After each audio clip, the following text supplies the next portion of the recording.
Hello, everyone, and welcome to the 2024 Youth Challenge Nationals.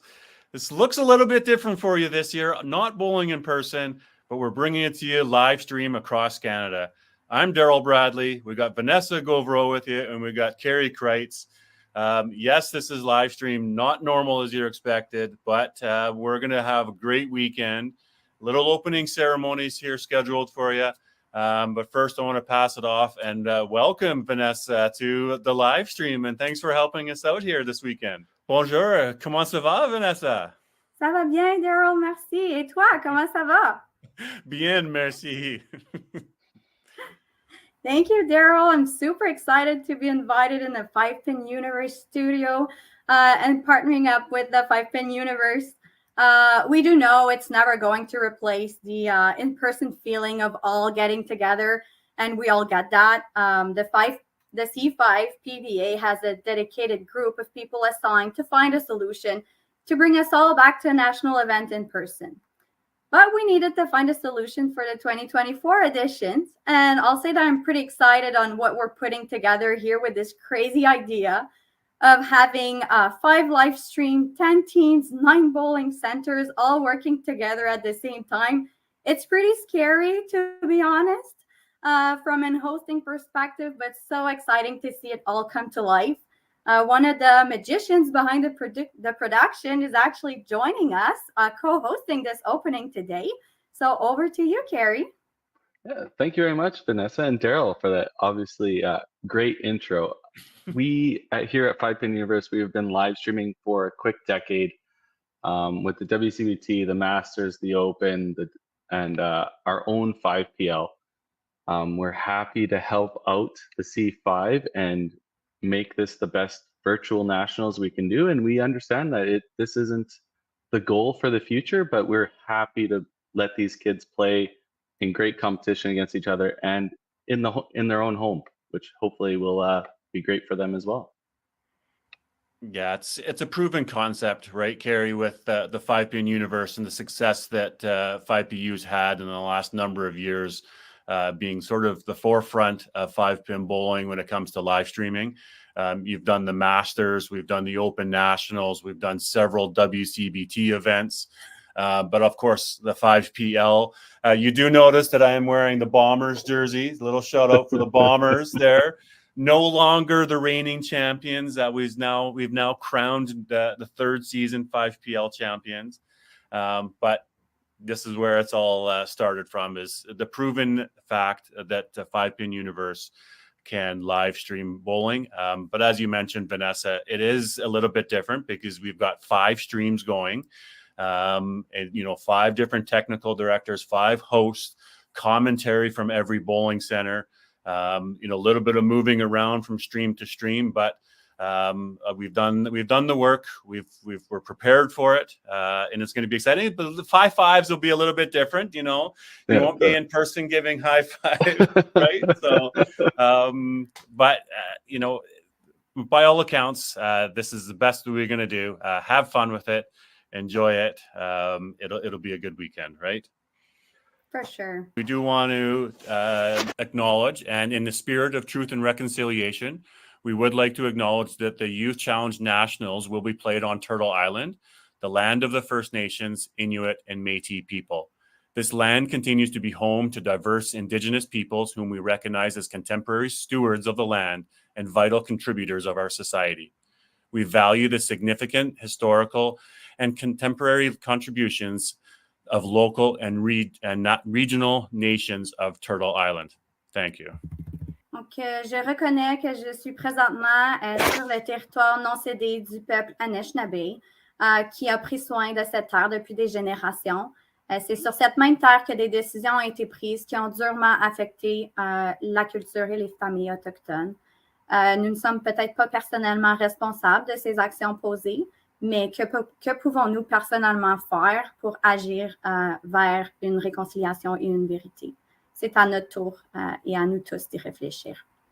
So we are inviting you to reflect on the unceded land you are currently on and on the many decisions and actions that have been taken affecting Indigenous families and their culture.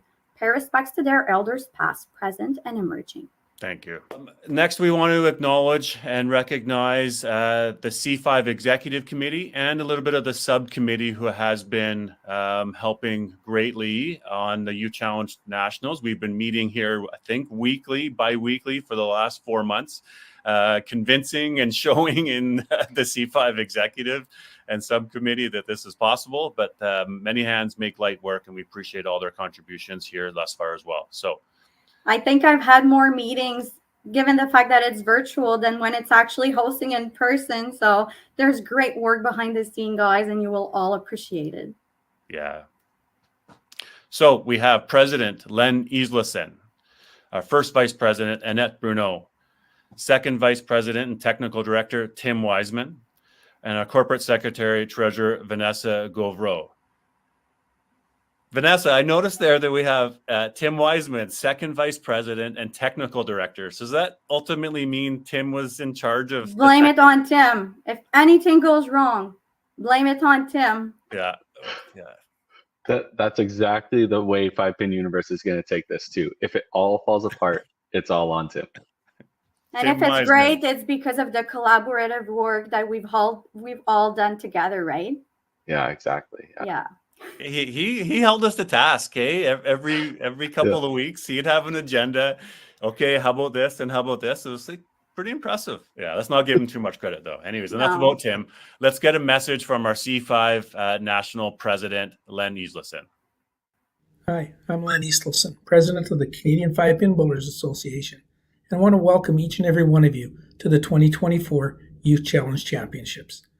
This year's event is unique, as we are truly coast to coast streaming live for all of our friends back home to see. I want to start by congratulating each and every one of you for qualifying this far. I look forward to the next 3 days, but we couldn't do it without the volunteers and the coaches who are working so hard to help us put this all together. Also, thank you to our new partners, the 5-Pin Universe, for all the work you're doing in helping us stream this service right across this great country. So for the next 3 days, I wish you all great bowling, great success, and have fun. Well, thank you, Mr. President. We will now introduce you to all contingents, the stars of this event. So proudly representing BC, bowling from Lincoln Lanes in Vernon, we have Kara Thurston, Brianna Zubkov, Edison Dallin, Nick Posnikoff, Gavin Wynn, and Evan Borg. Coach is Karen Cernick.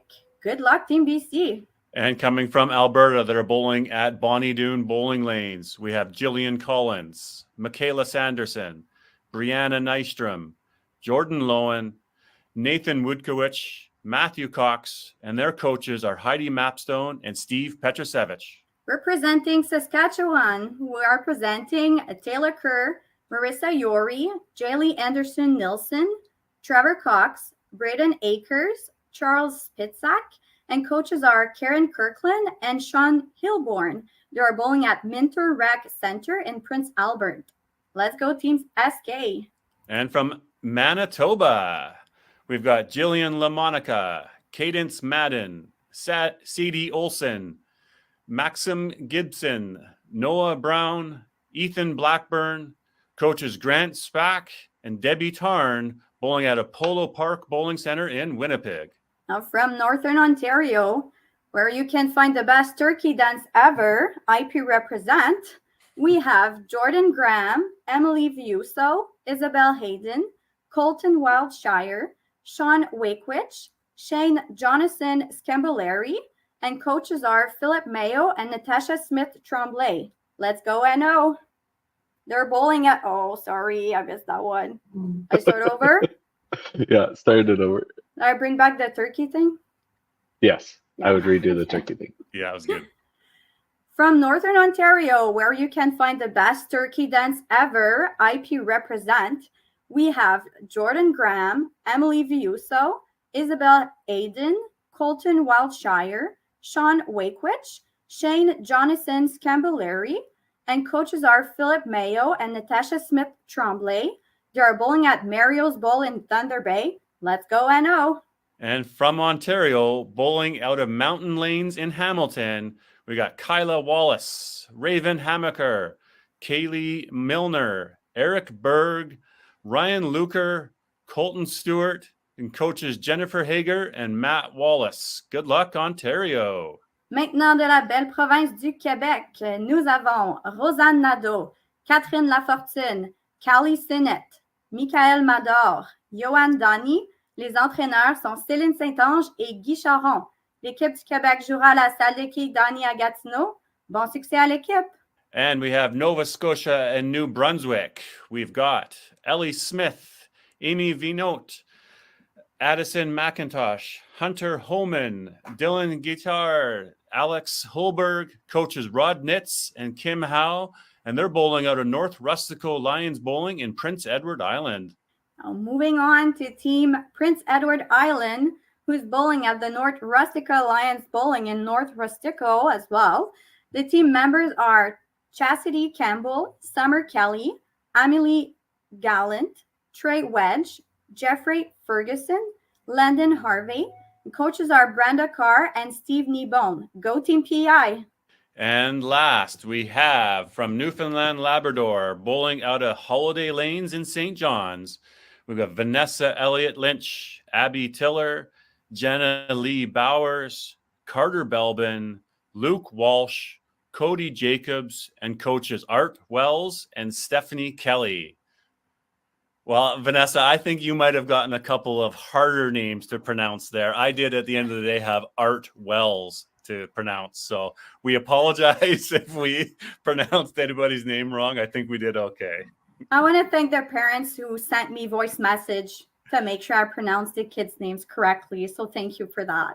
Well, I think it's fun to be able to hear your name first up on screen. So glad to introduce everybody. I hope you cheered a little bit when your name was coming up and had a little waving of your pom-poms or whatever that setup might look like across the country. I wonder what the different setups are going to look like this weekend. Yeah, if they're going to have watch parties or what they have going on, if they're going to be down at the centers, if they can't make it down, I hope they have it on their big 70-inch projection televisions and in their garages or whatever that may look like. I hope that the fans and the audience are having a great time with it and watch some great bowling. Definitely. The competition is still there, so give us a good show. Yeah. Well, for the first pressure moment that one of these 5-pin bowlers has to do this weekend, it's now time for the bowler's oath, right? So traditionally, this is you come up, one French version and English version, you come up and you deliver your bowler's oath at the front of the opening ceremonies and amongst all of your bowlers. This time, it's not that way. It's in front of thousands and thousands of people that are watching you right now. No pressure, eh? No pressure at all. First up, let's have Michaela Sanderson from Alberta. We have come here virtually this week to compete for the Canadian Youth Challenge 5-Pin Bowling Championship. Everyone has shown a high degree of excellence to reach this plateau. While there will only be one champion at the completion of this competition, let us remember that keen competition is most important, and the ultimate result, indicating winning or losing, is merely secondary.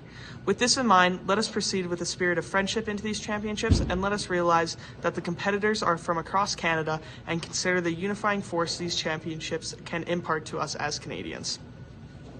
Thank you, Michaela. Maintenant, pour la version française, nous accueillons Antoine Nadeau. Cette semaine, nous sommes réunis virtuellement pour participer au défi jeunesse, championnat national des 5 quilles.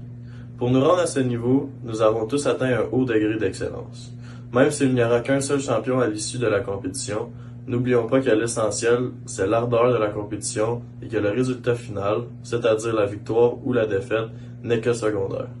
Abordons ces championnats dans un esprit d'amitié. Prenons conscience que les concurrents viennent de partout au Canada et réfléchissons à la force unificatrice que ces championnats peuvent nous apporter en tant que Canadiennes et Canadiens. Merci, Antoine.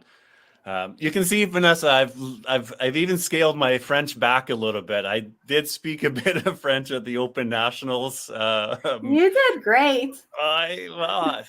I think I had a good teacher, and you wrote everything down and worked with me on the pronunciation. So I got a ways to go. I won't say I'm anywhere near the best and probably closer to the bottom of the worst. But anyways, I appreciate it. The efforts are worth it all. Yeah. I just want to thank again for having merch in French version. This is great touch. So thanks again for that. Yeah, and all the logos and all the branding. I think we're a bilingual country, That's great. and I think it's important to be able to have both versions. So appreciate you for suggestion, and graphic designers and the people behind the scenes that were able to accommodate and make things work. You betcha. Merci tout le monde. Yeah. Now time for the singing of O Canada. Oh, donc Daryl, tu vas chanter. No, merci. No, merci. Let's keep that to professionals. Yeah, you bet. If you are, please rise, remove your caps, and we're listening to O Canada. Thank you.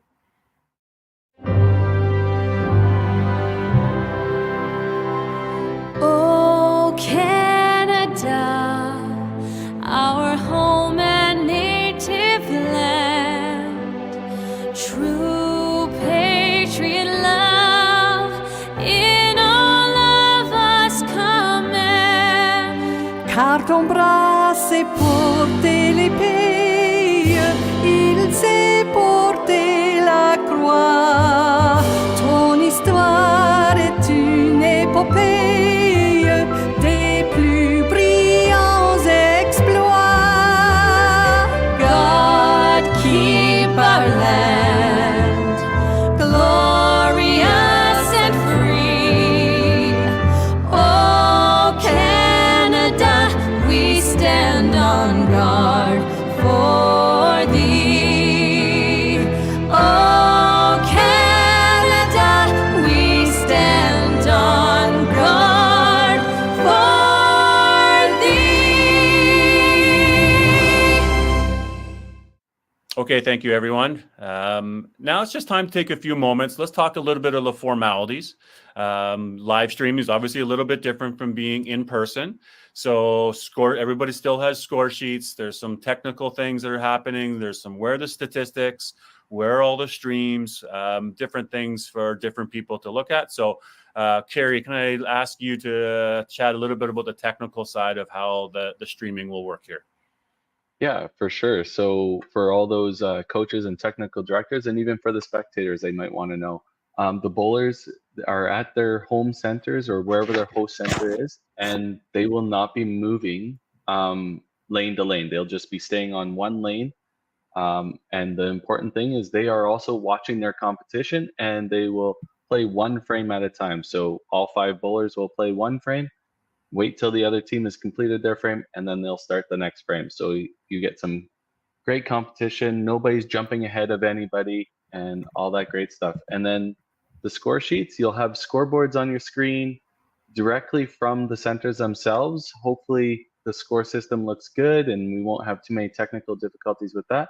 But the teams will be filling out their score sheets and sending it to our technical directors, directly to our executive director, and it'll be posted live on the website, hopefully within minutes, that you can keep up to date and see where your home team or your favorite team is standing against the rest of the competition. Yeah, so the stats is intended to be just as quick as normally as you were in person. All the managers and coaches, they're submitting their score sheets to the C5, and they'll verify accuracy, and then they'll be posting up the stats. So we'll, of course, have some announcements, and we'll have the standings going on every stream as well.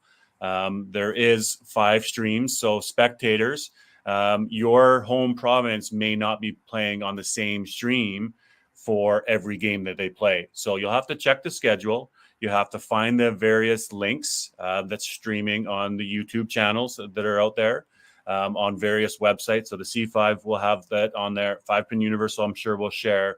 There'll be Facebook. There'll be lots of information. And we ask that you as well share those links out so that we can get as many people watching as possible. Wouldn't it be pretty cool to see that little ticker say 20,000 people that are watching live, at one point in time? What does the number look like? So share it with your friends, share it with your family. I know you've all got that. Again, results can be found on C5. But other cool interactive thing for you, audience and people watching, is that you can be interactive on the screen, on the chat.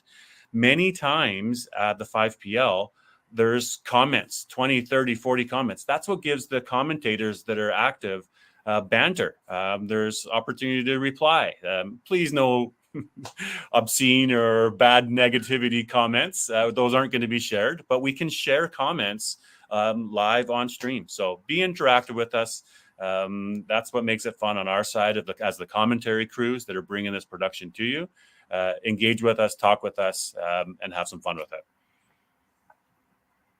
Yeah, and for bowlers, give it all you've got. We're all co-responsible for the event success, you included. Bring us your energy through the camera. We'll return it back, as you mentioned, Daryl, through comments, cheers from home. Give us a good show to watch, but most of all, enjoy, have fun. You're part of the 2024 edition. And yeah, another fun thing that we're planning for production is adding player profiles. So players, you guys filled out all of your player profiles and all of this information. So when we're commentators talking about you, we might talk about what your highest score is. We're going to talk about what, a fun fact or what sort of bowling balls that you're using or some interesting, unique things. So we'll bringing that to the production. But the other thing that we'll be bringing is the evolution of a strike that you've likely seen around a little bit. So, of course, it may just be, a turkey. It may be, the turducken. It might be, a shaken martini, right? The 007. Oh, I love that one. Yeah. Maybe not appropriate for the youth, but it is what it is. It's a virgin version. Then, the big gulp. Who's going to get the big gulp? Can we get that for an 11 strikes in a row, right? And maybe can we? That would be right? Great. So amazing. Some of these graphics, this is what we want to bring to the show. So throw your 3 strikes in a row, 4, 5, 6. Let's run them up. Let's have some fun with it. It's going to be a good show. So Carrie, any final comments before we get going? Long time coming to this, but we're about to press play here on 5 streams, 9 different bowling centers. Is the heart going a little bit, or are you feeling good?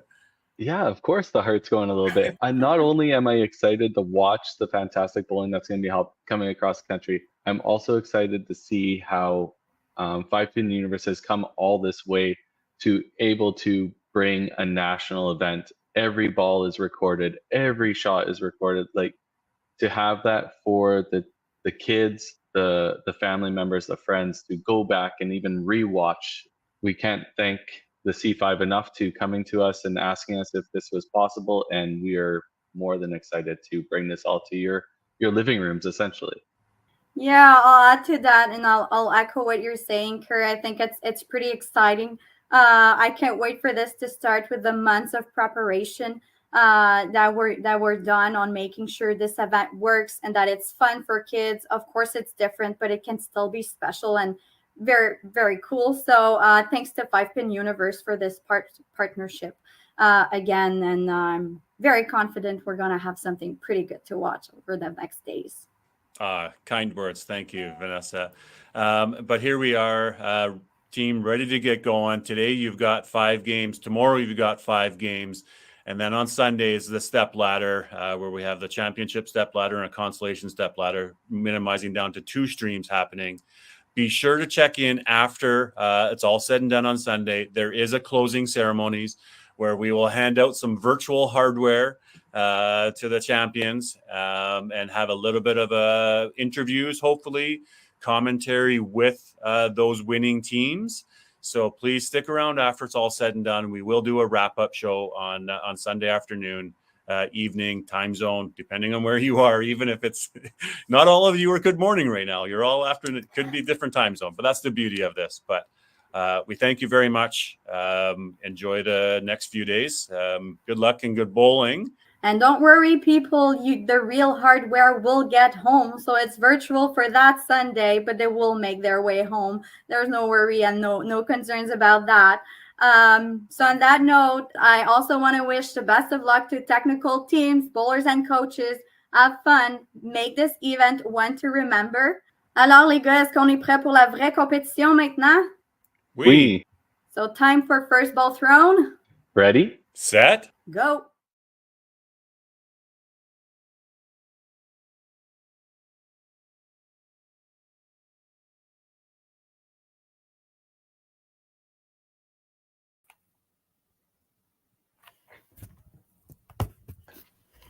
We are live and we are ready to go. Hey guys, how's it going? Cam, you got to unmute yourself there, bud. Well, you can.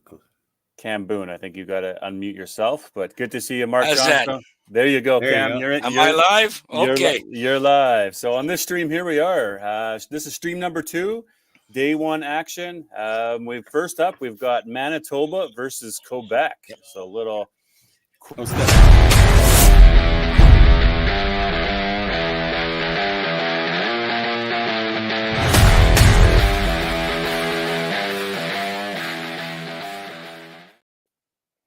That was fun. Hey, welcome, Stéphane Beauchamp. He Cam needs to Boone. unmute too. Mark Johnson. He's muted as well. Stéphane's muted. I'm sorry. There Sorry you about go. that. Yeah, it's all good. Yeah. Yeah, that Well, was one hell of an intro. Yeah, fun. Well, guys, thanks for joining us for the day. We're gonna show the stream, and I think we're pretty much ready to get going. Let's. Here we are, Youth Nationals. How are you guys feeling? Oh, I'm not too bad. I'm feeling good. I'm ready to try this thing out. Yeah, it should be exciting. We've had a little test with the 5PL, so we should be smooth sailing. Oh yeah. Good stuff. So we can add that in. We'll add that in. So we've got Manitoba versus Quebec first. Let's do some rosters here. I gotta find my roster. So we are. So Cam, can you do Manitoba for me, please? Right now, David's going to set it up right now. Well, can you just tell me the list off that roster for me? So list those names. So we have, for our team of Manitoba, we have Jillian LaMonica, Cadence Madden, Sadie Olson will be the 3 girls representing us. And for the 3 boys, it'll be Maxim Gibson, Noah Brown, and Ethan Blackburn. Our coaches, Grant Spack and Debbie Tarn. Perfect. And Stéphane, if you don't mind. Yeah, on the for Team Quebec, so on the girls' side we have Rosanne Nadeau, Catherine Lafortune, Callie Sinnott.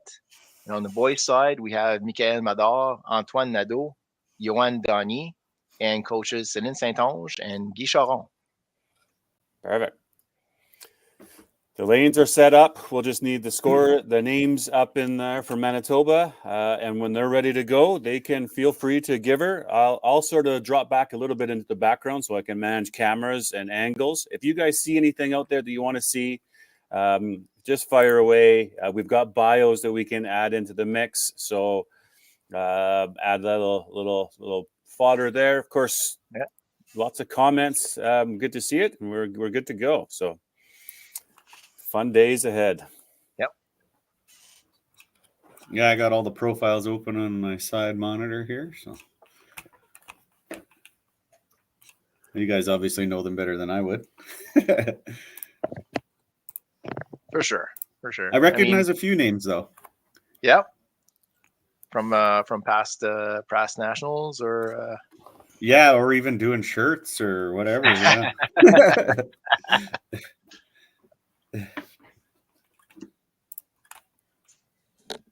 All right.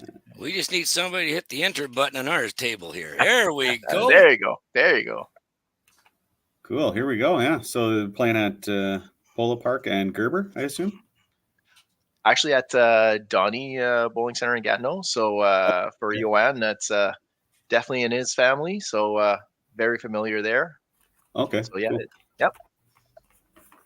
So for those that are used to watching the 5PL, the Lumberjacks were playing at the same bowling center. Oh, okay. Denny. Yeah. Yep. Yeah, I recognize the scoring now that you say that. Okay, who's going to be the first one to kick it off? That's probably rock, paper, scissors, like something like that. We'll Yeah, you got to be a little nervous for sure. Nobody wants to throw the first ball. The athletes have been sitting around a long time here without a warm-up. So I think they're going to be kind of trying to loosen up again. We have Ethan Blackburn coming up. He's a Polo Park YBC bowler. Cool. So he's at his home center? Yes, he is. And 15 is one of his favorite lanes. Perfect. Well, you got to pick the good lane, right? I try to. There you go. Start. That's a good start. Like even for playing in 5PL, like it's nervous, like being the first guy up there getting going. So Exactly. I feel that. Oh, definitely. At the start, we have a lot of nerves always. Even the younger, even the adults, even at our age. Yeah. Oh, yeah.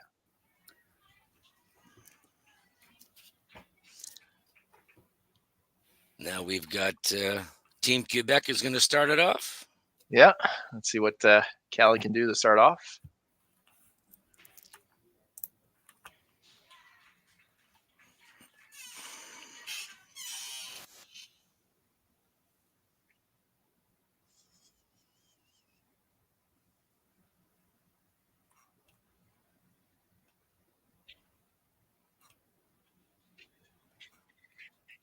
So would a lot of these kids been at YBC Nationals recently? I would. Yeah, actually, Definitely. on the Quebec side, Callie and Antoine were at Nationals a couple of weeks ago. So yeah. Nice. And then I think Mac in the team. Yes, our Manitoba senior boys doubles. Noah Brown and Maxim Gibson were gold medal winners in the doubles, senior boys doubles this year. Yep. And now they're matched up again in the U Challenge Nationals. Yep. So they're doing great. There was a great tiebreaker there with Newfoundland, and it was great to watch them capture that medal there at that name. Yes, yeah, it was a tiebreaker for the gold. That's always. Oh yeah, that's right. Because I think Alberta was third in the doubles. I was wondering. That's right. I saw the tie there. Yeah. Kelly starts off with a mark. It's a good ball. I think we want to get rid of those in the first frame.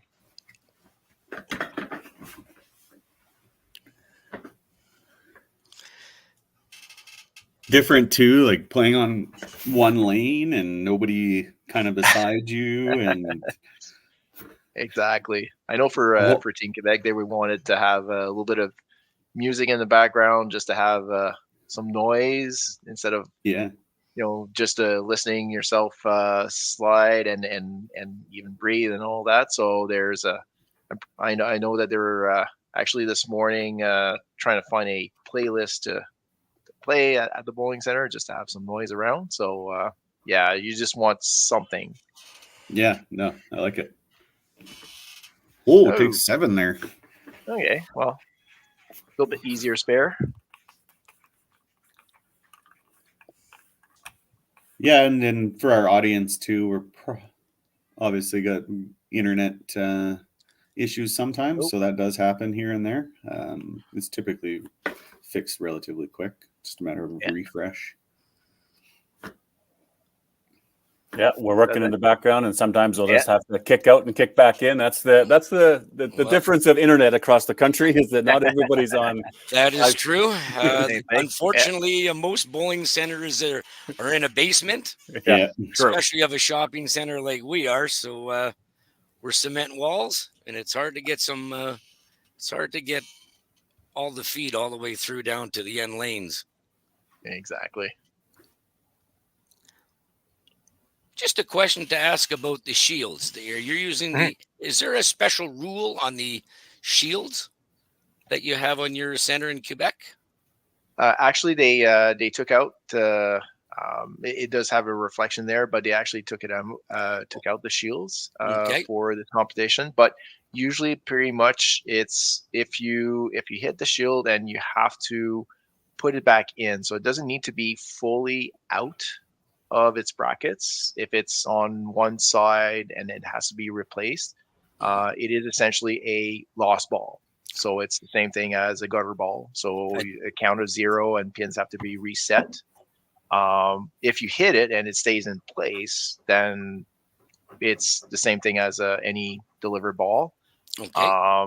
And unfortunately, if you do throw it over the shield, It is still a lost ball, and I'm sure the bowling proprietor will come and see you and talk to you. But yeah, no. So it kind of forces the people to really roll the ball. We still have a lot of bowling centers that are wood lanes, so it does help to protect that wooden part of the lanes, even if they have some synthetic at the beginning there, as we have for Donny, which is it is kind of half synthetic and then wood. So the shield does help prevent damage to the wood, because it's usually a softer type of wood. So a bowling ball would do a little bit of damage on it. So we just have those lane guards for to protect them. All right. Yeah, most places are slowly going to the synthetic, but there's a couple centers. There's a center out here that has a half kind of same thing. Yeah. As we can see, I think the first frame jitters are maybe a little bit out now, and starting to see a few better delivered balls. So it's good to see.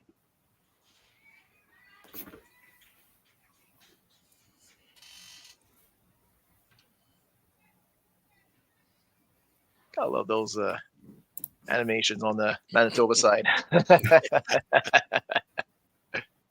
Whoa! Oh, wow! Wow, that went straight up. Wow! A little bit of a bad break, but just got to pick up those corner pins. I mean, that's what you practice for, and we'll see.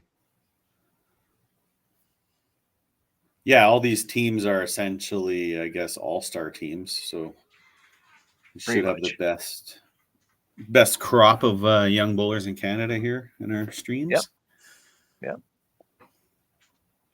I had a chance to see the list of names and averages of all these bowlers, and you kind of realize it's pretty impressive to see future coming up from YBC, and then just the young bowlers coming up, and some of them are actually already playing in the different cash tournaments as well, and it's just very impressive. Yeah, I think that shows the ones that are going out and competing in some of those, and it's tough. They're seeing the results at the youth level as well, and then even in the adults, some of these kids are doing really well too. Exactly. Yeah, well, there's no more amateur ranks and professional ranks like there used to be when I was a kid. When you played YBC, you couldn't earn $1 in a adult league, or you'd be disqualified as a amateur athlete. So as this game has progressed over the years, and now we're more inviting to the younger generation to join adult leagues and get more experience as they play up. I didn't realize that it was like that. Wow. Yes, it was. Back when I graduated in 1981. I graduated from the YBC ranks. That's the year I was born, eh? I was going to say that was the second year of YBC for me, but nothing against it. Just saying, Cam. I'm just saying. Yeah. It was a good frame for Quebec there. Yeah, for sure. Very good frame. But yeah, that's interesting that you say that. I never even knew that. Yeah, there were amateur ranks and professional ranks way, way back. Yeah. So the ages of these kids can probably range from, 14 to 18. Is that about right? Well, actually, on the Quebec side, we have one. So Callie is 13, and Catherine is 19. So it is a wide range, for sure. But 19. It is definitely a fairly wide range of bowlers. But sorry about that. So Callie is 15, but participants can actually start at 12 years old. But I'm not sure if anybody that age for in this competition, but you'll see a wide range of competitors for sure. Oh, cool. So yeah. So Callie actually had the opportunity as a coach to coach her in the YBC Nationals a few weeks ago, So did pretty well.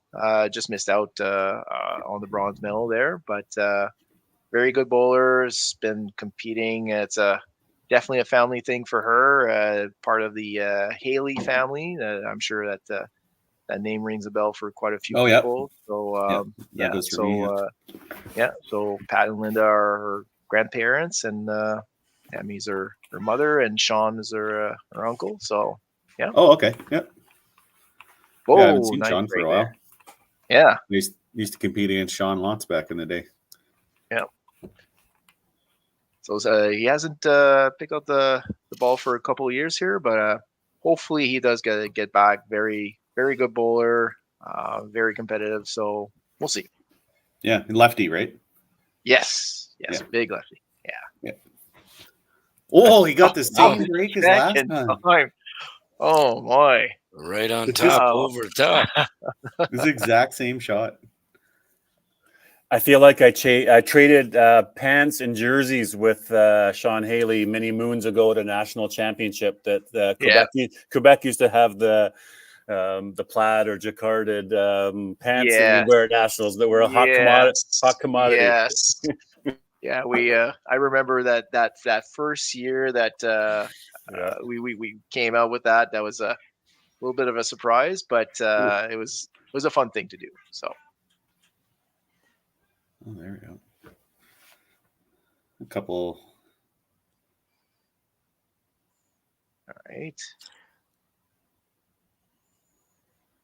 Yeah, fairly even so far, I would think. Yeah, exactly. You got quite a few There we marks at the bottom there. Nice fair on both sides. That's both sides. Is now 4 for 4 on corner pin spares.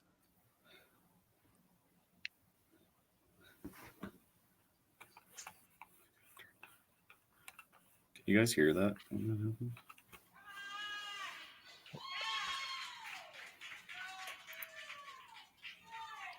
Those are big. Double up on strikes there. I mean, that is definitely big shots. Oh. Jillian. We have Jillian LaMonica, 17 years of age, 400 her best single game, and 819 is her high triple right now. And she was at nationals as well. I know she was last year. Not this year. Last year she made nationals, I believe.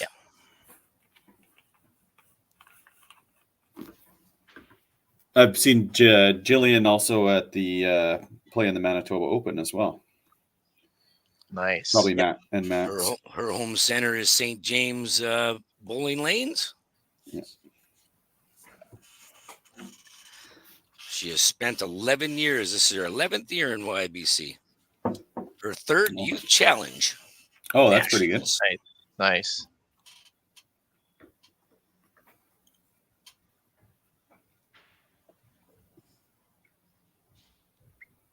Whoopsie. Oops.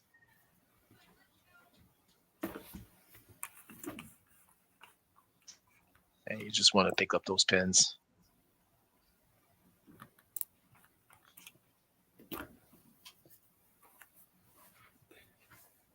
Yeah, that's a tough thing too. On the one-on-one format, you have to wait until the other team is done their frame. So exactly. So to keep keep that momentum going, like keep yourself in the game, like it is a mental game for sure. Like you want to stay in there. So got to keep your energy going somehow.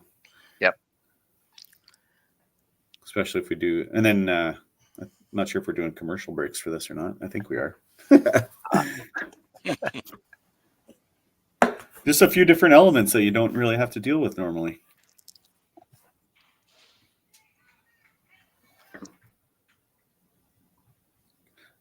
Cam, is this Max's last year of YBC? No, he'll have 1 more year left. Oh, wow. He's 18 right now, so he's got 1 more year on the calendar. Okay. Wow. even that change is relatively new from 18 to 19, I believe, right? In the last 10 years or so. Yes, it went up Yeah. to as long as you're not 20 years of age by December 31st. Yep. You can play of that fiscal year. Yeah.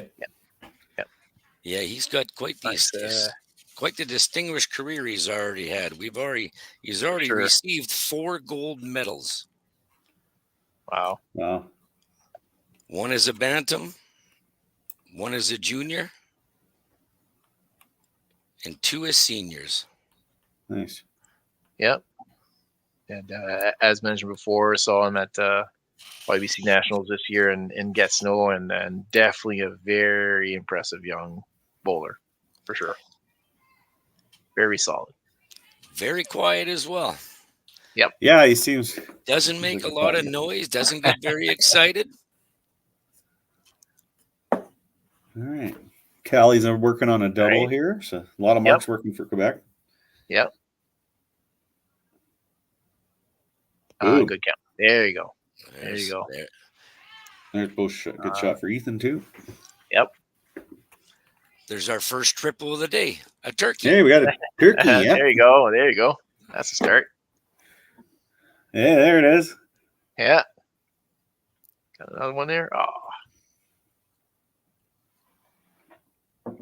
That was a commentator curse when I had the turkey up a little bit. Sorry you about that. had to think, Unfortunate. sir. I know I was late on the draw. Sorry, guys. I'll tell Roseanne that. Yeah, There you go. Don't let her know. There's a 30 count for Cadence. Yeah, it was a good count for Cadence. Definitely important to be counting on those spares. I think in the youth game, that's going to probably a little bit more important is getting all your spares and cleaning up all your wood. Yep. For sure.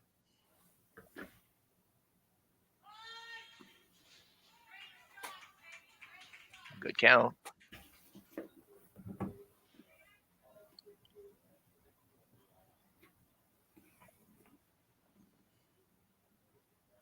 You know, Johan's scared of that left side. Yeah. He just said, I don't want that flying corner pin there again. So do something a little bit different. That's a nice Yeah, frame. now he can throw out that shot. He's fine. Yeah. There you go. There you go.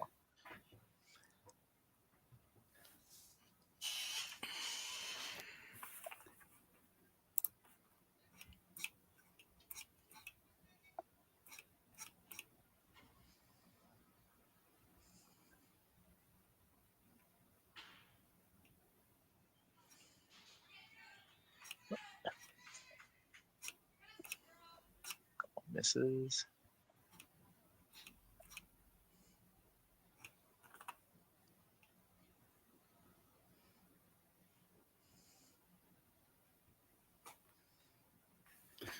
Whoops. I can't remember. Remind me. Do we have pulls here? I think we do, right? We have a one extra player that we can make a pull. Yeah, you Yeah. bet. Yeah, and what they're supposed to do is the coach just sort of put their in front of the camera, do the old substitution signal, maybe have a sign, something like that. But obviously, just call it out. We don't have them all into a group chat, so it's just sort of making it obvious on camera that we all recognize that the sub is being made. Okay, cool. Yes, I believe Noah Brown is sitting out right now for the Manitoba side. Yep. And Michael Mador for the Quebec side. Okay, I was just going to ask you guys that. There you go. Good thing we read your mind. Takes me longer to go through all the names and just quicker to ask you guys. All It's right, definitely Callie. a really good frame for Manitoba there. Yeah, when we're playing open or 5PL, I always try to 4 marks a frame is kind of like the goal I like to see for my team. Yeah, Yep. so five's a bonus. If you're getting 4, you're doing good. I would have to agree with you on that one. Yep. And she throws a really good Power. ball. There you go. Yeah. Yep. Ham bone. Yep. Oh. Okay. Well, okay. Roseanne. Okay. She had to open up before. Okay. It's all good. It's all good. Yeah. Yeah, that's why I was okay saying it there. And there you go. There you go. So good timing. The girls at the top are doing well there. Yep. Gelling well to start off the game, and hopefully that gives a little bit of confidence for the rest of the team. So A little to the right.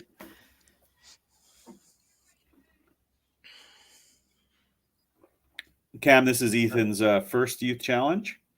Yes, it is. Yeah. Yep, being 15 years old, this is the first one that he was able to enter. And he looks Qualifying. like he was in the There we YBC go. Nationals last year. He was in the junior boys doubles. This is his first year as an actual senior player. So last year, turning 15, he was still allowed to play juniors, and he made it to the nationals in Regina. Yeah, nice. Cool. There we go. there we go. A double, as we call it. Yes. So just for our fans, so on Quebec side, the total is not including the strikes, I'm pretty sure. Is that correct, Stefan? Exactly. It's Okay. the way that scoring system for Cubica does it. It only adds up the scores for strikes the second that you, unfortunately, open up. When you, Right. Yeah. So, yeah. Once you put in complete frame, I guess. Yeah. Yeah. Same thing for spares. Yeah. Okay. Well, then we'll just have to get better at math as we go along. In our heads. Exactly. Yeah, that's kind of what I'm getting at. I'll do a little Like math here. Just like we had to do in the old days before computers. Yep. Just write it down and see what happens. Oh, when we were doing qualifying for the CBCs and the TSNs, we would have to look over. You had Jeff Bourne 3 lanes over, and he was neck and neck. You had to count his score up.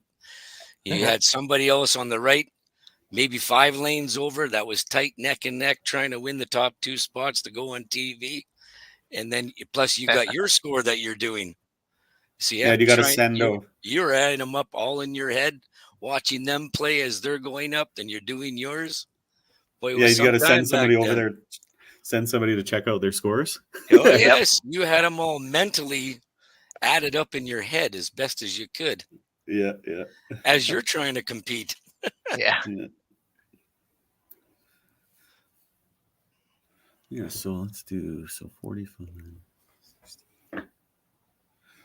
So I think you can probably add at least 120 to Quebec's score.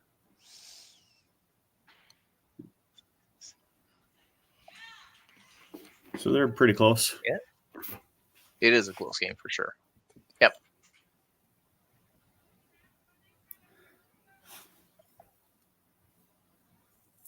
So then we have match points and team total points to worry about here too. Yep. I believe we're doing 3 points for total. So it's a total of 8. Yep, same way. 5 points in 1 point individual for individual bowlers, and then team totals 3 points. You got it, guys. Yep. Good frame for both teams there. Yeah. 4 marks on each side. That's pretty good. A little bit different here than what some viewers are used to with the 5PL. We do stop after the 5th frame to show our advertisers commercials, whereas in this Youth Challenge Nationals, we are not stopping at the 5th frame. It just keep on rolling, get in a group. It's kind of funny that 5PL took a little bit to get used to, a 3-4 minute sort of stop, start, break, right? So nice for the kids to not have to worry about that. I was just wondering because I'm like, oh, he's going. We got to stop for the commercial.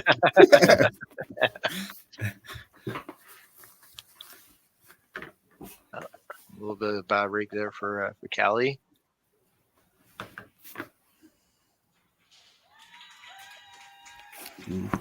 That's what we call another turkey. Yep. Cadence.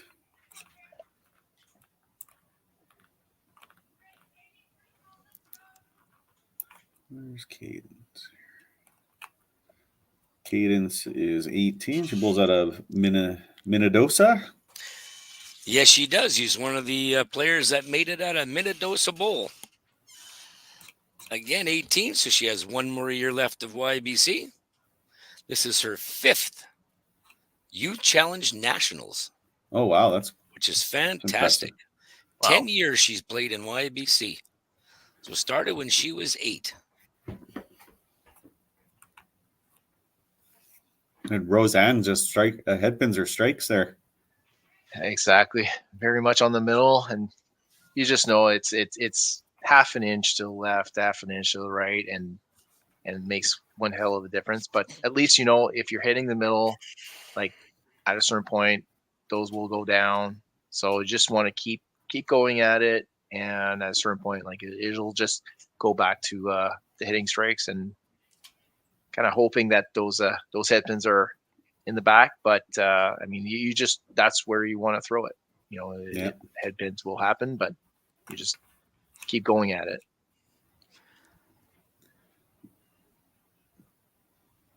A couple misses for Yoann there. He's missing right the last few times too, so I think that got in his head a little bit. Exactly.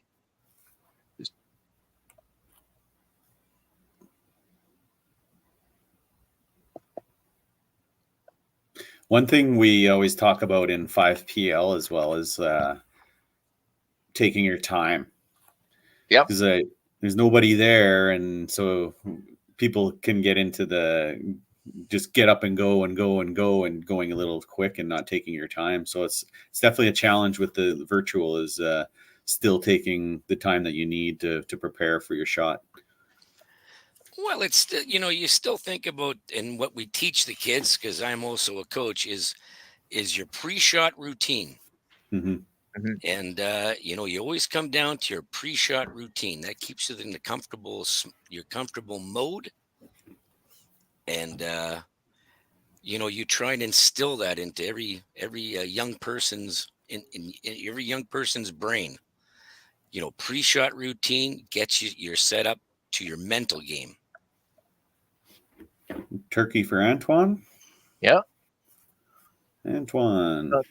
So 17 years old, as mentioned before, he bowled in his second YBC finals a couple of weeks ago, and actually last year, after many years in the YBC, finally hit the national level. So he participated in the YBC and Youth Challenge last year. Same thing for this year. So getting some very good experience here, and getting used to that competition level.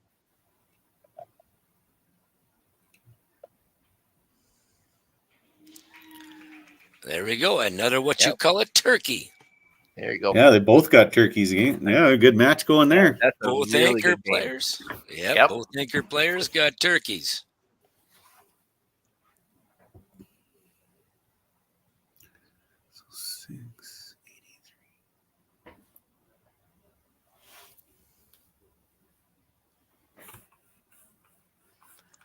Well, as we start the 7th frame, we're getting down into crunch time here, starting to set the schemes up. Oh. She got roasted. Interesting. She throws a really good ball. Like it's powerful. It is. Well, it's a speed, lots of stuff on the ball, if you will. But sometimes, maybe a little bit too much. But oh well, bad break sometimes. Yep. And a good shot for Ethan.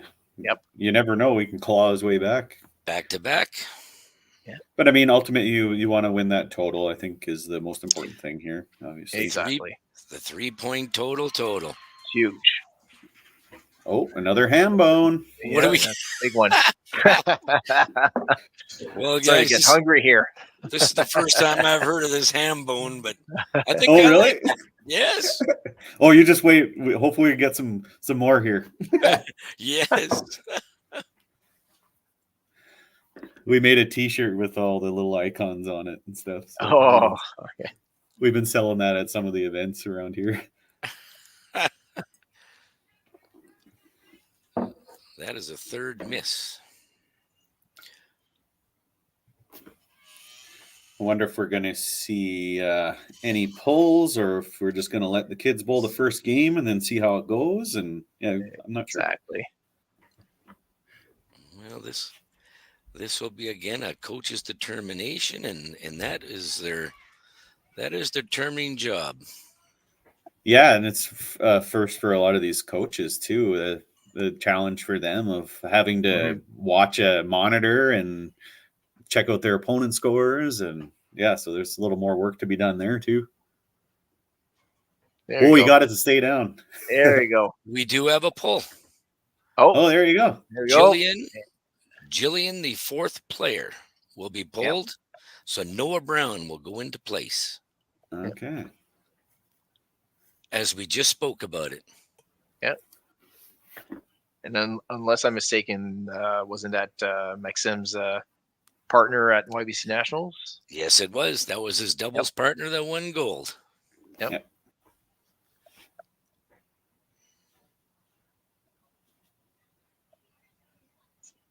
Good shot for Catherine there. Double up.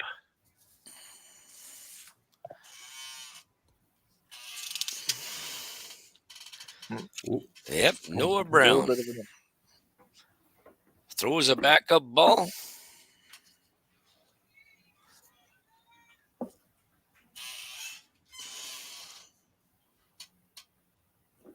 There we are. Right.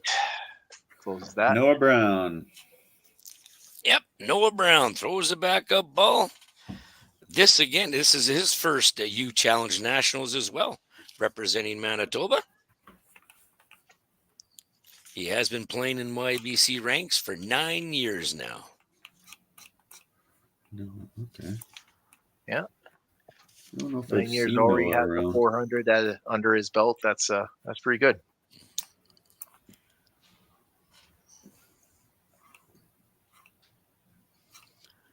I see Quebec just had 3 more marks out of 5 in the 7th frame. Yeah, the top 2 opened up, and then the bottom ones are all marking now. So it's the big team game there. Yep. I think overall the game is definitely very tight. So we'll see what happens in those, ending frames. Well, we got a big mark coming up here for Maxim. Yep. Of course, I don't have to whisper. I'm in the office. I guess I can talk louder than. I always do that when we do our tour championship for WCBT because they're like right there. So I do have to be a little bit quieter, but you got to be loud enough to be. Yeah. You got to be loud enough to be heard though too. So. Well, over the years of all the cash tournaments, you're always just kind of mumbling with each other. You don't want to be too loud, but you're always out in the public. And I'm cheering for everybody too. Okay, so that last match is definitely pretty tight now. Yes. Yeah, that was a tough shot there for Maxim punching the headpin, but again, that's the chance you always take when you're hitting the middle. Yep. I mean, still 3 frames left, so lots of points. Yeah, it takes that one little overthrow or that one little lay down, right? You don't get the full roll on the ball. 8th frame coming up. 781 or 791 for Manitoba, and then probably 45, about 800 for Quebec. I would think you're about right. Ooh, turkey there. There you go. Big start. Strike for both. Yep. That's good. That's big for Callie because kind of keep a couple open frames, and he's clawing back now, so it's good to get a strike. Just exactly, just to stay in it and don't let that lead feather away. So, are we seeing a change? I think. Look at that! There we go. Nice shot. Yahtzee. Yeah. Yes.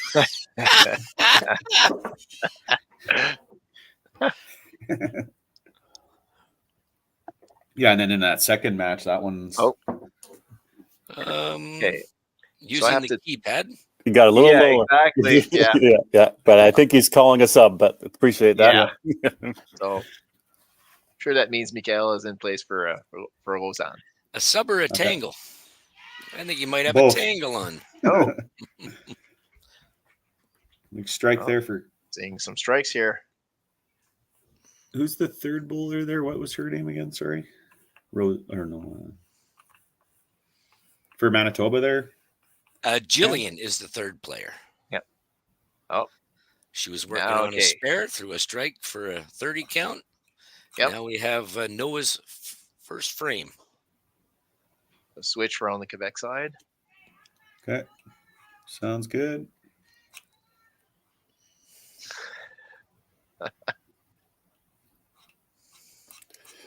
I believe Jillian was in 4th spot that just got pulled. Was she not, Cam? That's somebody else in 3.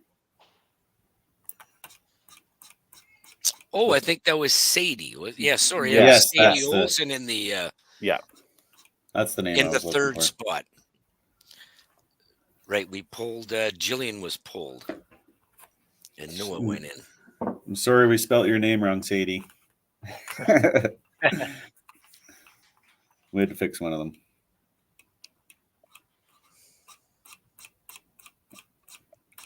That just happens. A lefty. Has a really nice extension on that ball. Hey, Daryl, do you know if they're allowed to warm up on the side like 5PL? Good question. They are not. It is, Okay. sticking to the C5 standard rules, just obviously playing on one lane in virtual, but no warm up on the side. For our viewers, just so I'm asking that because in the 5PL, the bowlers that aren't playing in the match are allowed to warm up and stay warm. So that's just curious about that. Makes sense though. It's a different event. Just a quick note here behind the scenes. Vanessa Govreau wants to apologize for missing Antoine's name in the original opening ceremony. So, you think that she would have gotten all of her own province correct, but I sent her a text about that, and she's like, I'm so sorry. I like probably you didn't realize it. It's all good. Don't worry about it. But I'll probably remind her, the next couple of days, and she'll be coaching at the Open this year, and I'll probably tell her again and again, like don't forget to tell you the name of your bowler. So it's all good. Oh, speaking of, well, that was just talking about him, like oops, that was a big turkey for Caitlin. Yep. Yeah, both teams had really good frames you go. here. Yep. What they both needed. That's a 30. That's a spare, so that's fine. You just want to fill that frame up, and definitely on the Manitoba side, the first two bowlers definitely arose of strikes there, so they definitely clawed back in, and then this game is really tight. Yeah, I think to the 9th and 10th, it's going to be interesting. Hey, that's what we wanted, right? Nice little, exactly. That's exactly what we wanted to see. Something really close. Yep. So I'll grab myself a bowl of popcorn here, and let's see what happens. If you're not an actual bowling person and you're watching the screens right now, you're coming up to a very, very close match. This is something you want to see. So this is where Ethan has a chance to get right in here. 87 working on a triple.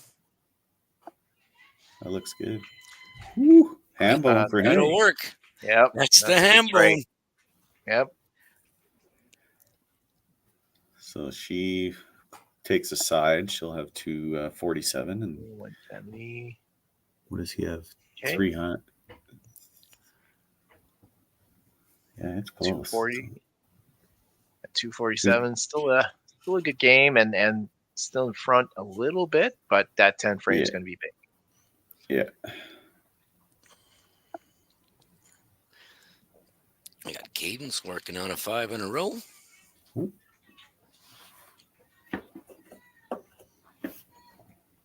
There's Mikhail.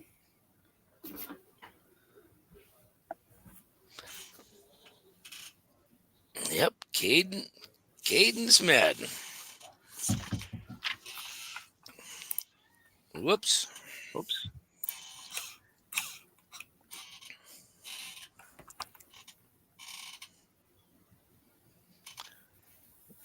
Yeah, we're back and forth. We There. have same shots on both sides. Couple of misses there.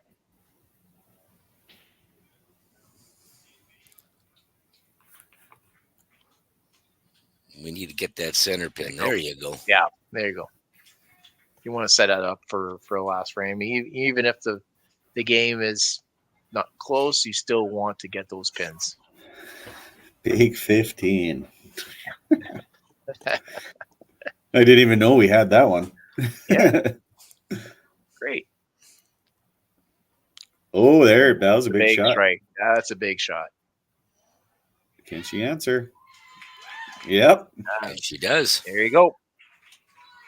She may be small, but she's fierce.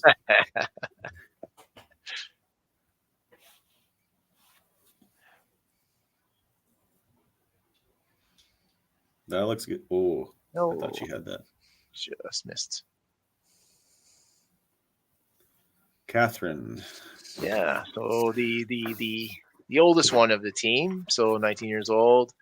Definitely been to quite a few nationals. Her second youth challenge. So a very field type of bowler, and had a chance to coach her last year at these youth challenge, and definitely a very good competitor. Nice. And there you go. There's a good job. Yep. Corner left spare.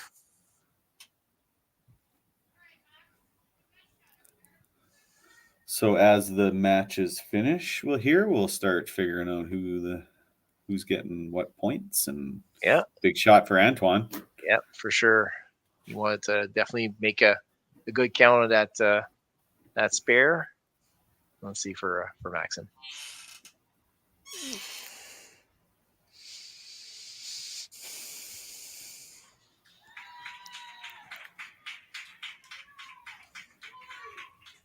Big shot, Nice shot there too. Maxim throws the double as well. Yep, that's going to be an interesting game. Yeah, the top and the bottom ones are really close.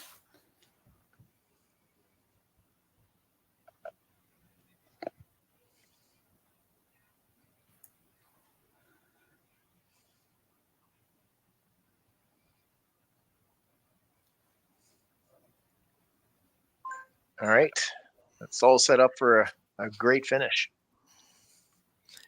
Yes, we got 4 marks to 2 for Quebec. 4 marks for Manitoba, 2 for Quebec, going into the 10th.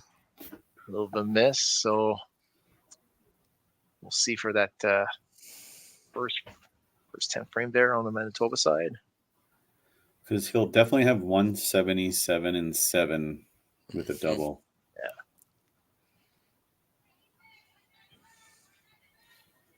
That spare was big for her because yeah, for sure.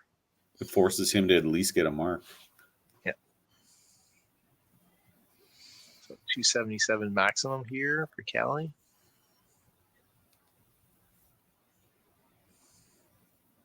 And that's what It's a game. And she's got it, 277. So table set. Nice. Oh, I love that animation there. Yeah.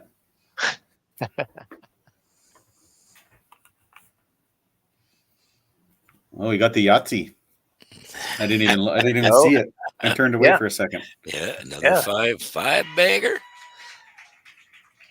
Beautiful. That one number 6 pack. Oh, what do we finish? That's definitely going to help Team Manitoba with their team total.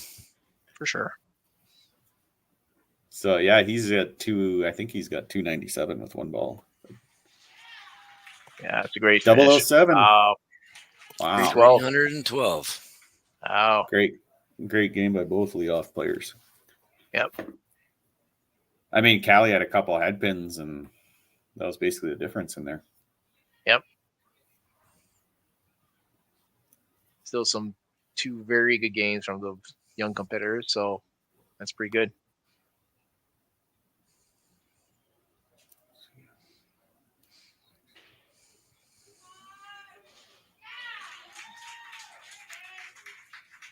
Big shot. Strike for Cadence. Bit of a mess. In this situation for Miguel, it is just to pick up the pins and hopefully get some pins, but we'll see. But in this situation, it's just no pressure. Just do as much as best as possible. Yeah, get as many pins, figure out your shot. Miss there.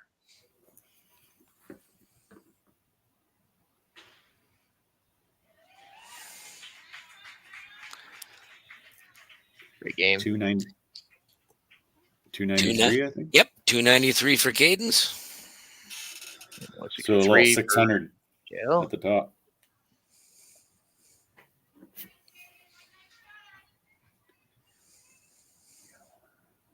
This game is 1 point apart. 1 point. Sadie's going to go first. Big shot. Yep. Little Rubik's Cube for you. Is that still Tronics, Cam? Yes, it is. Yeah. Nice shot. Oh, he answers. Responding. There you go. We're still at 1 point. Yep. Hambone. 1 point for Johan.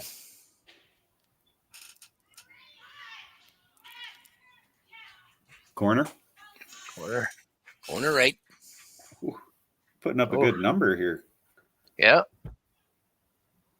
Nice There ball. you go. Nice shot. Beautiful ball. Yahtzee. Still not done yet. Just want to make sure. Finish it up. There you go. 273 for Yep. Sadie. So just needs to put the ball on the lane. Get some points. There we are. Okay. All right. 291. Corner pin. Nice Yep. game. Nice game. 291. Nice game. Yeah, for Johan. Yep.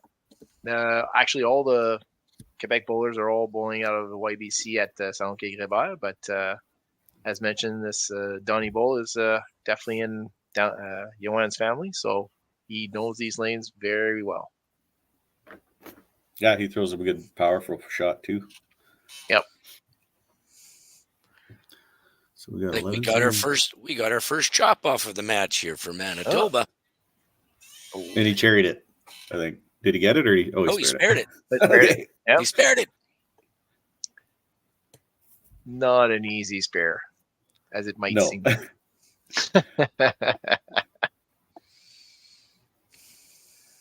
Catherine punches, but yeah, she takes the match. I mean, that doesn't help there for total, but yeah, it's definitely for team pinfall. So, yep, you're always looking at that total for 3 points. Yep, that is the key. So 239. We've got Antoine on one strike, and we've got Maxim on a double. Maxim will play first.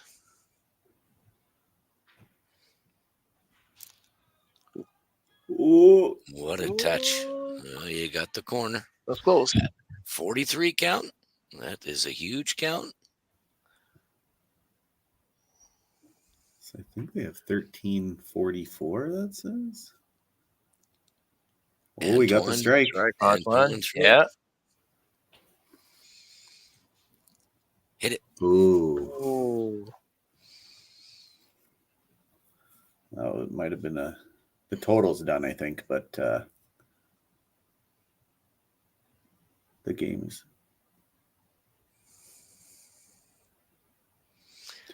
Yeah, he got hits. Oh, Max. So 272. 272 for 13. I can't see it too much on this screen. Oh, no. Oh, no. no. Oh, no. Come on, no. He just had to play it into the wood. Inside. Yeah. So Manitoba will win the total. Yeah. I think it's 6-2 unless I'm mistaken. Yeah. Yep. It would have been 5-3 if he Yep. just had to play that into the wood. And I was gonna, just before he did that, I was gonna say Max missed that spare, made it easier on him. Yep. I mean, Well, still a really still, good game, but You got 1240. Yeah. It's a great first game. I mean, 1340 to 1240 is like, wow. It's a really good game for young bowlers for sure. Yep, Like- came right down to the last ball in the 10th frame. So that's a fantastic game to watch. well, really, there's only 2 games under 239, Yeah. one on each team. Yeah, good game. Really good start.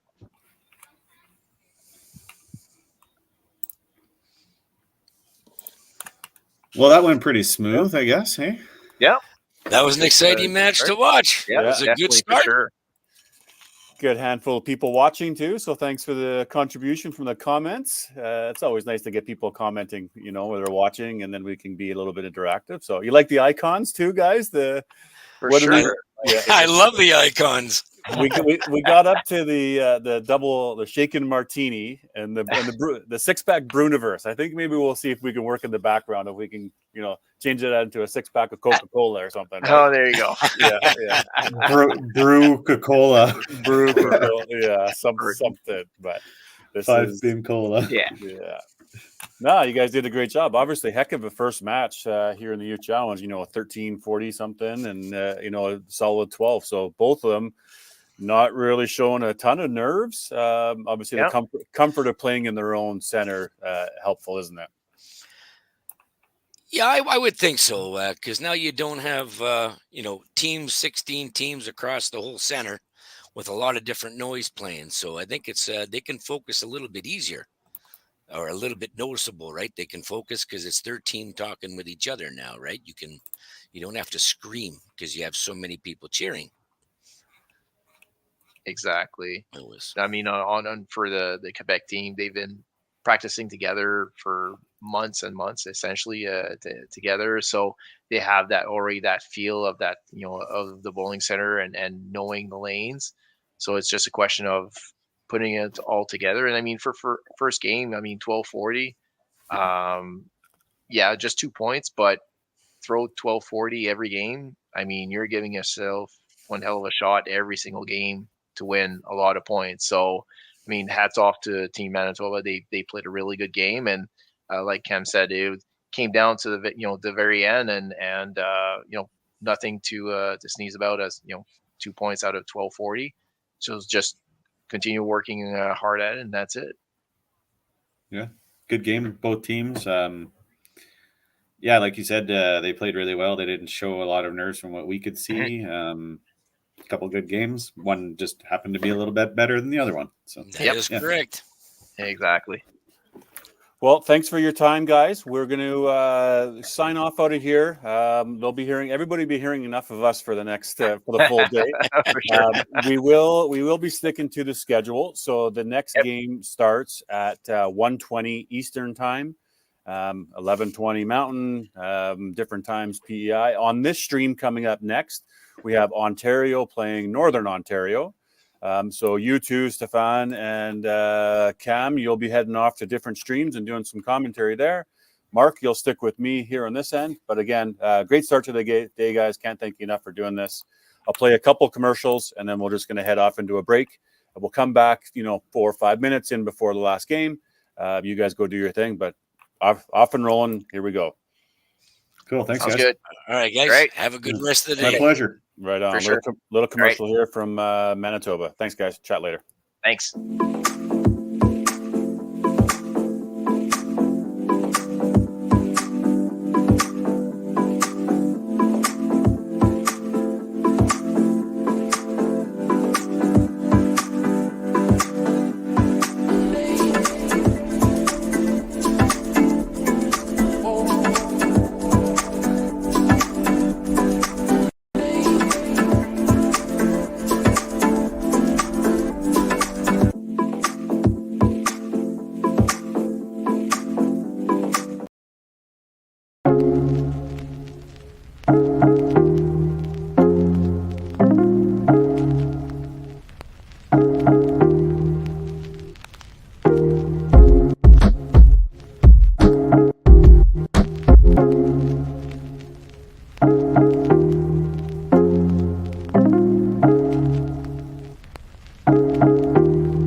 guy got kicked out, so that it was Dexter. It was the 5PU calling it on his own.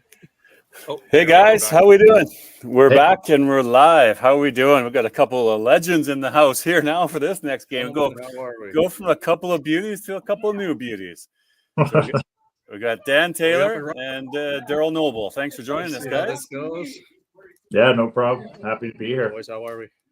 How was the first game there for Northern Ontario, Dan? I think they had as much jitters as I did, So 10th frame came down to the 10th, and we lost 4 out of 5 games in the 10th frame. So it was a tough way to end it, but it was pretty fun, really fun actually. This is great. Good. And how did Ontario do, Daryl? Oh, can you hear me? Oh, we froze up. Some people there. We froze up on you there, Daryl. there. So we'll see if we'll get you back. Not quite. Let's see if I'll move you back out of there. Quick little note here. I'm going to move him out. Cam Boone, I brought you into here. Cam, you're back into stream 2. Just a quick note. You got to head over to a different stream to find Manitoba to help that stream. So not in this one. I can see which.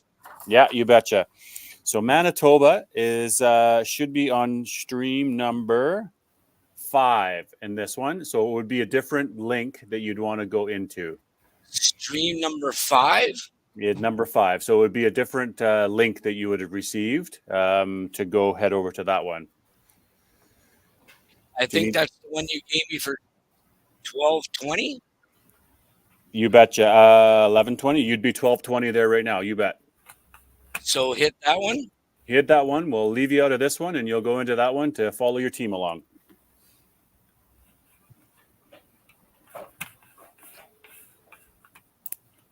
And I'll send you that link, or I'll get Carrie to send you that link as well, Cam. What you mean? Not the one that I'm supposed to be on now? Not this one right now. This one right now is going to be Ontario versus Northern Ontario. So you want to head to go to Manitoba, who's going to play Nova Scotia, and he's gone. And he's gone. See ya, Cam. Yep. See ya. Yeah. Daryl Noble's not there, so we'll bring him back in when he's available. We're going to bring the stream here now. So Ontario playing Northern Ontario. We'll look to get their rosters and their lineups back up because we're at game time. And we'll see if we can get things stick around on time. It seemed like things went a little bit quicker there than the allotted hour 20. And that may just be obviously players bowling at their own pace instead of necessarily, having to wait for the bowler next to them, lane courtesy and whatnot, right? So that's what we're noticing. Yeah, I just can't see comments. Like, I'm just wondering how to go about seeing the YouTube comments because I thought that it'll help us we can comment on those comments, obviously, but I just not, I got another phone here, probably. And the link I have, it doesn't give me comments, though. Okay, Daryl Noble, we got you back, bud. We're back. Yeah, we'll see how long I last. We were having issues in game 1, so yeah, we got a lot of people on the Wi-Fi here. Oh, you're at the lanes yourself too, are you, Daryl? So okay. Yeah. Oh, 1,300 there. That's decent. Last game, if I was getting booted out last game after every frame, I was just sending the other commentator an update with the score, so they have the constant update going. Okay, you can just keep doing that. Northern Ontario. So I think cameras are good. I'll play with them as we get the matches going to make sure that they're perfect. Sometimes they get adjusted a little bit in between games.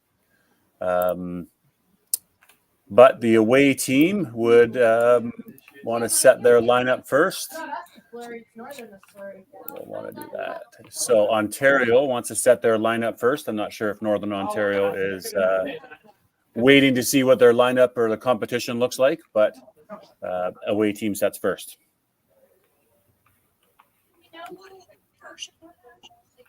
Sorry, Southern Ontario is first for lineup?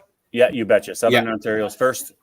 And then so we can get names up on the board, and we're ready to start bowling when we are good to go. Southern Ontario is first to put lineup up. Northern's waiting.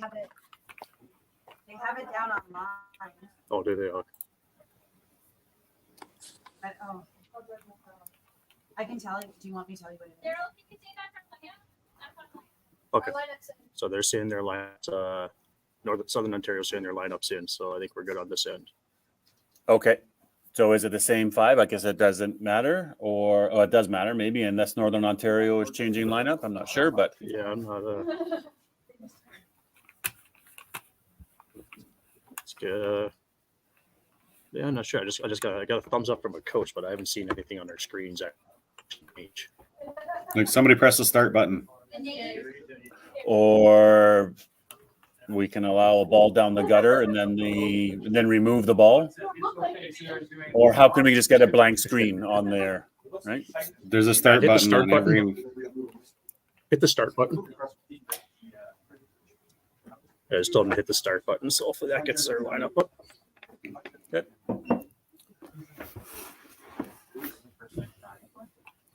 going to play around a little bit with cameras, get those looking dynamite.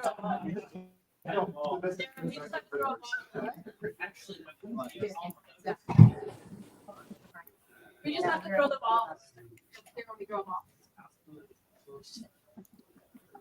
Looks like we're both using Cubica systems. They said, yes. And they said put one down the gutter, then erase the gutter ball so they can see the lineup. But Cubica should have a button where you don't have to do that. You should be able just to hit the red 5 that are up key there? or. Okay. Okay. The 5 names are correct. Sorry, they told me the 5 names that are on Southern Ontario's 5 names. Yeah. Okay, so that's our lineup. Northern Ontario, if you're Yeah, waiting to see what the lineup is, Cotton, Raven, Kaylee, Ryan, Eric, you can adjust your lineup accordingly. And it looks like Phil Mayo is now at the desk.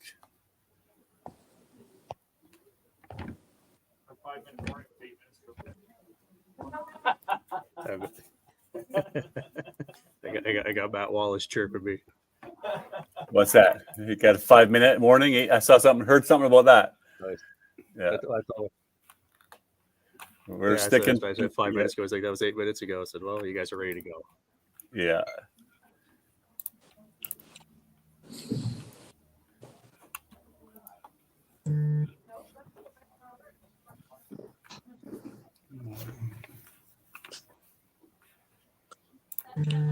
So I'm not sure if you had mentioned already, Daryl. I believe Southern Ontario beat Newfoundland 6-2 in game 1.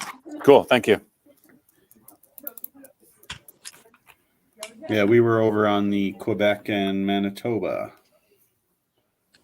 Manitoba won 6-2 as well. They had about a 1350, I think.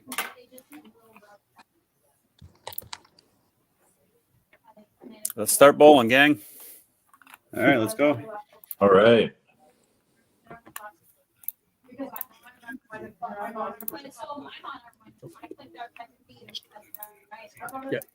Yep. So I just gave them the signal to get going. So we should have somebody up on the lane any second now. Cool.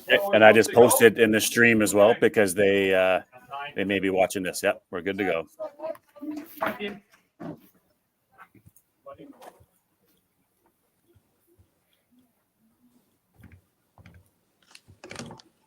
All hands on deck, eh? A lot of people watching on this one, so thanks for all tuning in. Feel free to add comments, and we'll add it to the screen if it's worthy of a YouTube presentable. We like fan interaction. That's right. Keep it peachy. Oh, we already had all I wasn't even watching. Yeah, so Northern Ontario starting off with a little bit of a different lineup. Isabella in fourth there came off the bench last game pretty strong, so it looks like they're replacing Colton to start the game. And otherwise, the lineup stays the same. And Jordan starts off with a strike. Sean, can you run down the lineup for me? Yeah, for you guys. Yeah, so we have Jordan Graham out of Thunder Bay, Bulls and Marios, Sean Wakowicz out of Thunder Bay as well, Bulls and Marios. We've got Emily Brozo out of Elliott Lake. She's the only one not from Thunder Bay.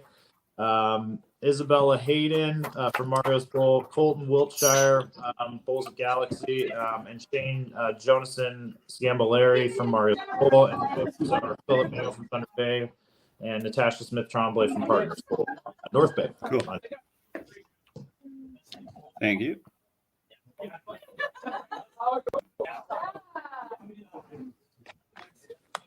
I'll go through Southern Ontario's lineup while we're in the first frame.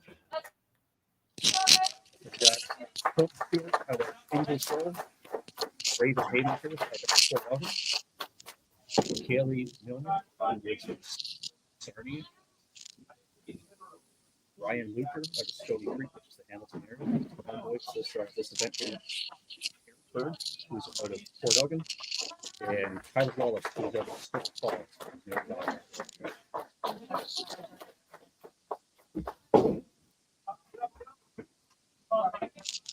Okay. Okay, great. I realized I didn't have my mic plugged in, but you guys were hearing me through the regular speakers? Yeah. Okay, great. Softly. Softly, yes. No worries. Great. Well, Northern Ontario is off to a pretty hot start here. Shane's our highest average bowler here, finishing up in last place. Throws the ball pretty hard, and usually gets over 30 miles per hour there, and cleans it up with a spare. I always have troubles with that name. Yeah, Shane JS. We'll call him JS. SJS. Yeah. I have to double, triple check it on a shirt. Yeah, I love that those pictures there. That we didn't do that first game, but yeah, nice to see the player stats there. Yeah, if you guys just want to see anything throughout, just tee me up, and I'll add player bios in there. No problem. Awesome. We had a few icons. So Southern Ontario, we just had Kaylee Milner for Southern Ontario. She just threw a strike in the 3 spot. Kaylee's actually 14 years old. She just came up with 4 steps nationals as a junior.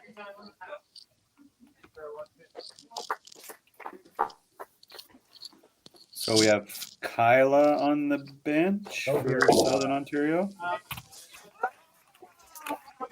Yes. So this is we've got Colton. Ryan did start on the bench.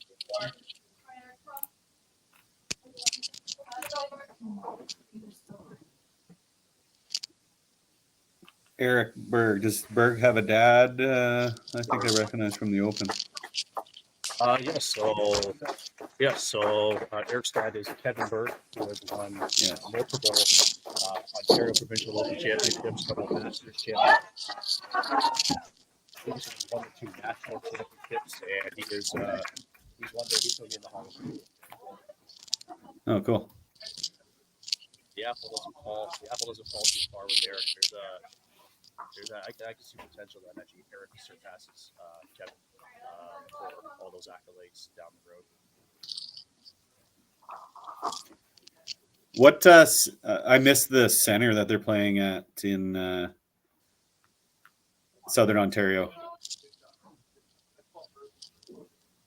We are at Mountain Lane in Hamilton. Oh, Mountain. Okay, yeah.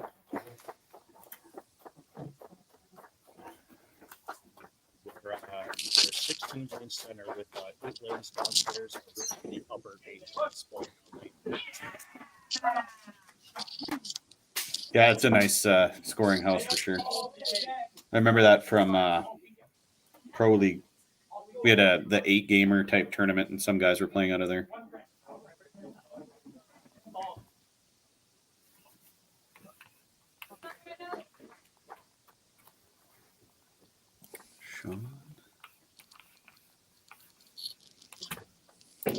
I got some of the bios printed off, but I can't open them all. Hey, that's okay. I got some notes. What do you want to know? I just like looking at all the averages and stuff. Yeah. So Sean Wakowicz, he's a 173 average at a Mario's Bowl, 327 high single. He bowls with black shoes and a black and green personal balls. I'm not sure what didn't write what the brands are, but looks like a Dexter shoe there. How old is Sean? Like 15? Yeah, Sean's 15, so nine years bowling. 2 years in the youth challenge experience. One of his biggest accomplishments was making this nationals team. Nice. So you got a relatively young team there, eh? We've got two 15-year-olds. The rest are 18, I think. So they're a bit of an older team. No. Okay.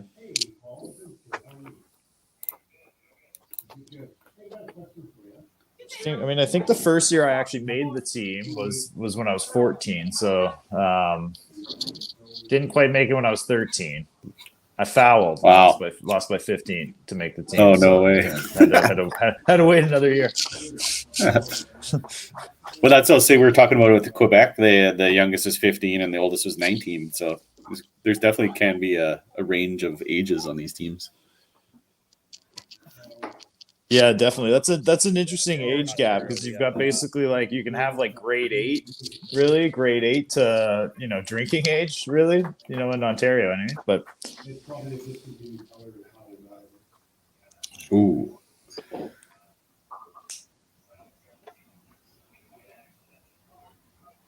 Isabella is just coming.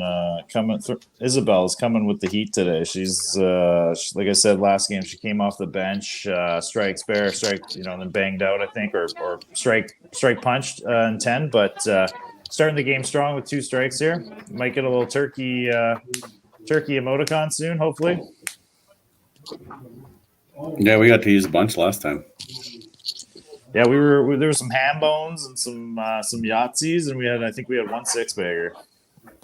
Yeah, one kid on Manitoba finished with 7. So we got to see the 007. Oh, nice. Ryan both teams a little. Pick the 2 pin and then pick the head pin. So not the hottest start that they had this last game, but still early. I know you guys. They both. I've heard you guys talk about it.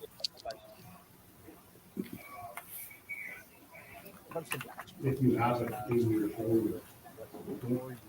It doesn't come up as a search.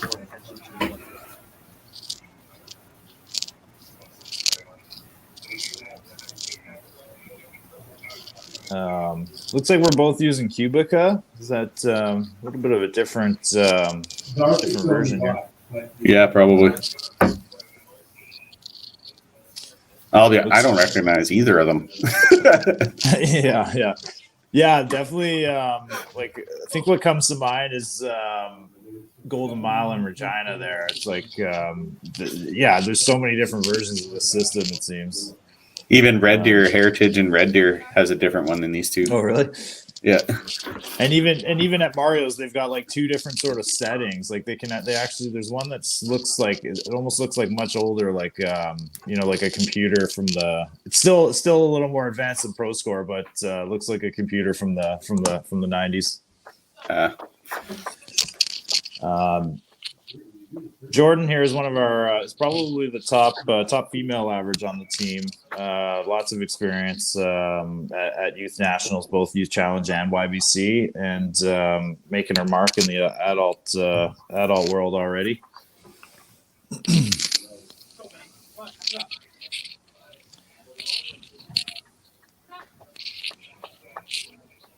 So it adds in after they get a mark then. Yeah, so you're gonna see for both teams. It won't touch the mark. Yeah, so that's good. That's good. Yeah, at least they were the same. Yeah, the last time we had Pro Score with this, so it was kind of having to do some mental math. We had to do that in the last match too. I don't want to talk over my partner here because he's real hard to hear. I don't know, just with maybe the connection. So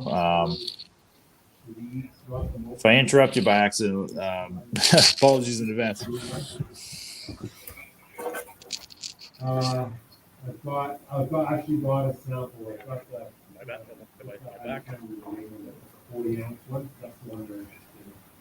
We are picking up a little background noise here, so we're trying to work on that a little bit. I think it's Ontario because Daryl is actually at the lanes, so he's picking up some commentary. I think on the jumbo screen there. So we'll work on that. Oh, there's a good one. I'm gonna leave this stuff on the table for a couple of days in the room. Probably Oh, she didn't look too happy about that. I think Isabel threw a turkey there last game. Coming towards the end of the game. Yeah. Spare? Spares it up. Oh, no, left a corner. Oh, I thought I went. Strike for Kaylee. Kaylee is 14, I see. So she's definitely got some experience, though. Yeah, probably one of the younger ones in the tournament. Yep. Okay, so the 3860-66.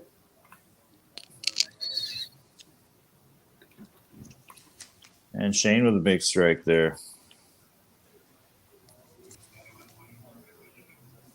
14, and then what's that one? I don't have that number handy on that number 3 one.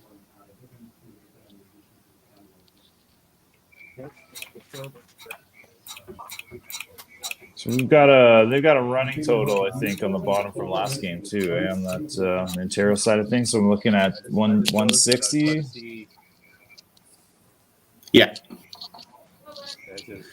Then obviously you can tell that the guy on the bottom still got 45 there. Yeah.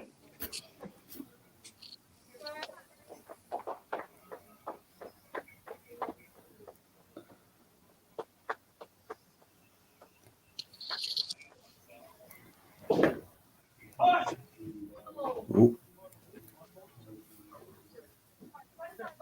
It's got a great approach for sure.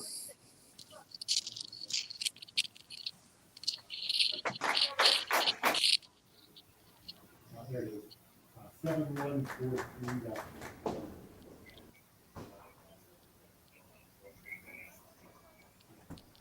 Yeah, we were talking last match too. It's just definitely a different experience for a lot of these kids. Different things and obstacles and challenges and whatever. So it's interesting to see how people handle it. I find that in the 5PL, a lot of it is like taking your time and timing and speed and taking your normal routine that you would normally take because you just want to get up there and go because nobody's beside you kind of thing. So it's definitely some challenges in this too. Yeah, definitely. I mean, that's what I found. I commented on this last game for sure, but it was, like it's funny how like you can be in different bowling alleys, like a world away from each other, but you sort of still bowl to each other. Like the games end up being that tight. Where you don't just sort of blow someone away. It's like you're watching the screen. It's like it's almost like I find it really interesting that you just have the same sort of mental outcome. Behind it, despite being in different alleys with different scoring, because I know Mario's the scoring is really good. You get a lot of bounces. Haven't seen too many today so far, but not sure about the other houses. But it's interesting that you end up like how tight it was last game. It was crazy. So it makes for some good games. And you'd think the other team could just like go off on a tangent, but they don't. So. Yeah, the nerves are real the same. Like it's just, and the Pinfall Mountain's a good scoring house for sure too. So most of the centers being used should be the better scoring centers, and I think most of them are. Yeah, we got two in town, Galaxy and Mario's, and Mario's is definitely the better of the two in terms of scoring. Well, Galaxy used to be a free fall, right?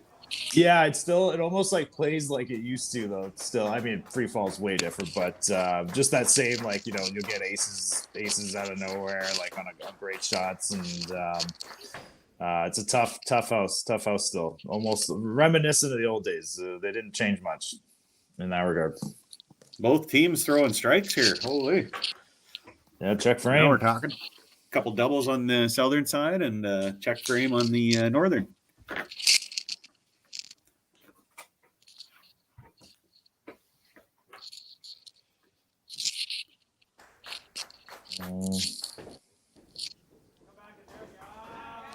Oh, that looked like it was a late faller. And this is another thing too. I guess you're waiting for the other team when you're in person too, but now you're waiting, standing there alone. Yeah. And the interesting dynamic last game was the BC team must have had a big crowd in behind them, because you could just hear all the cheering where it was pretty silent. Although it seems like the sound isn't on for us or something, but I'm not sure what the crowd at Mario's is looking like. But they you could tell they were feeding off that energy in the 10th frame. Yeah, that definitely helps for sure. Sounds like everyone has a crowd of some kind. That was a nice break. Good frames for both teams. I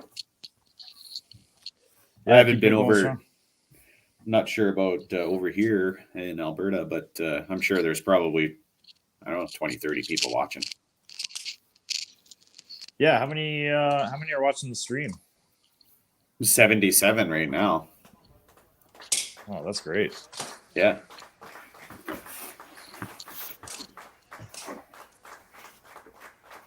One of the cool things about doing she gets a kickback. She got 12 out of that. There you go, Dan. There you go. That's the Mario specials with the 12 count. Yeah, what I was going to say, the good thing about all this is it's recorded and we actually can go and watch it and stuff. So normally you wouldn't have that luxury, right? So that's kind of a good thing about this. Yeah, I mean, if you're a student of the game, you'll go back and you'll watch yourself bowl, your good shots and your bad shots, and you're not thinking about it at the time, which makes it even better, right? So you get to go back and kind of study your shots and what worked, what didn't, study how your sort of demeanor was too. It's a really good experience, a really great idea. Mm-hmm. Sean had a good ball there and got a little tapped. Yeah, we're looking for that. We're looking for that turkey. There's Raven. I know Raven because I did a shirt for Raven. A custom one. I know a lot of these kids because I do all the shirts now. So I'm getting contacted by a fair amount of YBC kids too.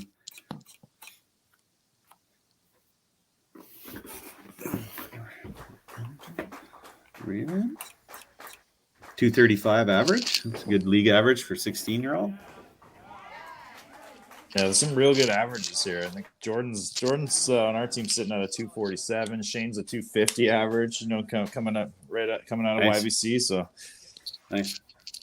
Kaylee with the turkey. Yep, turkey.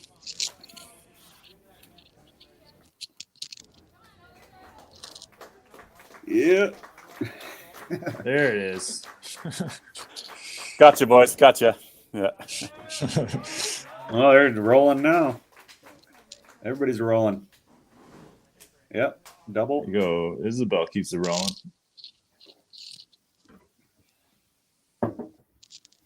So is that all the kids staying hoteling it up, or they all going home, or I wonder how that dynamic is too when you're off the lanes. Yeah, I'm not sure. I mean, we really only have one outside of Thunder Bay, so I imagine. I'm actually not sure. Just a commentator, That's all. Yeah. They don't tell me much other than player bios. yeah. It's all about the bowling over here. Yeah, this is pure bowling. Yeah, I think. Well, in Alberta, they're from kind of all over here, so I think they're all staying in a hotel or something. Yeah, we've got a coach. Coach Natasha is from North And then we've got Emily's from Elliott Lake. small town. I think known for the drag races there. I've been there once actually for an uncle who was in drag racing, and so we went there one time. It was so fun. It was amazing. I was a young kid at the time, but yeah, Elliott Lake's a nice little spot, known as a retirement community. But, okay. yeah, and she's a year and a half into her bowling career, so some new blood there. And her mom started the YBC program back up there, so great to hear.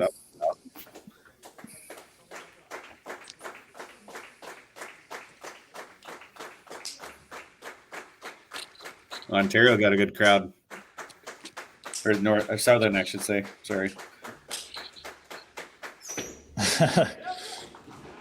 Yeah, I don't see Southern Ontario on the screen though. I see Ontario. I don't know. Us Northern Ontario folks, we throwing some shade there, eh? Yeah, maybe take that Northern away. You know, we're Ontario too, right?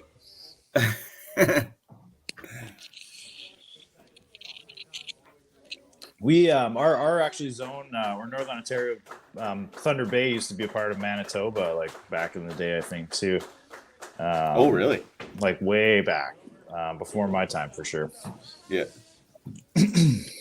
Well, I learned something else this morning. What did he say? Oh, Cam Boone was saying if you were in YBC, you couldn't go to like a cash tournament and make money.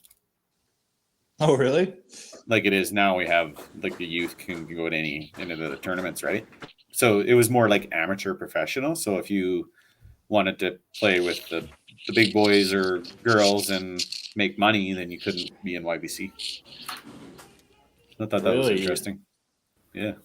Yeah, I know, man. I know some leagues or some tournaments had like 16 years old. Like our major league, you had to be 16 to join. Didn't matter if you're in YBC or not. But I don't know if that's still in place really. But yeah, most I don't know.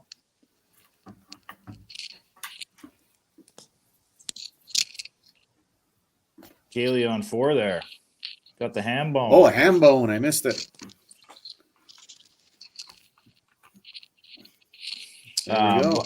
Last game was really tight for us, and we sort of had a rough 10th frame, and they just went off the page. So hopefully we can reverse that this game. Then they had that was like 13 marks in a row there before that had been.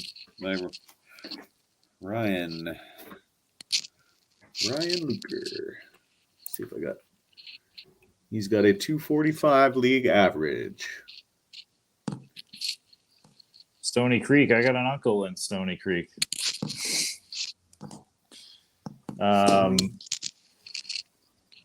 Shane here on a spare.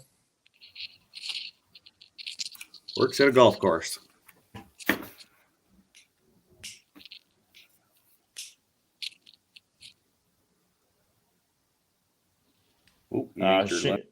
Shane's bio, he says he throws it the fastest ball out of anyone competing. So I think we can see the speed. I haven't seen the speed there. No, yeah, we can see the speed, and he's been throwing some heat today. I've seen some 32s. What's that in kilometers? Oh man, don't make me do that math. Hey Siri, no. What is it? 3.6 times 3.6? No, 1.6. 1.6. So do some fast math.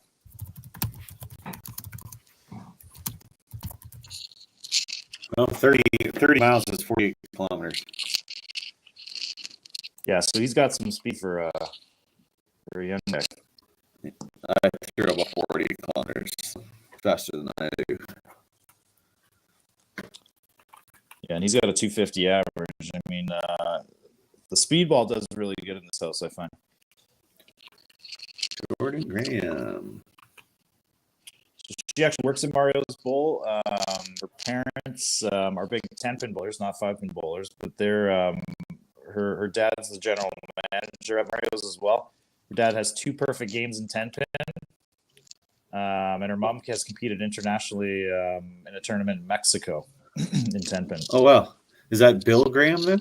Yeah, Bill Graham. Yeah. You got it. I was dealing with Bill for YBC Nationals. Yeah, I mean they're awesome. They're so accommodating. I mean we've all been practicing for nationals next week, and it's just treat us amazing. It's a great. No, that's awesome because he seemed like a really nice guy because we had a bit of a sizing issue for a couple of the 10-pin shirts, and he was totally cool about it, and we shipped him out to the bowling alley, and he was awesome about it. So that's cool. I just met him this year. So. Yeah, and they put a lot of effort into these lanes too. I mean, expanding the 5-pin lanes. I think there was like 6. Could be wrong. Somebody maybe correct me in the comments. But I think there used to be 6, and they expanded the 5-pin into the 10 to make it 12. And then just recently, like I believe it was last year, they totally refinished the lanes, new lanes, and they're so nice. Like they're just every line you can see. The approaches are just so smooth. Synthetic, like just such a nice house. Yeah, I'm pretty sure you're right. I recall it being 6 at nationals or something one year. Yeah, and I think they expanded that, like thinking, like 5-pin. It's like 5-pin. You sort of have to fight to get anything in a way, right? Because it's 10-pin's just the big popular sport. So, really awesome to see that investment. We fill them up on Tuesdays. Nice. Sean? I think Sean's first time. Yeah, younger guy, 15. He's had 2 years in youth challenge. 173 average. Multi-sport guy, into wrestling, jiu-jitsu, football, video games. Pretty active guy there. And favorite food, watermelon. I think I mentioned that last time, but good time for watermelon. Getting hot out there. Yeah, we need a lot of watermelon in our house. What was it, Yahtzee? Kaylee's on a roll. Yahtzee there. The top 3 are just rolling for Southern. I mean, everyone's doing all right. Yeah, and it doesn't.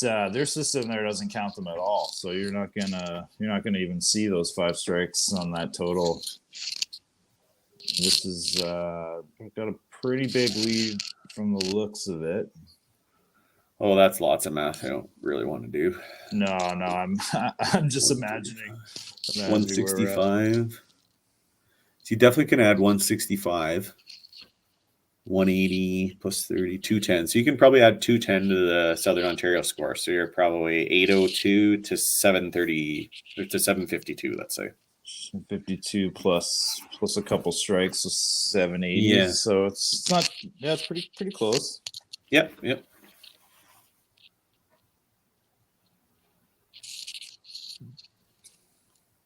There's a good shot for Eric back at it. So a lot of close matches. The 5 match is close. The 4 match is close. The 3 match, Kaylee has a bit of a lead for sure. But then Sean would have a bit of a lead. Well, no, that one's close too. Yeah, they're all pretty close except for the Kaylee one's got a bit of a lead. That's the difference really in the total, I would think. Yeah, and Emily started a little slow here, so it's nice to see last 4 frames keeping the marks and keeping in there. I mean, it's tough to see someone throw a 5-bagger at you and stay on it. So good to see. Well, there's your kick back there, corner. Yeah.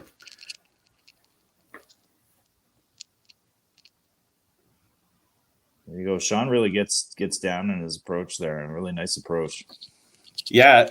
When he let it go, I thought he was going to miss left, so he must have a bit of a backup there, eh? Yeah, it looks like he throws. Well, he wrote that he throws a curve. I wasn't totally sure the difference between a curve, a backup, and a hook. I mean, I think they curve eventually, but yeah, it must have been a backup coming in there. I haven't seen him bowl in person, but yeah, it was a great shot. Isabel. And Isabel's the fireman here, coming off the bench last game to save the day. Bowled really well. Throwing hook. Okay. 14, 216 average.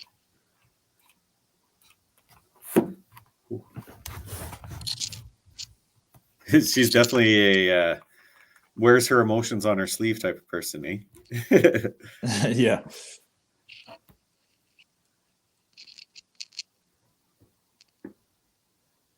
It's okay. We like the passion. We like the passion up north. I love it. Some people you can't even tell if they're on an 8-bagger or if they've opened 8 frames in a row. Yeah. Comes to mind. The person that comes to mind is Greg DeGrazia. There. I was just gonna say some guy from your area. Yeah. I think he'd like have like a perfect game and be like, come off lane. Yeah, okay. Yeah.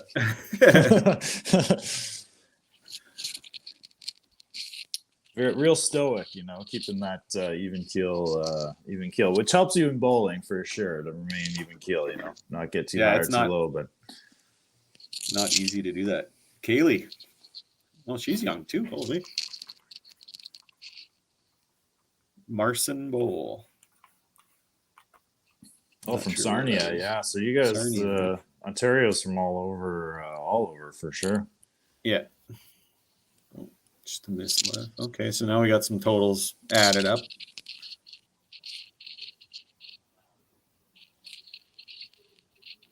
Does that say 6? Is that no? That's 8, right? Yeah, 824. We're sitting on 850, 861. Yeah.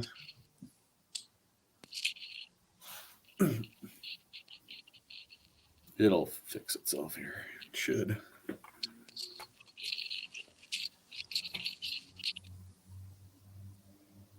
There we go. 854, and then two strikes not counted, plus some spares. So yeah, I think Ooh. he's still looking good. I think he thought he had that one. I'm a little hesitant to refresh fully because we might lose it. So I feel like it just keeps kicking in, kicking out. So Wi-Fi over a mountain isn't super fantastic, but we're doing the best we can here. And that's why we lost Daryl Noble as well. Yeah. The score sheet looks crystal clear right now. Yeah. That's what I said. It kicks in, kicks out. So it's good 1 minute and not great the other, but we're doing the best we can. And you guys are doing a bang up job. So keep on rolling. Yeah, as long as we know like roughly what it is close to when we need to. Yeah, I mean, we want to see it all, obviously, but score sheet is pretty key on that clearness. So if we can keep that clear, we're good. Northern Ontario, it might do a quick refresh, but I think it's the same thing, kind of coming in and out. That's not too bad. Wi-Fi across country, Yeah, for our fans at home, they're also filling out manual score sheets and sending those in too. So each representative appointed will be doing that and sending it down to Sheila, to the national office. Yeah, game sheets, right? At the end of the game, not full on score sheets like traditional scorekeeping back in the 80s, but like score sheets, you betcha. Yeah. Big double for Eric. Press sheets, maybe is what we call it. Yeah, there you go. That was a big double for Eric. He's that match is really close. Yeah, the fourth match is 1 point difference. The second one, they're all close. Yeah, I mean that 5-bagger kind of gives you the illusion that Ontario's way ahead here, but it's pretty tight coming into 9-10 here. Mm-hmm. I mean, Colton's ahead a little bit, but she's got a double, so he's got a spare. There's another double there for Sean. Yeah, Sean and Jordan are finding their stroke here at the right time. Yeah. And Emily on a double, looking good. Oh, did it go? Corner up.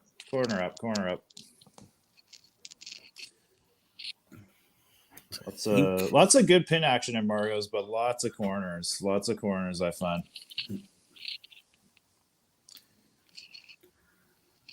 So Colton and Jordan it's a tight one there.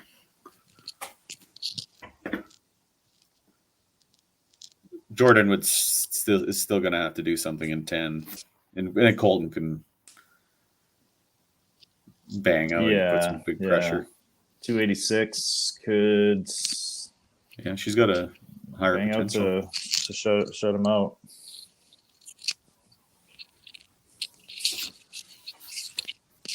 And Isabel Yeah. rocking there. Yeah. She Raven. strikes her bust for Isabel. Good shot for Raven for staying in her match too.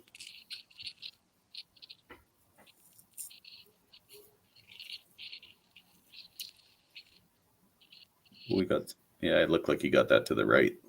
Yeah, when he throws a good shot, he does a little fist pump, like he's like he knows immediately when he releases it. Yeah. Oh, she just laid that down just a hair. Still got a good game going there, but now it's all about the total. He did the little finger point. Yeah.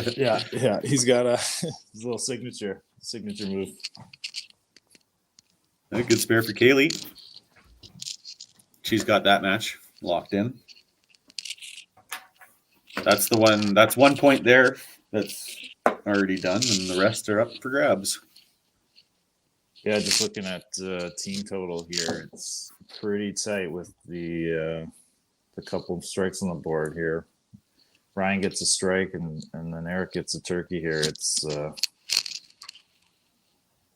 left a corner. Ooh. Yeah, we might have to math here right away. yeah. Because got two doubles and a strike on northern side, and then a double southern and a couple marks. So it's kind of about even.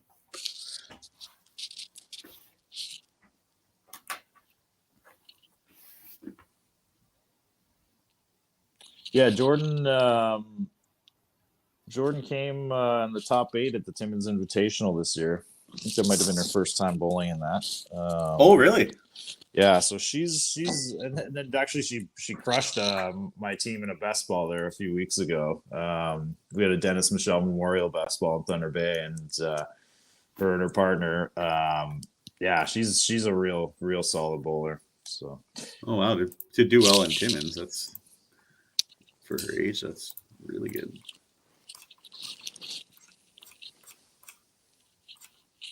I don't think I played my first cash tournament. I was 18. Yeah, like I used to really enjoy playing these like big 3-6-9s, no taps, best balls. Growing up, bowled a lot with my dad. Turkey. But Yeah. you don't have too many of those tournaments anymore where we're Yeah. at.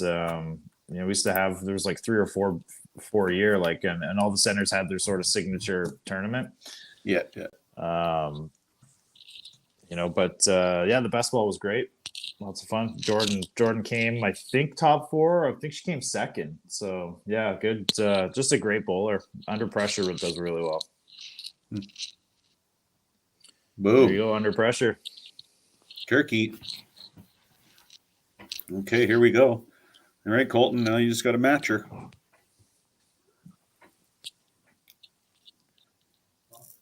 Yeah, so she's sitting at, I always find it interesting to do if are they watching the camera, are they not watching the camera, or what works for everybody. Yeah, I mean, I know like from experience in the 5PL when we did this, we were watching that like a hawk. We're shot for shot basically watching the camera. I mean, a bit of a delay obviously, but yeah, it's such an interesting format. Like it's hard to take your eyes off it, really. Okay, turkey is gone. Ham bone. Ooh, ham bone. Wow, those are big shots. That got her the win there.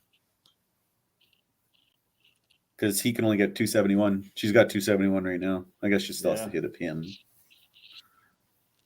Big comeback there.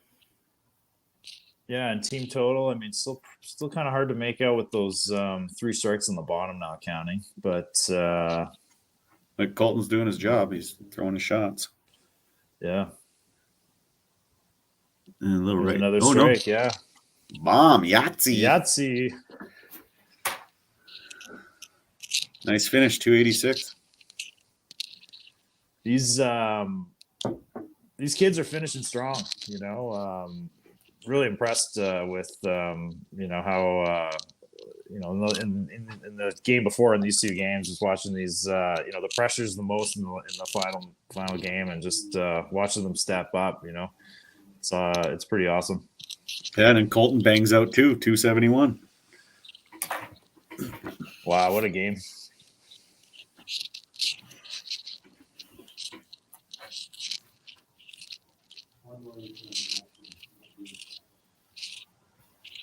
He really just needed her to open once. Yeah. Just anywhere in there. That looks pretty good. Oh, yeah. He does Turkey. throw a big back up there. Nice Yeah. shot. Yeah, it was a good curve. Yeah, good curve. Yeah, curve some way. Yeah. Then Raven hangs a corner. Put some turkeys. So after these two are done, we'll have a good idea. Yeah. Totals. Because I'll start figuring it out. Chop. Oh, get that 12. Yeah. The infamous 12 count in Mario's. Mm-hmm. I had a 447 when I was 16 years old at Mario's. Oh, really? Yeah. And it was a 12 count. Yeah. Just one more. Whoops. All right. Good game for Sean, too. Yeah. 253. To 212. So we got 2 for Northern Ontario so far. And then Kaylee has this one here. But like we said, all about the total. Yeah, so 1141. You could probably add. You can certainly add 45.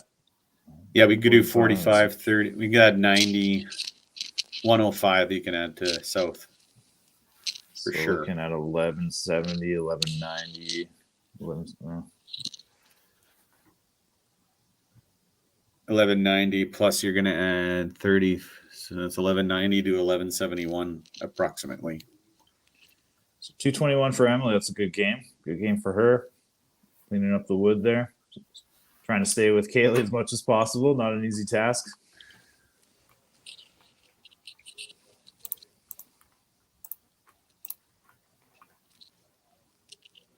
Yeah, I think Emily's I think it says 145 league average, so yeah, it's a good game. Yeah. She's punching above her weight class there. Yeah, just like get into competition, right? Yeah, and I mean she's the newest to bowling out of to be a year and a half in competing in these events is I mean that experience is invaluable, really. I mean just in life in general, but to be on a team and throw a game like this and keep in there for team total. I mean, good on her. A good game for Kaylee there, 305. Oh, she missed right.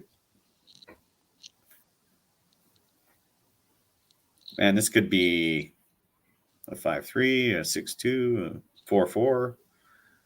Yeah. She needs to get some pins here for to help with total because of that. Oh, turkey. There you go.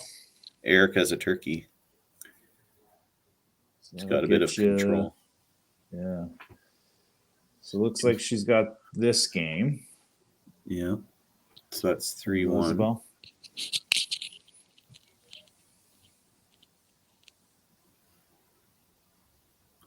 Chop. Great finish. 237. Ooh.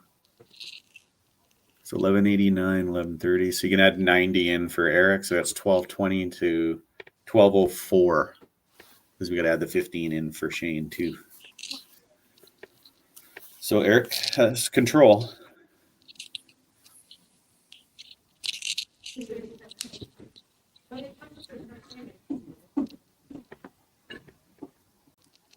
Honestly, if I'm anybody, I'm just not worrying about what the other guy's doing, and you just know you got to need a strike. That's just the only thing you can ever think about. Yeah, exactly. Yeah. I mean, you can. Yeah, I mean, the guy's not there with you, so you don't really have to. Oh, there you go. Does it? Pressure shot. So he probably has 1234 because it's not counting the 15, I believe. Yeah, tough to see. It's tough to see it right now. A little blurred, so I can't. I'm see gonna do what's some behind it, math. I can do the math here. Just to double check. but- Oh, and he Oh, right corner. right corner. Ooh. Okay, so he's sitting on. Must have been a bit of blow through. Yeah. Yeah, he's sitting. Did on he get one 28 too? There. Yeah, both He of got them one did. too. Both of them did. Yeah. So we got 12. Was that 12:32? 12:32. Yeah, I think it's up to date. Well, he's got I don't know if it's counting 20, that 30. 28 uncounted, I think, on Ontario. And he picks it. Oh, big spare. That was huge spare. Yeah. 12:48, 12:34. Yeah, they got it. Looks like it could be a 5-3.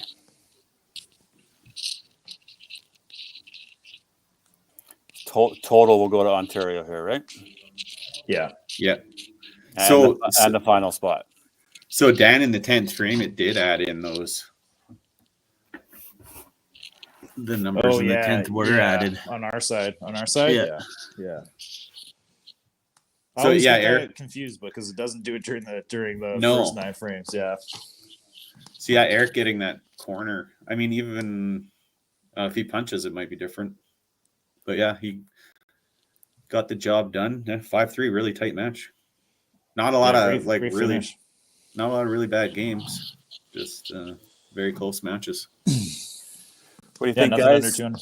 Yeah, a couple of highlights there for me, and we're going to make a little highlight reel. So obviously Eric there, triple, and then the first one in 10 secures. I would deal. say Jordan coming back and throwing a 5-bagger was a good one.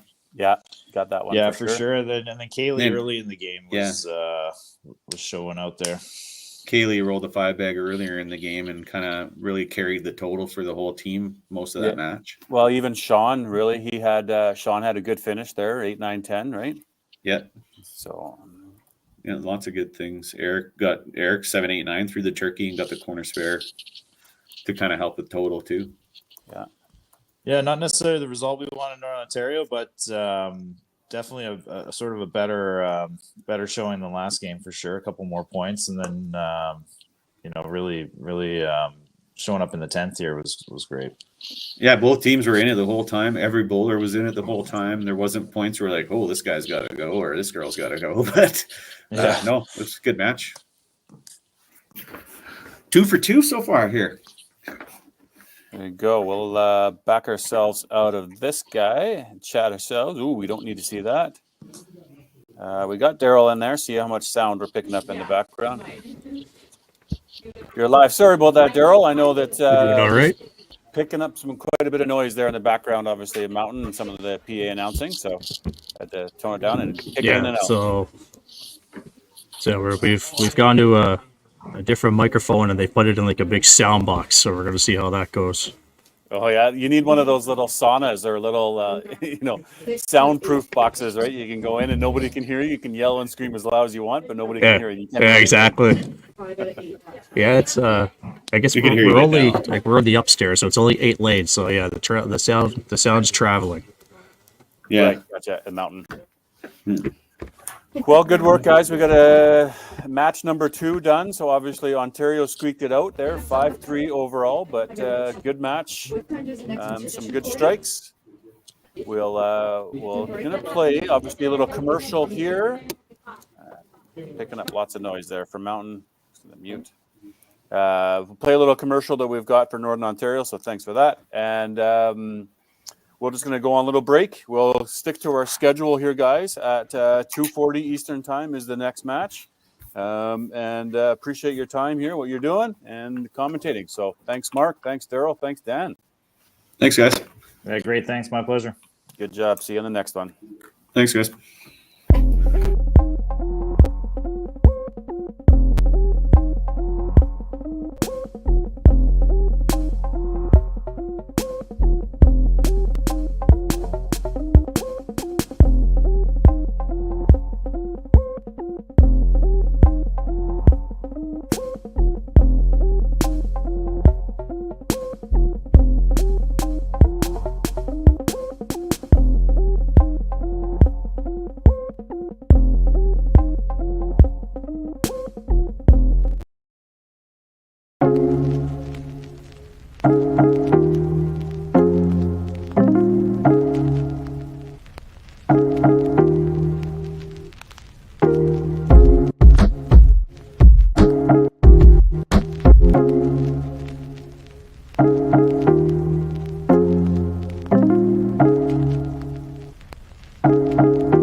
Well, good afternoon there, gentlemen.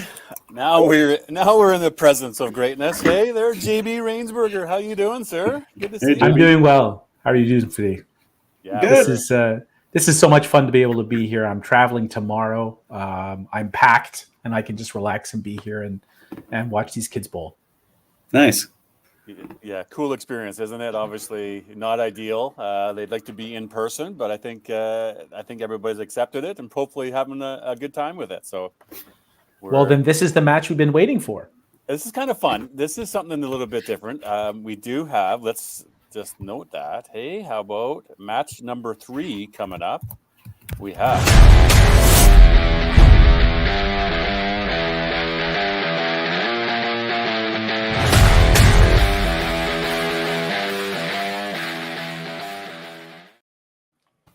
We got PEI playing Nova Scotia, New Brunswick. I feel like that match clip that I just want to run it for, 10 minutes and just get pumped up. It scared me. I wasn't ready for it. The poor guy. Yeah, so we're just going to go like this. I know bowlers are probably going to start to get ready. They can probably see that the screen is on there. But yeah, Absolutely. Like I was saying, PEI playing Nova Scotia, New Brunswick. This is the one game that they're playing each other at the same place. Yes. And this is going to be very different from what you would expect because, conventionally they would move to lane 3 and lane 4, but they're not going to do that. They're going to be 2 lanes apart. They're going to pretend they're not in the same place, even though they are. But I suspect there might be a little bit of good-natured chirping back and forth. We'll see what happens. Yeah, maybe we'll see across the cameras a high five come in Yes. view and out of view. So it's like, hey, I would certainly expect that. Yeah. I guess they're doing that just to keep with the format of the event, I would say, because we kind of ran through that in 5PL too, where we played in the same house, but that's not what we're doing. We're playing on an individual lane, virtualing it. Yeah, so that's good. I like that. I mean, it's happened a couple of times, obviously, in 5PL, whether you're at Sherwood, we've played, lanes 2 or 1, and then we're on 15 for the Bombers, or at Bonnie Doon, even a couple of matches there. So I assume there's a little bit of keep it down over there. A little bit of, they're getting a little excited over there. And, it feels different. You got a fan? Yeah. You got a fan, JB? Kyle Young. All across the country. It's lovely. Kyle Young, we're missing you. Hope you're doing well. Yes. BC move, but yeah, we're missing you, and we'd happily take you on the broadcasts if you're anytime available. So it's good to see you. Is he moving already, or? I believe he's in BC now. I don't want to give all away his personal secrets, but I do believe that he's probably sitting by a lake and streaming this somewhere in beautiful BC. I believe. Yeah. Nice. So we've got, I'm just going to flip us. Nobody needs to see us anymore. I'm going to flip this into to big screen. You can still hear us. Yes, but let's do a little bit of lineups here. Rosters, if you don't mind. JB, I'll ask you to do hometown PEI. Mark, I'll ask you to do Nova Scotia, New Brunswick. So get yourself ready for that. Give me the French names. Yeah, good luck. So let's go PEI for me. JB, please. All right, so representing PEI, we have Chastity Campbell, Summer Kelly and Emily Gallant. Chastity and Emily both bowl out of Summerside, and Summer bowls out of Charlottetown. Among the boys, Trey Wedge, Jeffrey Ferguson, and Landon Harvey. Trey and Landon are both Summerside bowlers, and Jeffrey bowls out of Charlottetown. And thanks again to coaches Brenda Carr and Steve Kneebone for helping us out this weekend. And they are bowling in the Lions Club Bowling Center at North Rustico, PEI. Beautiful. Mark.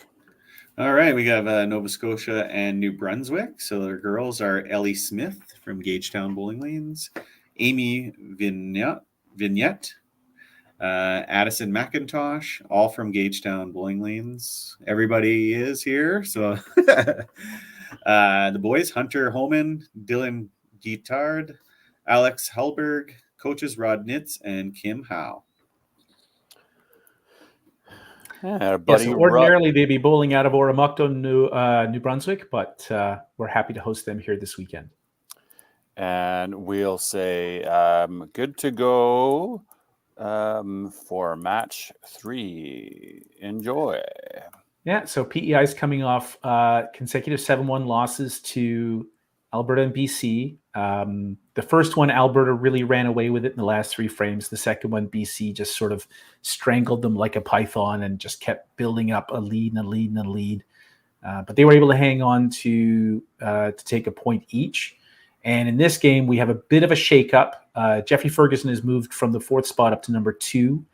And Emily Gallant has come back into the starting lineup in the 4th spot. Now, Emily Gallant, there's his dad or her dad, bowls. Is that family? Yes, absolutely. So her older brother was on the Youth Challenge team last year. And she's from a bowling family.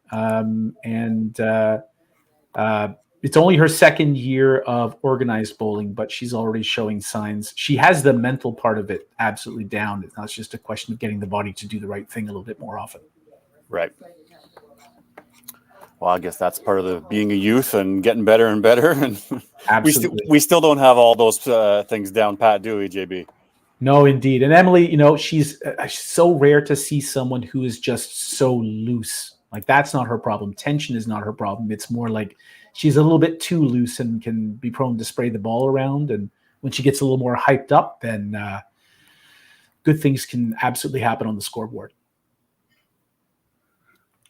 I'm not sure how Nova Scotia and New Brunswick did the first couple. I think I caught the tail end of maybe their first match, but I'm not up on how many. They got one. They got one in the first match, and that's all that's posted online right now. Okay, yeah. So we're still waiting for the game 2 results to come in. Makes sense because they just finished, I guess. Yes. And from what I remember, that lineup looks very similar to the lineup that finished game 1. Okay. Who do we got? So this is the one awkward part of these broadcasts. We never quite know when and how they're getting the signal to start. Yeah. Here we go. Trey now taking some practice slides to make sure that shoe is still sliding. Yeah, a little bit different from a back-end technical standpoint. Typically in 5PL, we would have somebody, a coach or a manager, into the back-end system, whereas this one, they're not. They're all just watching live on YouTube. So whatever the broadcast delay is, that's what they're seeing as well. That's right. So 5, 7, 10 seconds, maybe a little bit longer in PEI, but it's we don't have the coaches and managers into the back room where the 3 of us and the stream are all compiled and going. Yeah. Trey, somebody's got to be looking. One hopes. Yeah. So Trey and Chastity are holdovers from last year's Youth Challenge team. I got to coach them in Winnipeg last year. Trey spent a lot of the weekend as our leadoff bowler, and he is now in his 3rd game as anchor. So he still is bringing the energy, except that rather than firing up the team, I think he might be taking on a little bit too much the responsibility of trying to score well for the team instead of getting them fired up. So it'd be interesting to see how long that continues and if he settles in. All right, here we go. Looks like we're live. Did Trey play in the Open this year as well? No, I don't believe he did. And in fact, this is one of the ways that the landscape of PEI bowling is really changing. Over the last few years, the girls have been graduating into open age. So they're, many of the high-powered senior girls have now become 20-somethings bowling in the Open. Good to see you, Jordan. And so that brought down the average age of the ladies team a lot over the span of just a couple of years. And now we have three boys who are either recent graduates or about to graduate. And so the average age of the PEI men's team in the Open might be cut by like 60% over the next 3 years. The 2028 Open team could look a lot different from what we've seen recently. Yeah, cool. All right, what do we got here so far? 15 and a spare. Yes. So Jeffrey's first game moving up into the second spot. He finished the last game hitting the middle a ton. So he seems quite comfortable, and he is a bit of a streaky bowler, so that's not surprising. He has that teenage hook, and when it's working, he can pile up the strikes. In fact, he looks surprised there. Yeah, well, and that's part of it is that hook, right? He never quite knows where that ball is going, but he has really harnessed it over the last couple of years. And I know that last year at the provincial youth bowling championships, he bowled what was his high single at the time on the way to being the PEI gold medalist and our representative at the YBC Nationals. And then this year, it looks like he's even up that to 341 high single. So there's lots of strikes in there. When he does hit the pocket, that ball deflects in a beautiful way, and he can pile up the score quick. Nice. Sadly, he can also get off the head pin and stay off it for a while. So that's just how a little it goes. inconsistent. Yeah, absolutely. He's still getting used to having that release be consistent. The ball's looking a lot more. That hook is looking a lot more consistent than it did a couple of years ago. Do a lot of these kids on either of these teams know each other then? I'm not. They I played think, against each other? Or? I think. Well, there is the Confederation Cup, so they do get a chance to get to know each other. We have a tournament that right now bounces back and forth between New Brunswick and PEI each year in late October. So the kids pile into various and assorted vehicles, head over to the other side, and play in a team tournament that is sort of the miniature 5-pin pro league. And man, they love it. And not just, ooh, it's a trip, not just, ooh, I get to see other people, but they love the competition part of it as much as they love the travel and being around each other. So they might not all know each other, but a lot more than you'd expect for being as far away as they are. Yeah, I figured you guys would probably have some sort of tournament like that. Now, JB, give us a geography lesson here about timeline to get between the two. Obviously, a big bridge. What's the that's the big thing is that, for the last 15, 20 years or so, we've actually been able to go there by car. No need for a ferry.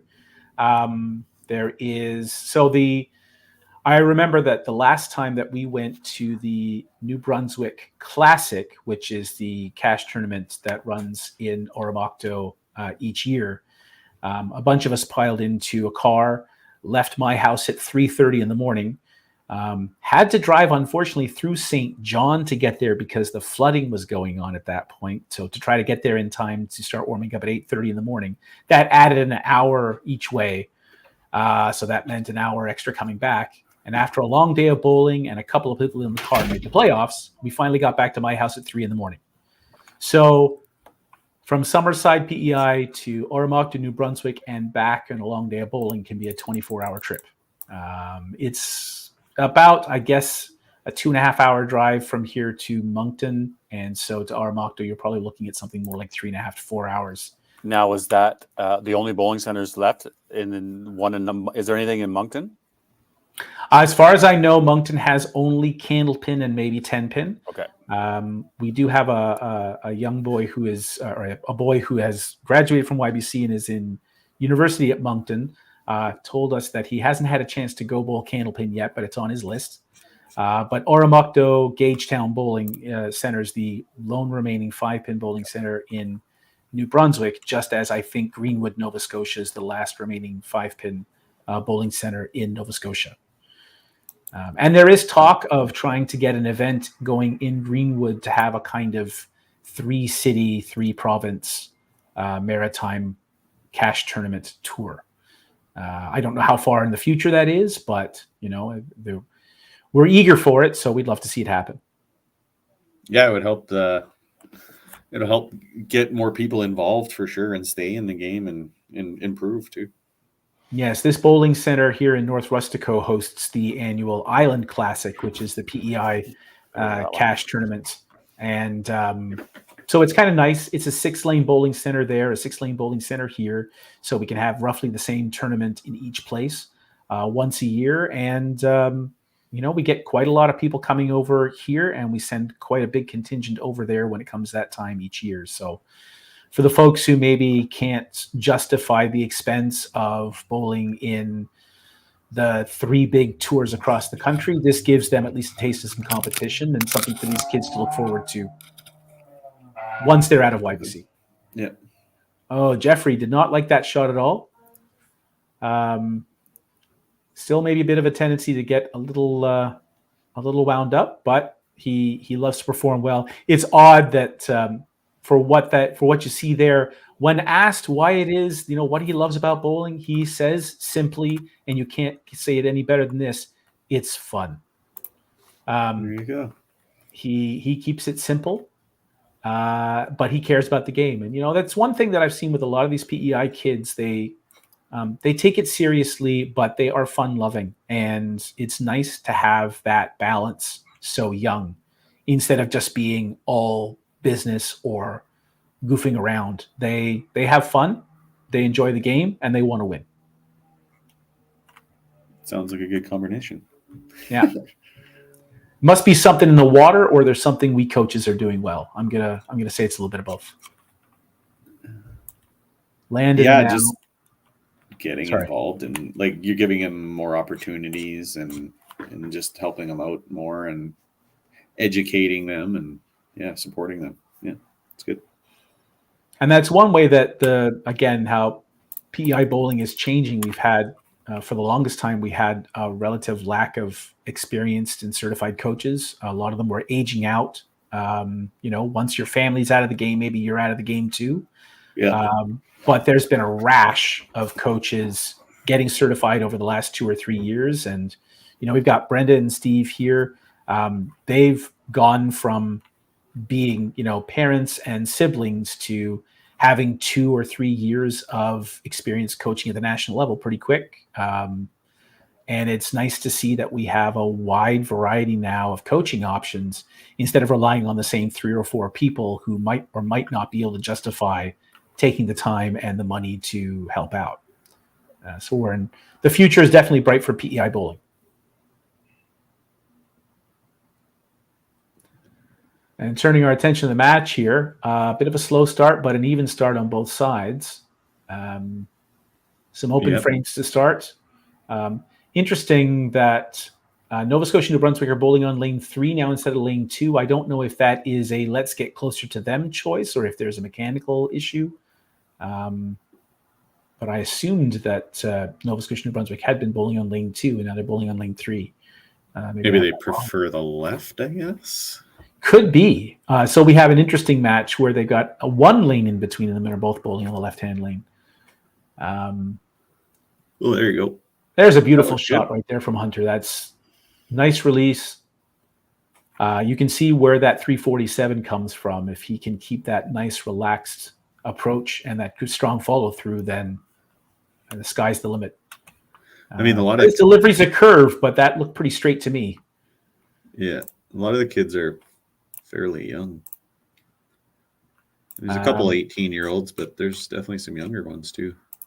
Yes, the PEI team is a little bit actually at the extremes. You have 3 kids nearing the end and 3 kids just at the beginning, and so it makes for an interesting dynamic. And 4 out of the 6 are Summerside youth bowlers, and the other 2 represent Charlottetown. So last year, all 6 bowlers were Summerside and Points West.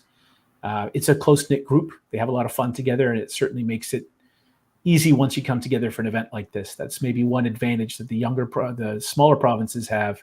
It's a much more tight-knit group. Everybody knows everybody. Yeah. There's a good ball from Jeffrey. There's that right pocket. He looked in That's control. his shot. Yeah. Yes.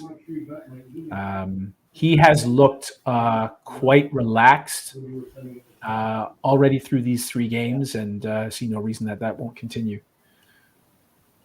Trey is the one who's been having a bit of a struggle. He's been a little bit all over the place. When he's been on the middle, he's been punching a little bit. So I think he's sitting at just right around a 390-ish double. Landon is starting to get comfortable. There's now. a good one. He came out of nowhere on us there. Absolutely. And he likes to use the entire approach. Landon has taken some big steps forward this year. That 750 triple was this year. That 275 single, I'm sure, was this year. And he has really turned a page in the mental part of the game. He's a lot easier on himself, a lot more resilient, a lot more relaxed, and yet he still knows how to get fired up. And that's a dangerous combination to be going up against a kid who can throw a bad ball and put it behind him and still get fired up when things are going well. Emily is kind of at the other end of the spectrum. She's about as loose as you can get. And unfortunately, sometimes that means her body is a little more loose than it should be. That was a bit of a rough reaction. And so when she's a little bit more focused, then she's all over the middle and dangerous. But a lot of the time she's so relaxed that just the body does what it wants. Okay, it'll figure things out.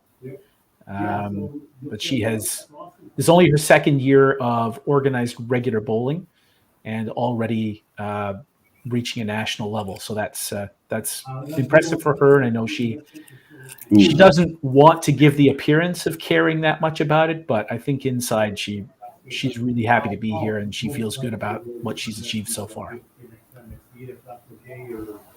Oh, I just noticed Trey there, a little what we'd call bocce style or goofy foot, maybe. Yes, he started out throwing the ball 2 hands from his waist, but sliding on his right foot. His transition to throwing one hand, it took a little longer. And he's been to several nationals. He was our bantam representative the first year I got to coach in the YBC Nationals in 2015 in Scarborough, Ontario. And back then he was 5 steps, sliding on his right foot and shoving the ball out from his waist. And now he has kept the right foot slide, and it seems to work for him. I didn't even notice the first couple frames. I was going to say, it certainly doesn't look like it affects his coordination at all.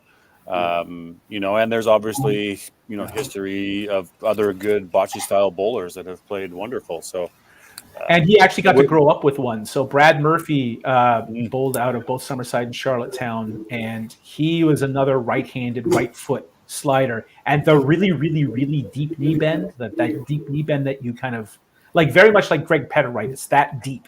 Oh, sure. And Trey is not quite there, but he really has. That arm has really he has figured out how to come straight. He spent a couple of years sort of throwing the ball around his hips, and now he really has just enough of that knee bend for the ball to come out. As we look at Addison's about to throw her 3rd ball, but she's definitely one of the younger competitors here. Yes, that's great. Good for her. Yeah, I think she might be. She's definitely the youngest I've seen so far. That's pretty cool. Yeah, it's wonderful to see. I guess. Yeah, be lead off too. Yes. And I haven't really got to know too many of the Nova Scotia New Brunswick bowlers. We saw some comments from nice ball. Wow. I've seen Dylan bowl a fair bit, Hunter a bit as well, and we saw the chat comment from Jordan Barton's. Very much a wish I were here kind of situation for Jordan. So I think but that program is so strong. Rod has been an absolute rock in guiding that youth program and really being involved in bowling at every level as a competitor, as a coach, as an organizer, as an administrator, shepherding the Confederation Cup. It's no exaggeration to say that Maritime Bowling would be in rougher shape if Rod Nitz weren't as dedicated to the sport as he is. Yeah, the merger, I guess, if you will, of the Nova Scotia New Brunswick is a great idea. I think more strength in numbers. I guess it seems like it's being a great partnership, and then I'm pretty proud of the fact that they decided to go with the new shirts and step up the game. I like that, and yeah, and we were working on it in the summertime even. So it's kind of cool to see them kind of join and strengthen their relationship and their association, I should say. Nice little shout out there, JB, to Rod Nitz. You're right. He's obviously contributed immensely to the bowling in the area, and been in communication with him a little bit here, obviously getting national sorted out and cameras and everything. So good on you, Rod. Yes, absolutely. Thank you, Rod. And for all the, for all the organizing and coaching work that he does, he's still competitive. He still loves the game, loves bowling with his son, Ryan. And he has plenty of competitive years left in him, and he wants to do as much as he can with them. Emily is another one of the young competitors, as I said. Yeah, it's her second year in organized bowling. Her brother was on the youth challenge team last year that I had the chance to coach. And she has she has such the perfect temperament for this game.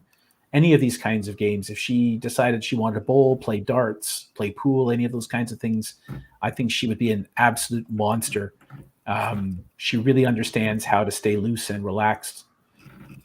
And even in just 2 years of of organized bowling, she already has, a good understanding of the fundamentals. And she's relaxed, but she's attentive. She listens. She wants to improve, but in a way that makes you feel like she's just happy to do it. It's not her identity. It's not the end of the world if it goes badly. She's satisfied either way, but she still wants to improve. So she's an absolute joy to coach and be around Saturday mornings. Is that Chad Gallant's daughter? I would have to look at the press pass. I'm going to say no. Chad, no, okay. Well, Chad's from. I was looking at the sheet earlier. Chad's yes, no. And that's when I referenced that earlier on. Okay, yes. So no, that's not the same family. Chad's name and feel no. like he's, as you can imagine, we're lousy with Gallants here in PEI.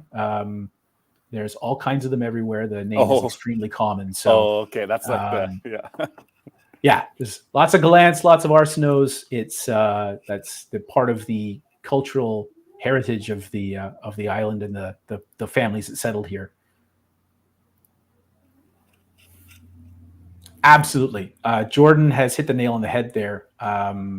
He's one of the.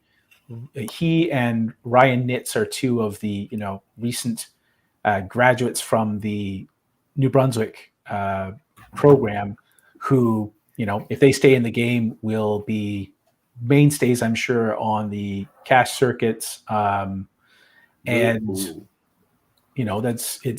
It's always nice to see such accomplished players come from a relatively small place where maybe you don't have access to the best coaching or the most widest variety, or sometimes the centers are not open as much as you'd like. You can't practice as much as you want, but they've done a great job. And so if Jordan thinks you're on the right track, you're on the right track.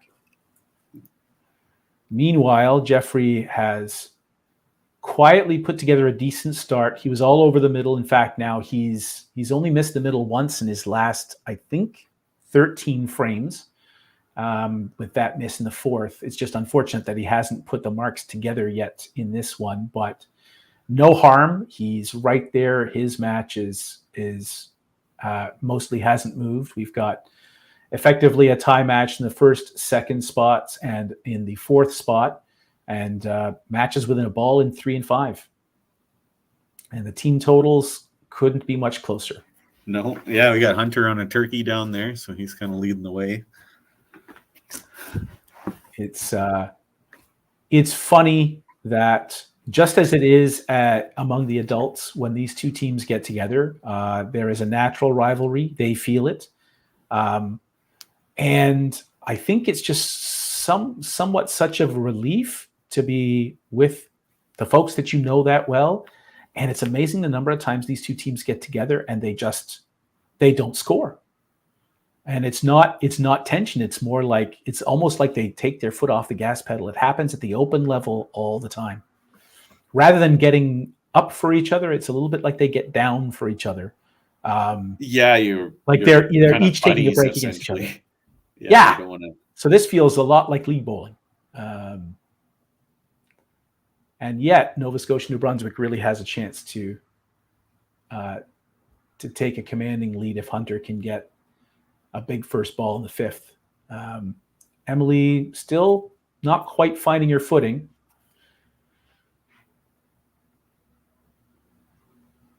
And she hasn't been that far. Yes, the 2 pins have been far away, but she has just been missing the middle by a board or so a lot of the time. So she's just not quite there. Honestly, it's just probably just a little bit of a knee bend here on that last one anyway. She was and straight up. She does have that tendency. It's one of those things she's kind of getting used to, being willing to bend a little bit more. She also used to have the fairly typical hop in the approach, which has kind of been ironed out. Yeah. And so one thing at a time, we're going to need something to work on starting in September. Ham bone. Big shot from Hunter there. And that really, wow. We got 4-4, anyone? I know it's early, but yeah, it's hardly surprising. No, Trey with a nice right pocket shot there. And this is the first time that Trey's looked comfortable. He's got spare strike, missed a corner, and then spare strike. It was a good start. Both the anchor bowlers are throwing all right. Yeah, he's relaxed most of the time, but he's not always comfortable. Once he starts getting comfortable, it's going to be scary. Very nice shot by Addison there. Very happy with herself. Yeah, she should be. Chastity's if you're going to pick a 2-pin, you might as well put a strike on top of the spare. Yeah, amen. Chastity is very much like that. You can see the head pins flanking the corner pin. She can be very consistent in the middle. She bowls better on slightly slick conditions, like it looks like there are here. These lanes look like they were recently conditioned. That helps her with the release off her fingers. She has a slight hook that can get away from her a little bit, but I have the feeling that she's going to be well over the middle for the rest of the day and the entire weekend. It's just a question of how many times she's going to punch. Yeah, and I was saying in one of the other matches is like in the youth challenge here, your sparing and your pinning is probably a little bit more important. There's going to be some tighter, grindy type matches. So absolutely, Jeffrey with a really nice left pocket hit, just enough to get the sweep. And yeah, I mean, that's, we had it come up in the last match as well. You hear it frequently in 5PL, 4 marks of frame, 4 marks of frame, 4 marks of frame. They don't have to be strikes. That's one nice thing about this level. 3 spares of frame, and you just keep doing that, and your team is going to look up at the end and be 150 pins ahead. There's the scores are so varied here. Strikes are not that important. Oh, all right. Yep, sub on Nova Scotia, New Brunswick. Okay, so Ellie's come in for Amy. Yep. Landon has missed his corner, but 4 out of 6 on the middle to start, and still ahead by 2 balls. So number 3 is starting to look pretty good. He just needs to dig back into his resilience, relax a little bit, and let himself throw the ball. And that's a nice ball there, right there. Oh, there yes. you go, buddy. Good push. A lot of it is just like a lot of these kids is take your time a little bit. And just developing that consistency. They all have like decent shots. It's just being more consistent. Yes, that's one thing that I've really noticed, especially with the Summerside kids who I get to work with throughout the winter, that there aren't very many of the ones who've picked up the obviously bad habits young. They're all fundamentally quite sound. They have quite good four-step approaches. They have quite good arm swings. Maybe they could bend their knee a little bit more, but they have the foundation they need, that as they get a little bit older, and if they decide that that's what they want to do, they have such a great foundation to build on to then start taking those leaps from 170, 180 to 220, 230. Yeah, exactly. We got a missing the ball or something here? Or? I'm not sure what's going on over on 3. For those watching, if you haven't heard yet, if those scoreboards out there look like spreadsheets, they are. North Rustico Lions Club lanes here, they have installed new pin setters very recently. They're up on the new Brunswick pin setters with the nice displays on the back, but they still have not installed and don't seem eager to install computerized scoring. So if you want the classic bowling experience, beautiful shot. Yahtzee. Has he hit anything other than the left pocket the last 20 minutes? I don't think so. No, they're all left pocket. Yeah, they're all left pocket right up there. That'll go all day. Him and Dylan throw a similar shot. Yes, kind of up the 25 board into the left pocket, and and relatively straight. I guess Hunter's is a little bit more of a backup. Dylan seems to be sort of straight into the pocket, but yeah, if Hunter can stay right there, then that's money in the bank. And I mean, Trey just got to keep getting marks. You can stay with them. Whoa! Oh, lots of bouncy. These are used to be Mendez machines, and so the bouncy that you tend to see in the Mendez centers, like in Timmins or anywhere else, the pins bounce out of the pit quite a lot here, so you get some quite surprising bounce backs. Nice to get a little bit of extra insight from Jordan. Thanks very much. Keep it coming. That Hunter loving that left pocket is actually a little bit of a surprise. He typically prefers the right. All right. Well, if both pockets are open, you're dangerous. Could have fooled me. Yeah, exactly. But if that's the pocket he doesn't like, then I'm afraid. If you got lots of room on either side, that's perfect. Absolutely. Strike zone's as wide as a house. Yeah.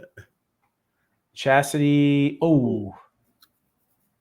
after being all over the middle, missing it twice, and still that first match is within a ball. Second match within a ball. Fourth match within a ball. It's now a question of whether Hunter can drag everyone across the finish line and take those 4 points for himself. Yeah, I mean, at this point, it could be anything. Absolutely. I mean, he's got a bit of a lead there for sure. So that one, but all the other ones. But not nearly as much as you'd think he would have at this point. So Trey has quietly been keeping a relative pace, I mean, an open and a double or something. 245 like is perfectly fine to stay with the team total. And Dylan throws a strike to get right close. Beautiful. 2 and 5 are just looking great. Dylan and Hunter both just relax, and if I'm sitting on the bench right now, I'm just clapping hard for the two of them, and that's it. That's all we need. You get us our 3 points, and we'll figure out how to help out on the next one. Yeah. Amy, 299.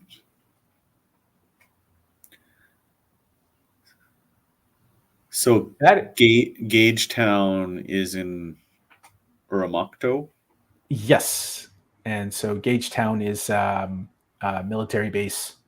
Okay. It includes a recreation center that, of course, includes 5-pin bowling. I've only been there a few times, but it's a nice center.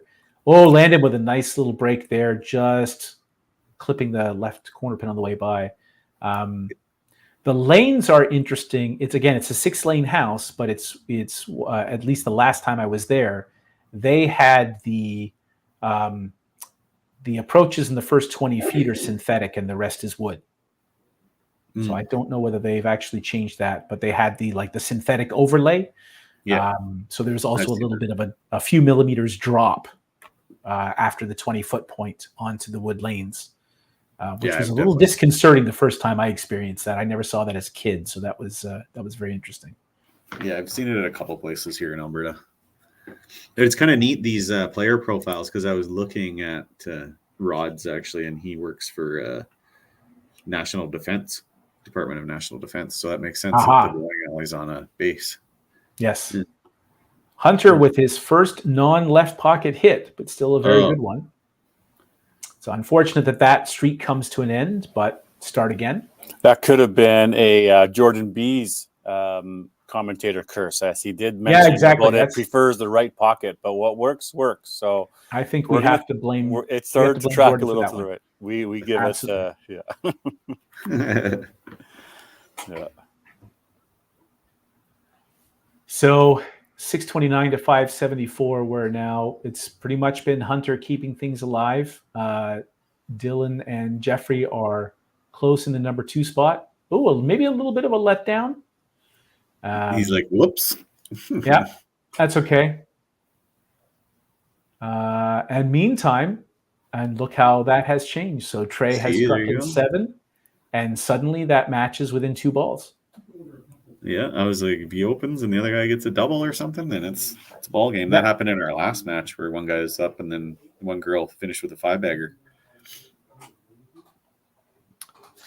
Chastity missing to the outside. That's 2 misses in a row for her. She's the score hasn't been kind to her yet, but she has hit the middle quite well throughout the day so far.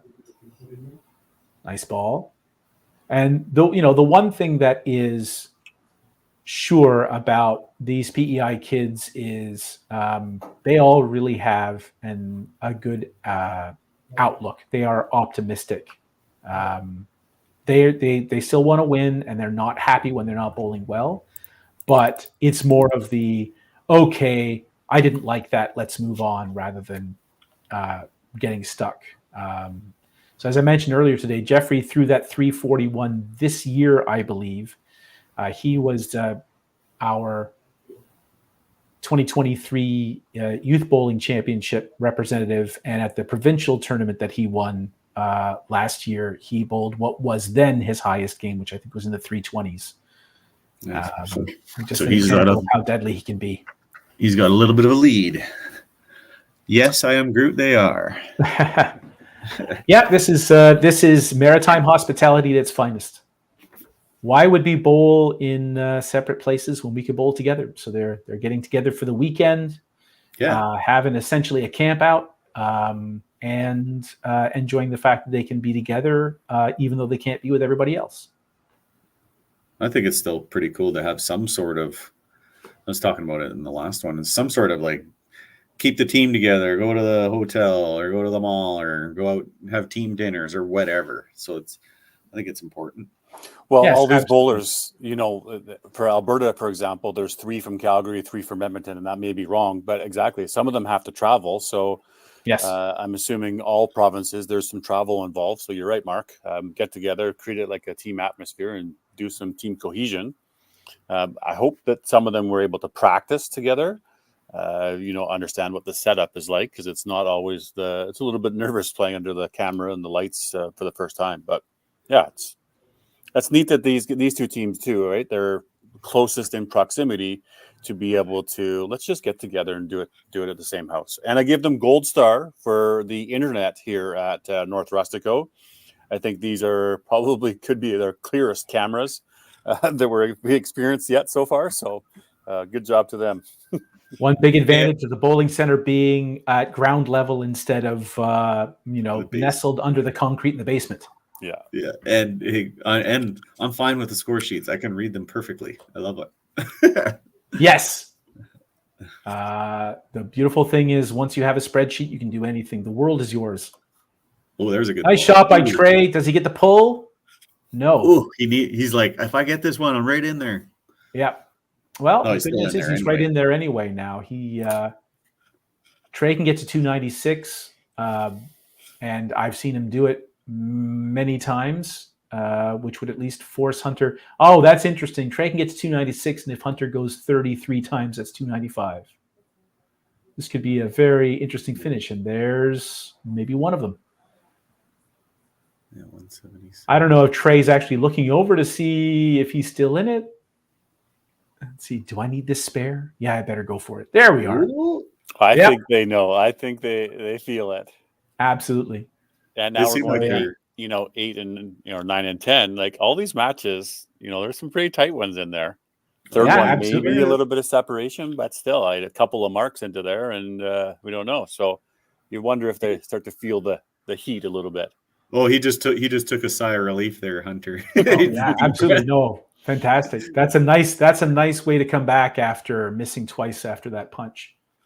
Ooh, aces. So yeah, I mean, even that number 3 match between Landon and Amy, if Amy can manage a double, then Landon will need a mark. So it starts to get very interesting. You can't run away and hide here. Now, I can't recall, but I seeing any lane courtesy at all. I mean, there is a lane separation in between them, but I see them on the approach at the same time. But I don't know.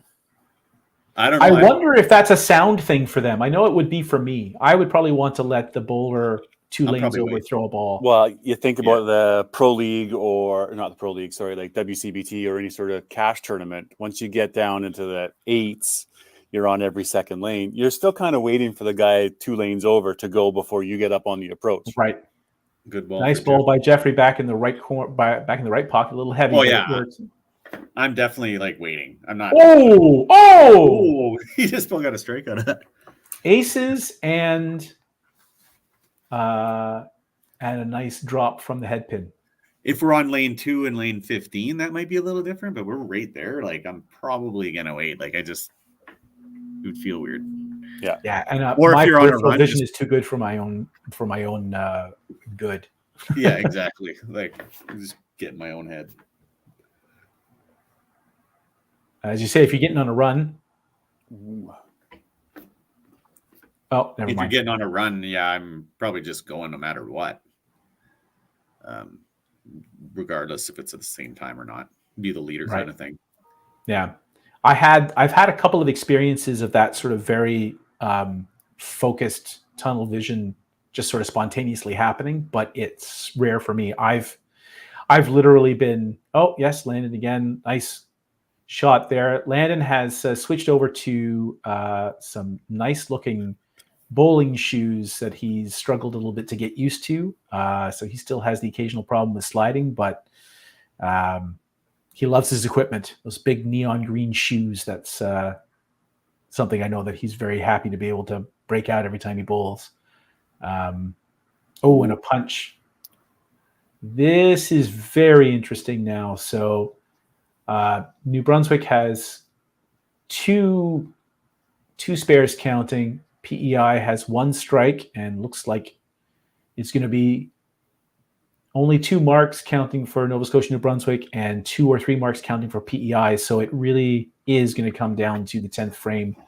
And there's really only one match that, I guess first and third will cancel each other out. Yeah. And the rest are all up for grabs. Notice that Hunter in the bottom spot is up by 29. And being up by 29 is a lot different from being up by 31. So this is going to be a big finish here and a big shot coming for Hunter. I always look at those 30s too if you need a double in 10. Yeah. Taking a little extra time. Oh, no. We got that little wet. Oh, no. Yeah, the tension devil got in there, I think. Yeah. So interesting. Now their trays they are kind of starting to take their time a little bit and assess the guy aside them, I think. Oh, he's on the middle. Ooh. Big shot, big count. That would have been a big one there. And all of a sudden, that's a difference of almost nothing. Beautiful. The only advantage Hunter has here is he can. There you go. The spare right there. That's 13 more. So Hunter can get to 297, and Trey can only get to 279. Oh no, sorry, 270. I made that mistake the last time because the up to the ball. Oh, all right. Now it's a lot clearer. No, yeah. 27 for Hunter. But team totals, what I'm looking at there. Absolutely. No, first and third have canceled each other out, and the other three are close enough. You got three spares counting for Nova Scotia, and one strike for PEI. So that's essentially Nova Scotia, New Brunswick have a lead of about 10 going into the 10th frame. Yeah. Oh, substitution and then 10. Okay, interesting. All right.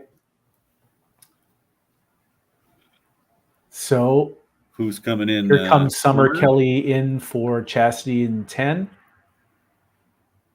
Summer really struggled in the second game. She was a little bit all over the place, but since Chastity's been that way for the last few frames, there's no harm in trying.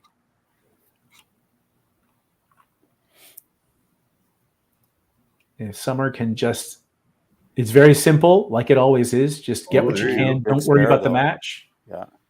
Summer bowled that 300 this year, her first 300 game. Nice.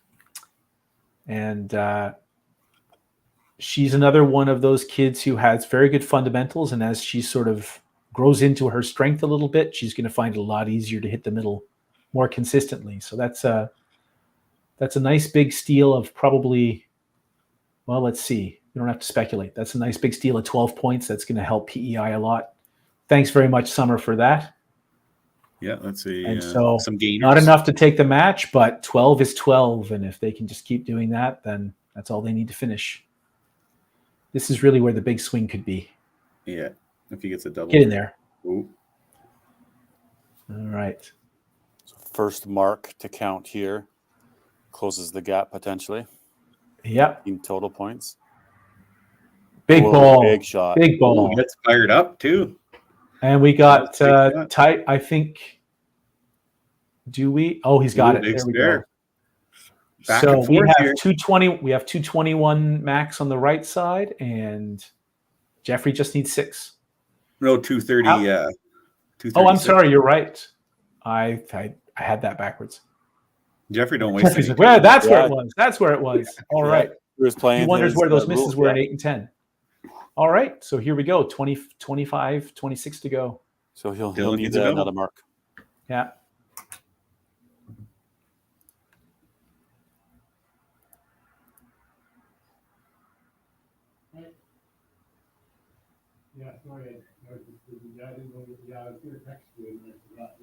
Oh, that's a beautiful shot.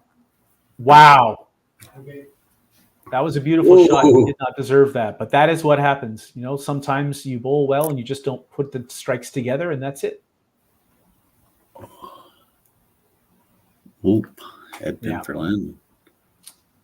All right. Well, the good news is that was only 2 for the team total, but now it's 1-1. And Landon just needs to clean up here. Now at this point, just trying to give the insurance that Emily and Trey need to finish off those 3 points.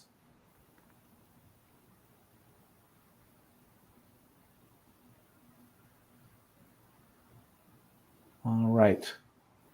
177 for Landon.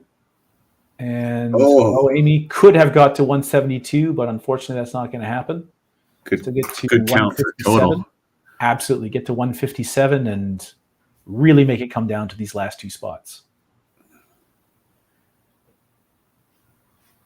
And you know, one thing when you have, in this case, both fourth bowlers struggling through this match, all it takes is one strike. That's all it takes. Yeah. 1 strike is a huge lift.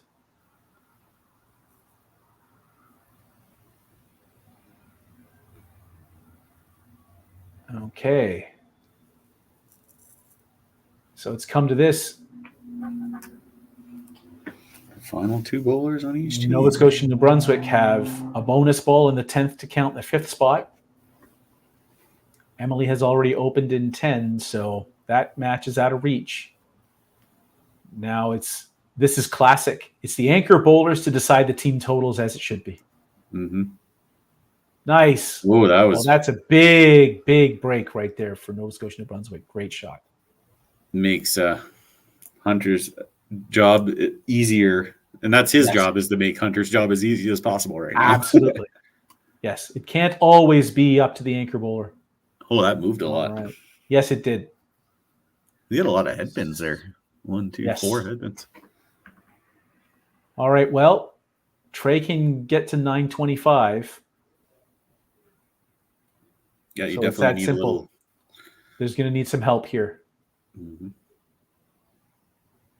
Nope. 910. Well, Oh, that might be it for. I like Nova Scotia, New Brunswick's chances. Yep. Stranger things have happened. I've seen kids foul and lose matches. I've seen kids foul and not realize that foul lost a match. You never like to see it, but that's part of what makes youth bowling so interesting. Strange things happen all the time.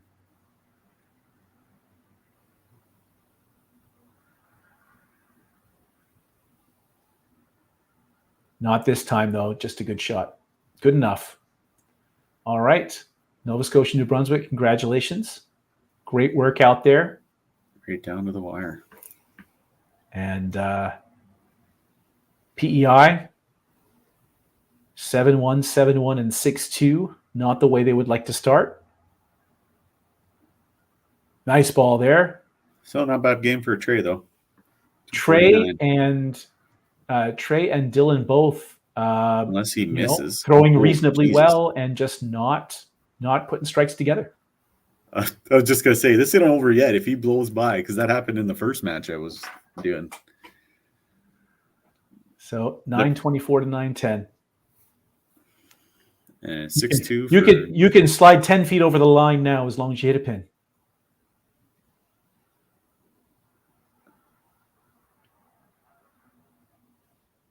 And that's a nice way to finish. There's that right pocket Jordan's been talking about. Yes. That's Well the right done. pocket, yep. That's the right pocket right there. Right on. Okay, cue. Jordan wasn't lying after all. I'm Absolutely. kidding, Jordan. Yeah, so a little bit of bad news for PEI. The good news is Jeffrey and Trey have kind of gotten a little bit more on a roll, but unfortunately, a bit of a step backward for the rest of the team. One more to go. Enjoy it. Start again and see what happens. Okay, so 9:39 to 9:10. We'll just take this out of this, and how about see us again, gents? That. Good. So we're 3 matches done for the day. One more to go. We'll take a little break here. Looks like the next schedule we don't have going on until 4 o'clock Eastern time. So that is roughly about 25 minutes. I wonder if we'll look at an adjustment on the clock for tomorrow. Seems like we're going a little bit faster than we quicker than we expected. thought. Yeah. Yeah, I think in person it's probably slows down a little bit with there not being any lane courtesy at all. But again, schedules need to be planned and organized for circumstances beyond our control sometimes. So that's Yes. that's It's why nice to have that buffer. I'd rather have it than not need it. Yeah. So and there's no saying you can't go throw a ball and warm up here because nobody That's can right. see. Nobody can see you. Nobody can stop you. And if I know Landon, he'd probably be doing that as much as he possibly can. to That's tire right. himself out. So we do have a commercial here for PEI group. Thank you, JB. Always a pleasure spending a little bit of time with you. Thanks very Enjoy much. your next match. And Mark, Absolutely. thank you again. We'll see you for the Thanks, next JB. match too. Yep. All right. Thanks, Mark. I had Thanks, fun. JB.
Well, back again we are. Yes. Hi, Kayla. How are you? Hello. Good, Joe. Thanks for doing this with us today. How's it been going so far? So far, so good. It's something new, but always exciting to try a different hat and put yourself out there a little bit. Yeah, well, we appreciate obviously this. I think we're getting some pretty good reception out there, and things are running fairly smooth. That's obviously the timeline is a little bit quicker than we expected, but it's nice to still stick to a schedule. It is. Obviously, in person, maybe things take a little bit longer because of lane courtesy and Yeah. ball jams or whatever might be happening. So It's nice too that the kids get that little bit of break in between each Yeah. game. They can go step outside, get some fresh air, have Yeah. that snack. go throw a ball out the other end of the lanes that we can't see you, right, or something like that. So So far, none of them have thrown actually a ball outside, but yeah, exactly right. they've definitely gone and taken the sunshine break and. And is it sunny and shiny where you are now? You're in BC, correct? are, And now so are you? Where are you? We're in Vernon. You are in Vernon. Okay. Yeah.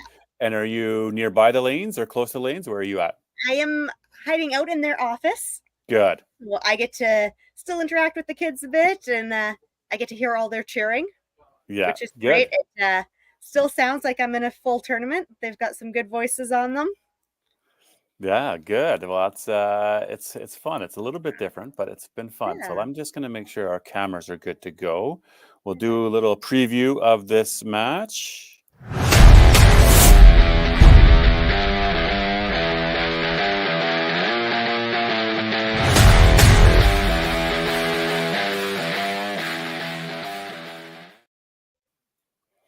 I feel like I could play that for like 2 minutes and get super pumped up, right?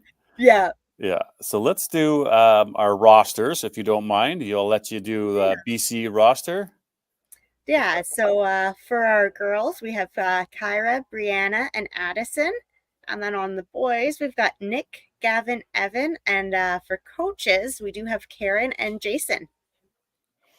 Perfect. And for Newfoundland, I'll go for these ones. So for Newfoundland, Vanessa Elliott Lynch, Abby Tiller, Jenny Lee Bowers. And on the boys' side, we've got Carter Belbin, Luke Walsh, Cody Jacobs, easy to pronounce Art Wells, and Stephanie Kelly representing Newfoundland. So that's fun. I'm going to just move this to front and center. Take off our ticker. And as far as I'm concerned, I think we're good to go for this last match of the day here. So just type that in. Good to go for match 4. Perfect. Good luck. So how's BC been doing here so far? They've been playing extremely well. Kids are bonding great. They're coming together as a team. They've been killing it in frames 9 and 10. Nice. Yeah. I know this. Yeah, I know the stats are. So if you're following along C5 website, everybody's doing a good job of submitting their press sheets to Sheila at the C5, and by about frame 4, they're activated and up to date on the on the website. So I'm just gonna.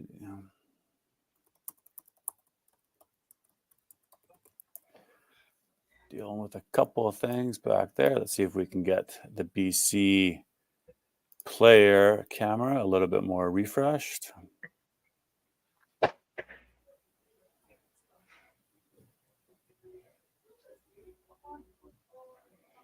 That's been the fun thing is, everybody's internet, Wi-Fi connection, direct link is a little bit different from place to place to place. So yes. Adjusted a little bit. But we'll keep working, see if I can refresh that one a couple of times.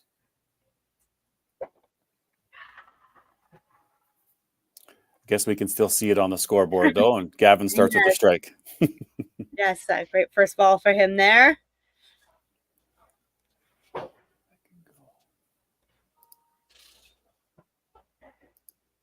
Oh, and we got it.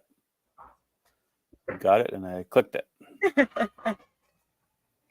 We'll let it come back into focus there.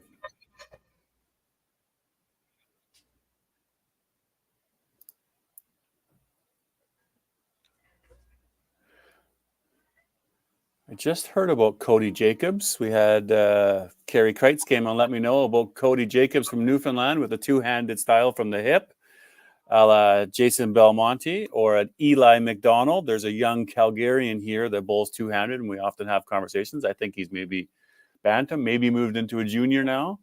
And the two-handed style is, one in question. Can you sustain it long-term? So I look forward to seeing the reinvention of the game, right? Yeah, definitely. Very unique. You don't see it very often. Well, again, reference 10-pin. There's quite a few bowlers now doing that. It's all due to spin rate. Okay. They can higher spin should mean a little bit more action once. So.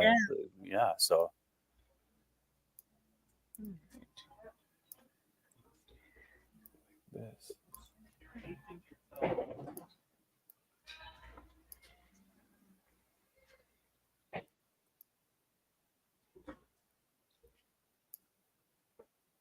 Little update on that scoreboard there.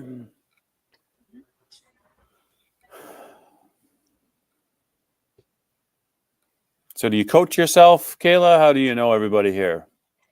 So I coach out of Alder Lanes. Yeah. So none of the kids I coach on the regular are here today, but I do know some of the bowlers from, say, Port Coquitlam a little bit when I was coaching at Galaxy Bowl. A couple of them were there in Nick's case. I did get to see Kyra bowling a few weekends ago up at the high-low doubles tournament. So now, where are all of these ones from BC? Where are all the players from? Are they scattered around a little bit? Did they have an opportunity to practice? Tell me a little bit more about BC players. Yeah, so they are all scattered.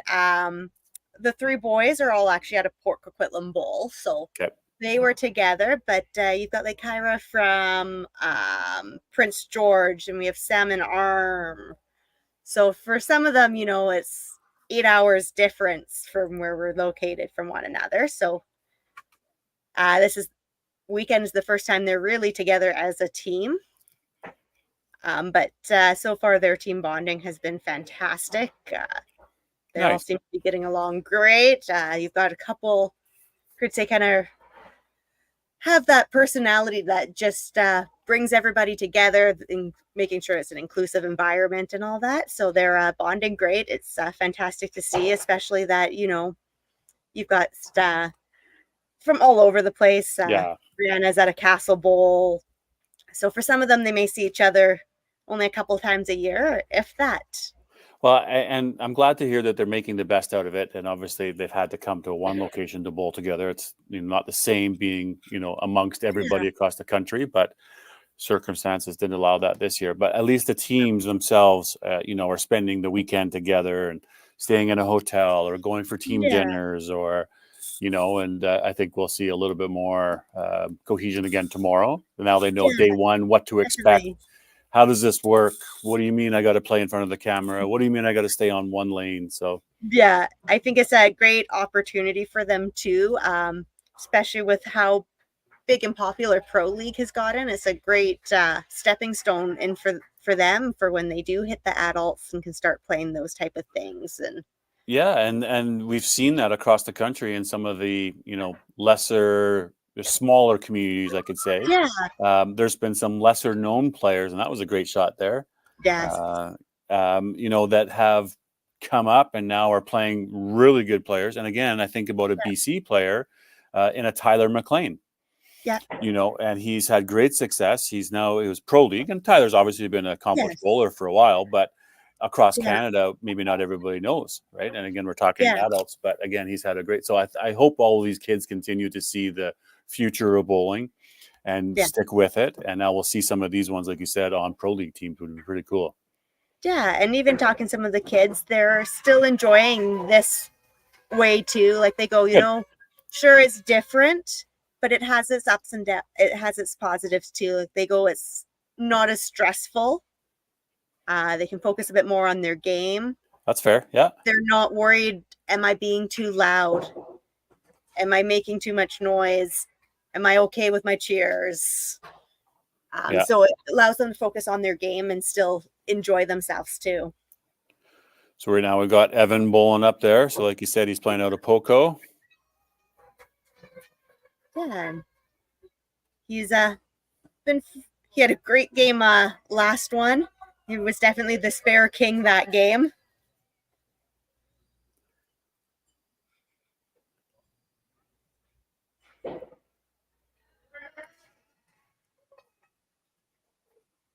And it's, great to see a bowler like Addison, who's 13. Oh my, wow. Good for her. Yeah. We've seen a few 13-year-olds. Yes. And last match as well, down in the Maritimes, there was a couple. So again, stick with it. You can build the program, 15, 16, 17, and get stronger.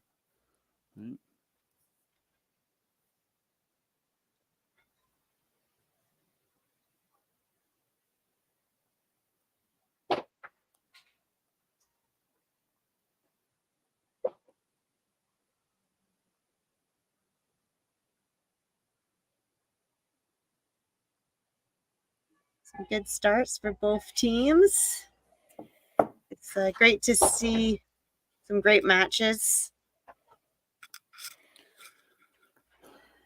Yeah, my very first match, we had Manitoba play Quebec, and it was 1350 to 1279, I want to say. But honestly, last match too, score wasn't as high, but it came down to the last bowler in the last moment. And that's really what this is about, is, putting yourself into a moment that means something. That's how you can continue to build that score. So, Yeah, you don't want. It wasn't a 1350 to a 850. I don't know what Yeah. the score was, but again, both players, Nova Scotia, New Brunswick versus PEI. It came down to the last bowl at the end of the day. It did, yes. We've had most of our matches have came down to 9 and 10. Luckily, the team has thrown fantastic 9 and 10s all day so far. So hopefully they keep that up. And That's a big thing to be able to do, isn't it? yes, Pressure moments down near the end of the game. Your 75, 60 to 90 counts are massive. yeah, they have a different energy in 9 and 10 right now, and they're kind of channeling it here right now too. So hopefully they keep it going all game.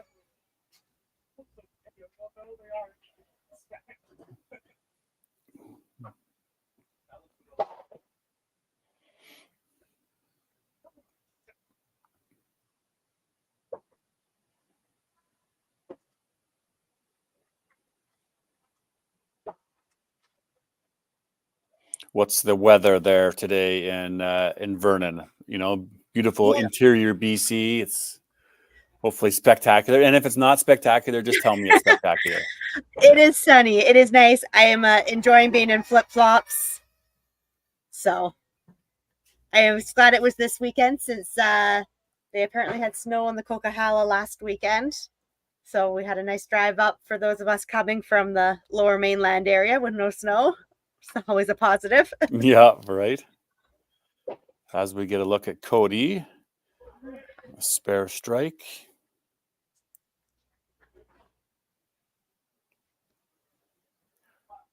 Yeah, it doesn't lose any, coordination down to the side. So I'm a believer in that method. That's good on him. Yeah. Keep proving me, Cody. Get bigger, stronger, and all of a sudden start averaging 375. You'll have a lot of bowlers bowling Yeah. double-handed. It's very interesting to watch. So I wish him the best with it. As we have Vanessa going, she had the double. Wobbly looking chop off, but got it nonetheless. And there we are, obviously bowling. So she's 15, bowling out of Plaza. Nice 385 and 1,033 triple. That's pretty big. Good job.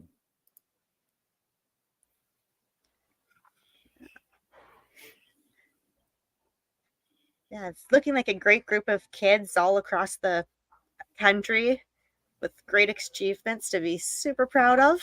Mm-hmm.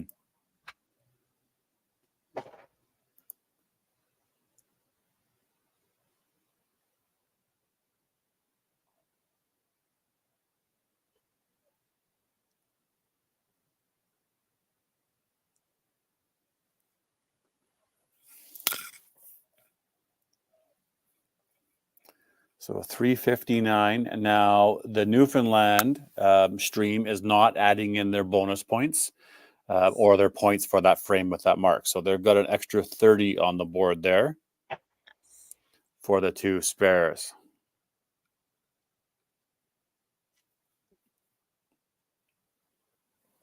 And a big strike by Carter. 3 out of 5 strikes, or 3 out of 5 marks, where BC had the 4 out of 5 marks in that third frame.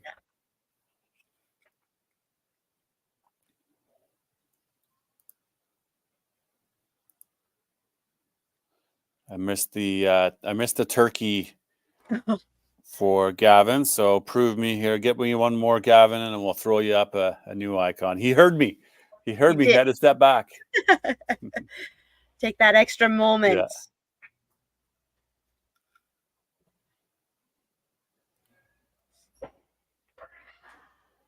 Oh, he got it. Oh, wow. Good job. So there's your ham bone.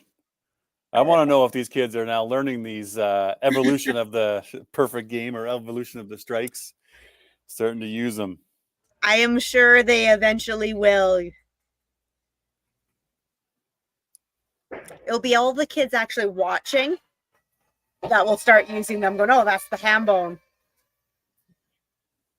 Yeah. We might make a new icon for tomorrow, being the icon of a six-pack. Yes. Six-pack of pop, right? And maybe Yes. yeah.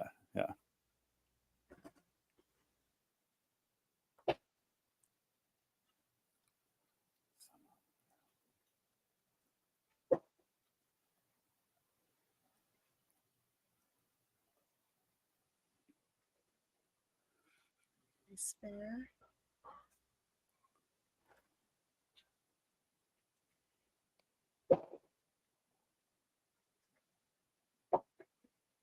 Clean up for Evan.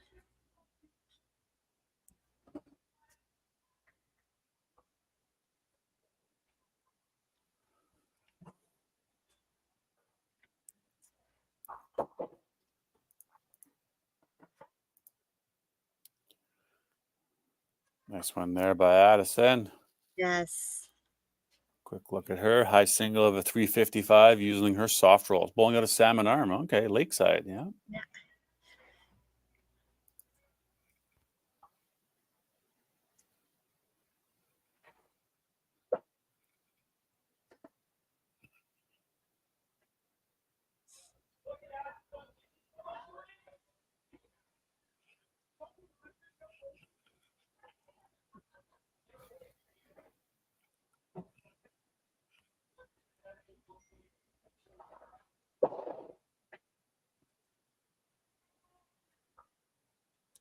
What was the highest game that you've seen today so far?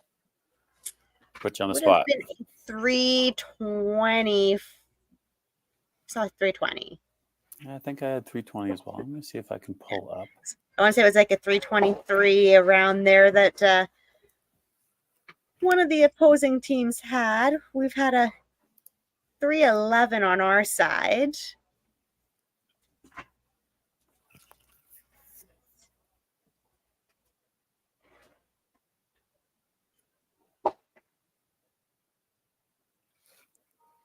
But they've all been just great matches to watch.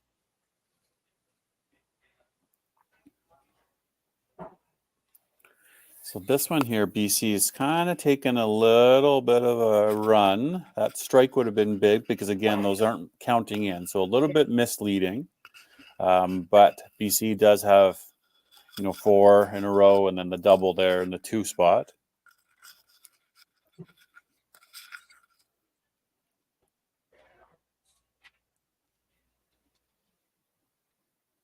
Oh, that just slid by The for Carter there. 323, yes.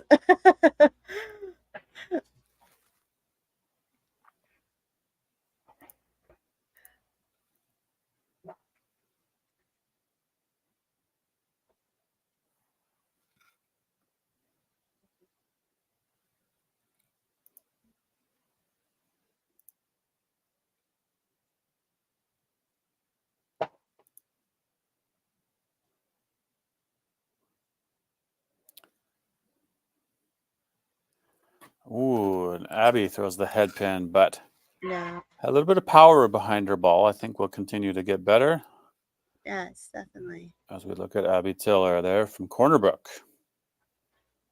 Another soft roll fan, just shy of a 900 triple. Abby, you'll get there. Yes. Ooh, and I switched it away, and there's Gavin didn't get his 5 in a row. I'm confident he can do the spare. Ooh, chop.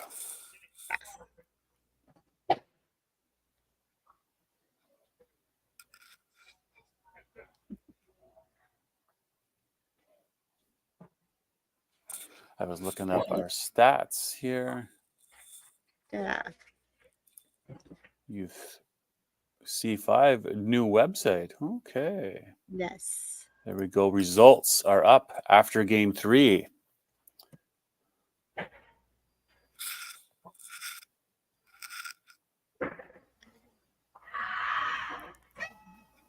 I could go like this, I think. Game 3.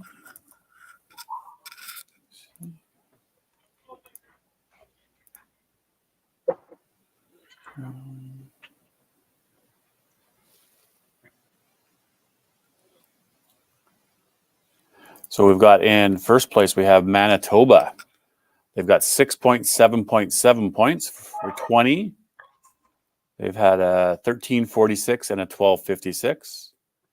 BC right in behind at 19.5 points. So a 7.7 and a 5.5.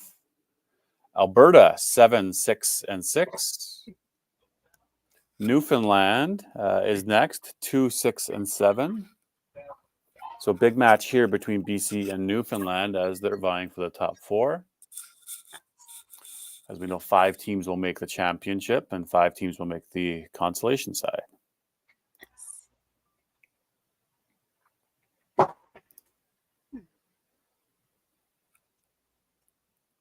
I missed the turkey there for you, Kyra, my bad. They're probably sitting there waiting for it too. Where's the turkey? Now that we've made all these emoticons. I think they're pretty focused on each other at this point Yeah. as it is. What's their setup down there? Do they have a big monitor somewhere they're watching both screens, or just a small one? What's the setup Yeah. look like? So we actually brought in a big TV, so we've got the other team streaming on a big TV off to the side. That way they've got plenty of space in the pit for them, and then the TV's kind of set up over at lane 4 for them to watch. Gotcha. Yeah.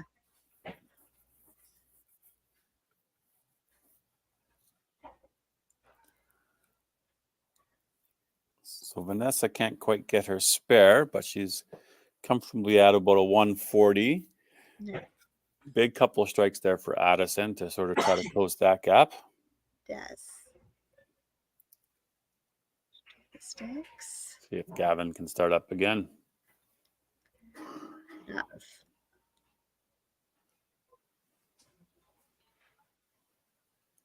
But not before Carter gets to go and see if he can get a strike on the board. Yes.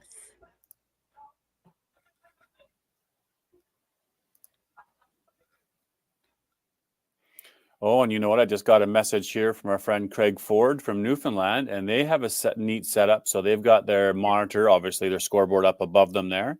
Yeah. On lane 10, they've converted that TV into the YouTube stream. So they're watching on the stream. So say, let's guess 250, 300 people packing the building over at Holiday Bowl there in Newfoundland, all watching and listening to us.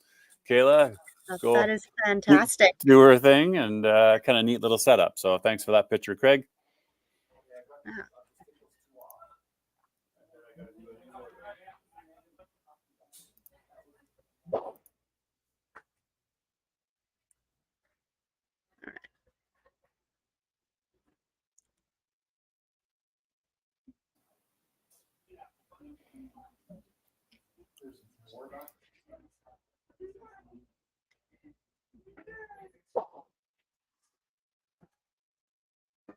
Half.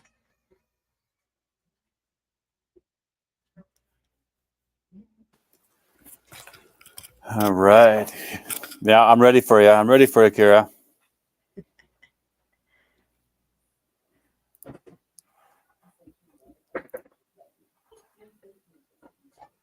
There we go. We can hear people in the background. There you go. There's your ham bone, Kira. Nice work. Yeah.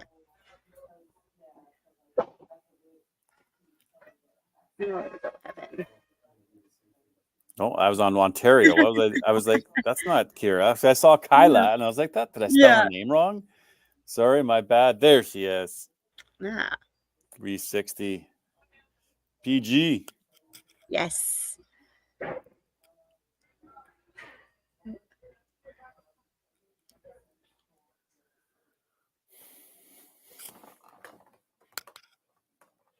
Strike back on there for Cody.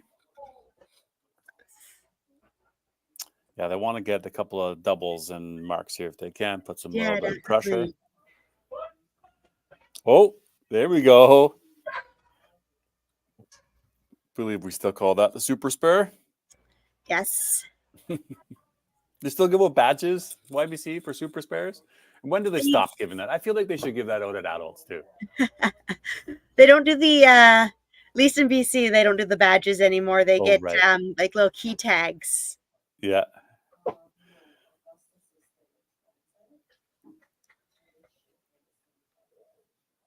Which the kids do seem to enjoy. Well, that's just nice to get a little something. Doesn't matter what it is, right? Yeah. Always nice to celebrate their accomplishments. There we go.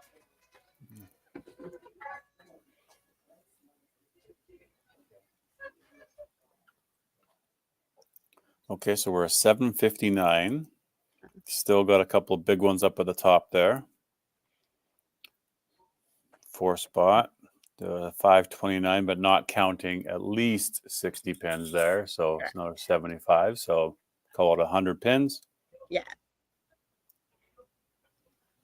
Oh, again, just a nice power shot, but that's 4 head pins there for Abby. Yes.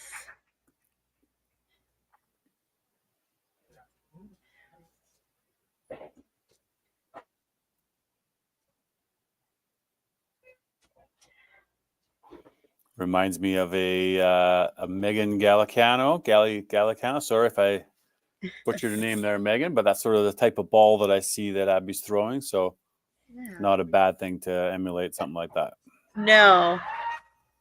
Megan's a fantastic bowler, so. And there's another super spare. Yes.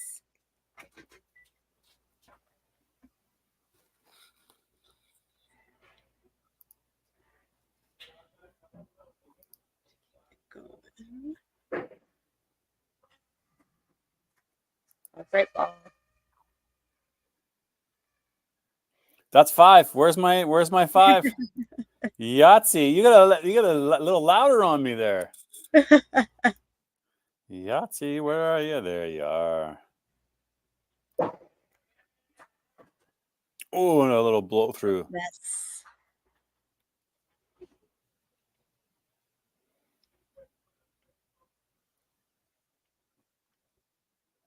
All right. Kira's got a big one building there. Yes. We look for Jenna that's throwing there. So 299, just short of the 300 for Jenna Bowers in Newfoundland, but you'll get there. Only 14.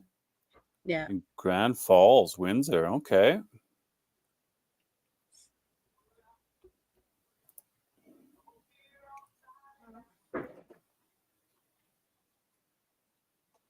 So I love the player cards. They're such a great little feature. Yeah, well, you know what? They took the time and they filled out some press sheets. Yes. A lot more details on there too that we Definitely. can certainly use over the course of the weekend. You know, for example, there Jenna Bowers has already been to, you know, nationals. It looks like in the YBC combo in 2020. So yeah, some cool things. Who brings him into 5-pin bowling? Yes. You know, why are you still playing? You know, just a chance to compete. So it's yeah. Yeah, it's a nice little way to get to know the bowlers, and I think it's a great way for our sport too, kind of giving them that kind of professional feel. Yeah. Yeah. I think we have a sub coming in the 8th frame. Luke will be coming in for Abby to start the 8th frame. Yeah.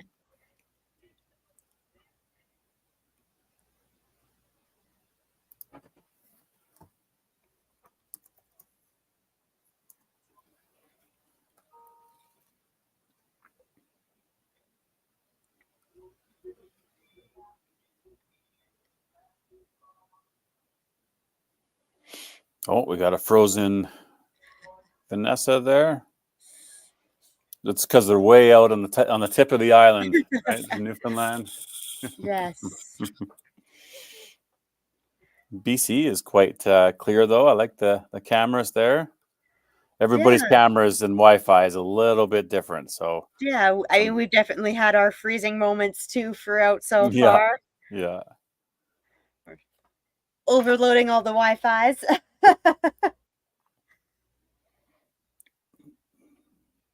goes Carter.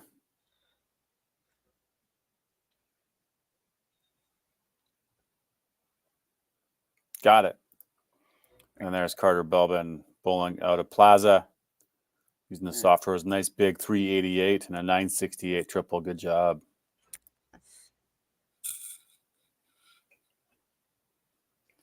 So heading into the 8th frame here, still a healthy lead for the BC team over Newfoundland.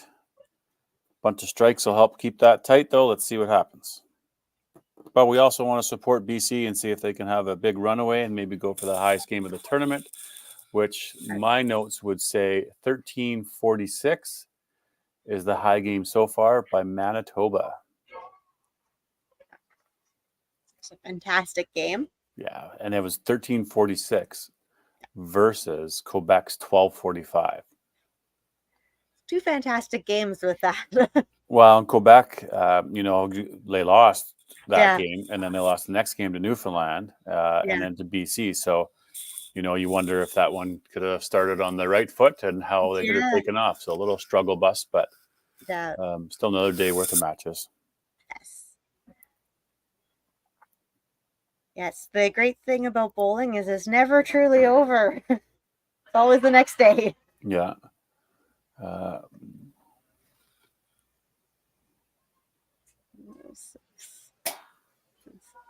6 for Kyra.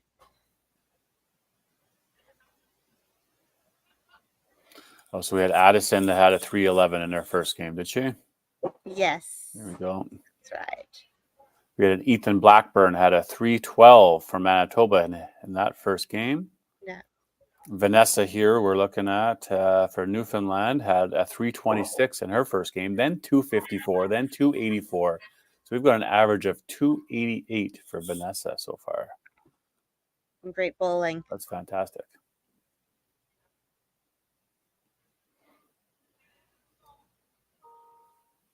Carter Belbin, 300, 236, 279 for 271 average so far.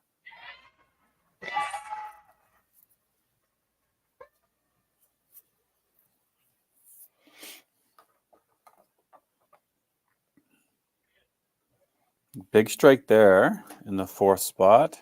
Yes. Keeps that match a little bit ahead now. Yeah.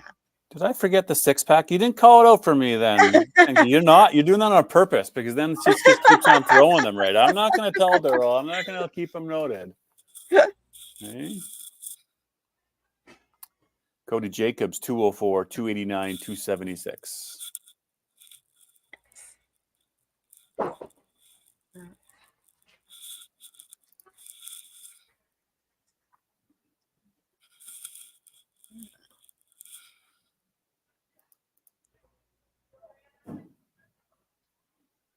Gets her sticks. Clean up.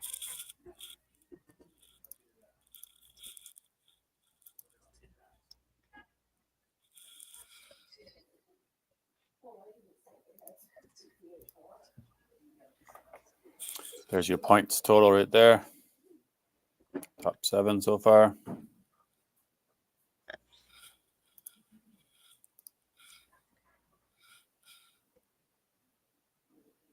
Oh, I think we spelled Brunswick wrong. You'd think we'd know Brunswick in bowling world, eh? Yes, you would fake. That's okay. Just trying to keep you up to date, and yeah, Can't spell either, so fingers get going a little too fast for us. yeah.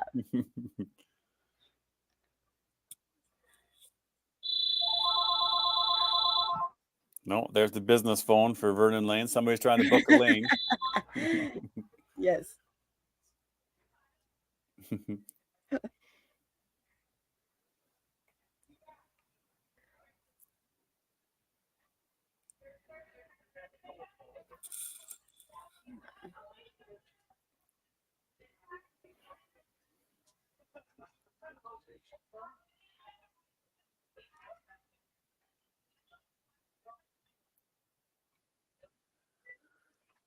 Eric Berg, 276, 271, 315. That's coming from Ontario, averaging 287 after 3 games.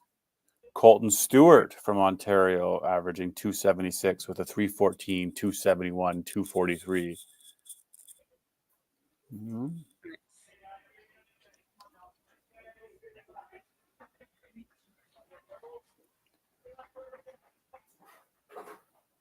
Kaylee from Quebec, 277, 233, 228 for a 246 average. She's lost 2 of those games too, unfortunately. Johan, 291. Yeah, fun. Yeah, there's definitely been some fantastic bowling so far.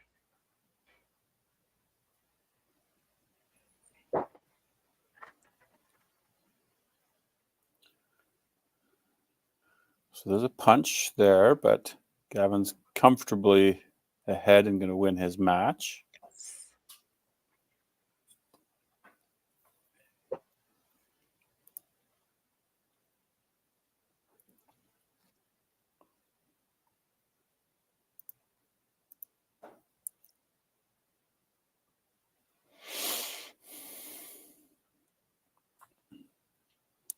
So that will get to max 170 with a full strike there.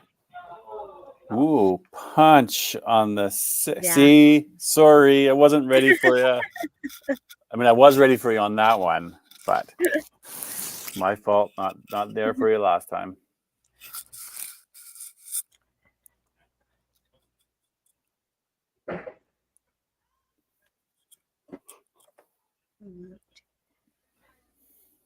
What a neat way, though, for everybody to watch every game. Sometimes in the past, obviously, we've done some live streaming. Might be 30 sets of lanes going, and you've only been able to watch 2 games or 1 game. So you might watch the team playing once. But this way, now you can watch them every single game at all times. And it's kept on record. I mean, this is YouTube. So this is TV. You can go back. There you go. Shot at it. You can go back and you can watch this over and over and over, right? It's documenting a bit. 20 years now, 30 years from now, you can go back and you can see. Yeah, it's a fantastic opportunity. Don't think it'll ever fully replace the in-person No. event, but given the circumstance, pretty good. And she was a little surprised even herself on that one, I think, Addison. Yeah.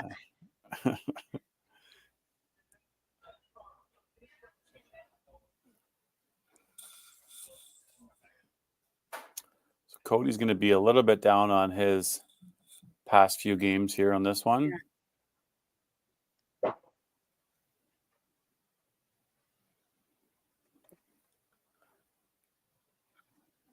That's a nice strike there for Brianna. Yes.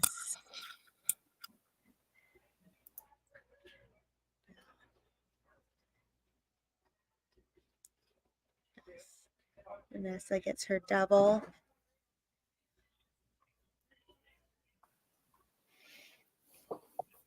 Okay, so that match in the 4-hole is nice and competitive. Yes. Vanessa's only down, 1 ball. Yeah. And that's at this point, you want to need many points as possible. See if you can steal a match or 2. Yes. Even this one here, Carter.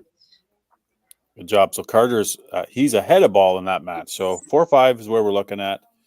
Some points up for grab. 3's not really done yet, but 1 and 2 are all done. So we'll start to add in the points now here on this one as we enter the 10th frame in the final match here of the day. Perfect.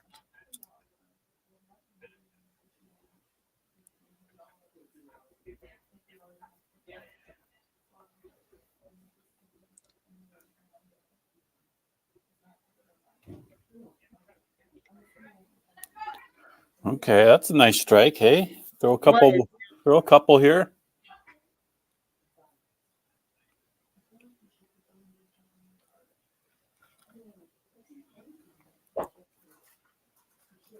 Oh, good response. Yeah. Kevin's got a big one. That's going to feel good for BC here. Yes. It was in second place. We don't know, of course, how Manitoba's doing at this moment. Yeah. But certainly going to bump up Gavin's average. He was 225. Yeah, he's been hitting very well all day, so it's nice. Good power ball. And looks like he's got a little bit of coming in at the angle too, so not super flat up the middle, but a ball that he can certainly continue to throw and better and better and better and work the angles a bit. Definitely.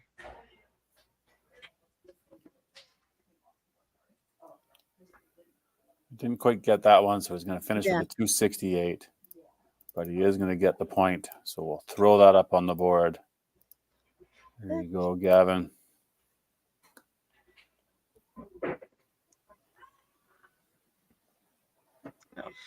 Oh, a double punch. Yeah. Look at that game, though. 10 for 10. Yep. You're into a 300. Okay.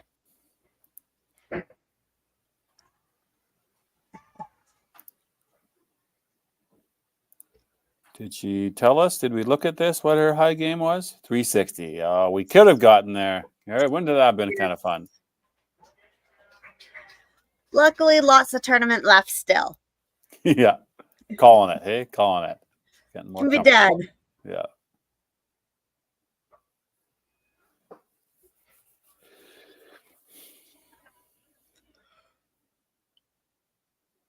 All right, Jenna, let's see a super spare to finish the day.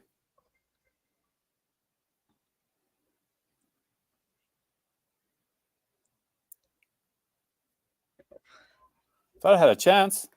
It did.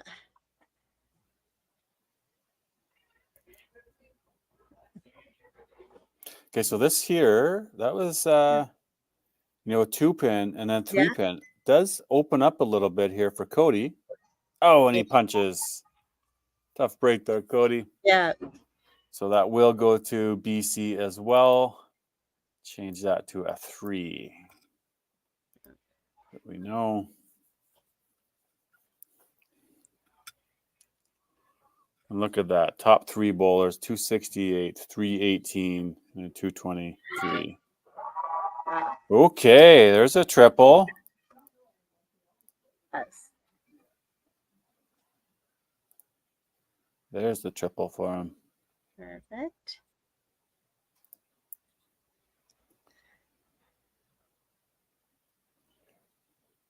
A couple of head pin troubles there Yeah. from Newfoundland side. Ooh, speaking of almost. 1, 2, 3, 4.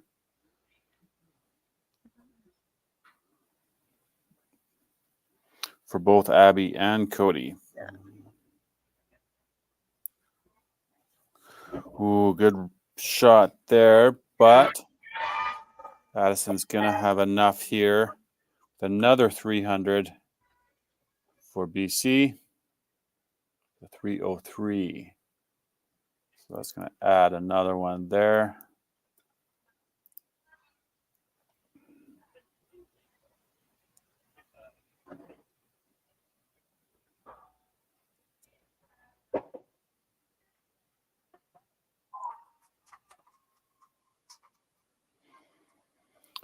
Okay, so here's the lone point. Nice game, though, Vanessa. 264. Yes. So Brianna's max 223 here. Not going to get there. So 191 max 206. So corner pin here. Carter, and he knew it was a strike. Yeah. And Carter's got the good little average here. He can get to 269. Solid looking 13-18 for BC to wrap up the day. Well done. Yes. A great way to finish the day. Yeah, right. Sure. Makes your Slurpees taste a little bit better in the afternoon there for BC. Yeah. 2 o'clock, Vernon time. Probably head down to the beach. Yeah, I'm not too sure what the plans are yet. I don't know if it's quite beach weather. Right. Sunny, Yeah. but Definitely a lunch. And Carter will get the win there. So he'll have a 239. Yeah. So I'll add that on the board. One there. We'll go there, and we'll add a 3 there. So it'll be a 7-1 victory for BC. The 13-18 to a 10-11. So a little tale of two stories there. One ending the way they wanted, one ending not the way they wanted. But ultimately, it seemed like it was head pins there for the first and third bowler for Newfoundland. Yeah. And BC just kind of got on a bit of a run, didn't they? Gavin had 4 strikes. Kira had 6 strikes. Addison obviously had a bunch in the middle there. It's a solid game 2 for 303. We'll be able to take that. So I'll just let enough time. I believe managers, everybody's writing down their scores as they go. Likely done with that. We'll just make that a little bit of a smaller. And we're back in action here, Kayla. Well, all in all, I think a pretty good day from our standpoint from the streaming. Yeah. Happy to be doing this. This is neat. I think that we've got some pretty good comments out there. You too. You enjoyed that day, Kayla? Yeah, no, I think it was a great day one. We've tried something new this year, and I think so far we've made the best of the situation, and the kids are still doing what they love and are still getting to experience a tournament. So. And we're still seeing stats just as fast as they normally would. You know what? We haven't had a major catastrophe. Nothing's completely broken down yet. So I think that on our end, we probably deserve ourselves a Slurpee as well. Yes, definitely. Be interesting to see the stats after this. We'll do a little bit of graphic work. We've got some highlight videos, a little bit of things to finish off for the day. Or for the evening, and then we're back at it again tomorrow morning. So I believe we're an hour earlier tomorrow morning. So that's 9 o'clock my time, 8 o'clock your time. Are you helping with commentary tomorrow as well? I am. This will be me this weekend. So perfect. Well, that's good. Good. So consistency, get to know the players, check out their bios, and all the stuff that we need. So good stuff. So and Newfoundland. Okay. So that's it from us on our end from 5-Pin Universe. C5, the U Challenge Nationals, day 1, signing off here on stream number 2. And of course, we look forward to spending time with you all tomorrow. Thanks so much, Kayla. Appreciate your time today. Thank you guys for all your hard work. Yeah, no worries. We like doing this. So I'm just going to go like this. Throw up the French version. Got to have that. Maybe we can get ourselves into one of those tomorrow. Yes, that would be fantastic. We'll work our way down because we got to play them, right? A little big gulp for 11, right? Right? Do you know what that is? No. Apparently, it's a turducken. Yes. That's the 9-bag. I was voting for the ice pick, right? For the right. We got a snowman. Right, we've seen this already. Yep. May have one of those. Six pack of pop. Yahtzees we've had. I have had one of these on the stream this already, so that's fun. And those there. So, and sometimes we all just need a little bit of, that's a big 15, right? We get a head pin, you clean it all up. It's a big 15, isn't it? Yes. Hey, they make or break a game. Yeah, sometimes, right? So, okay, gang, we'll sign off and we'll be out of your hair for the day. So enjoy your evening wherever you are. We'll see you again tomorrow.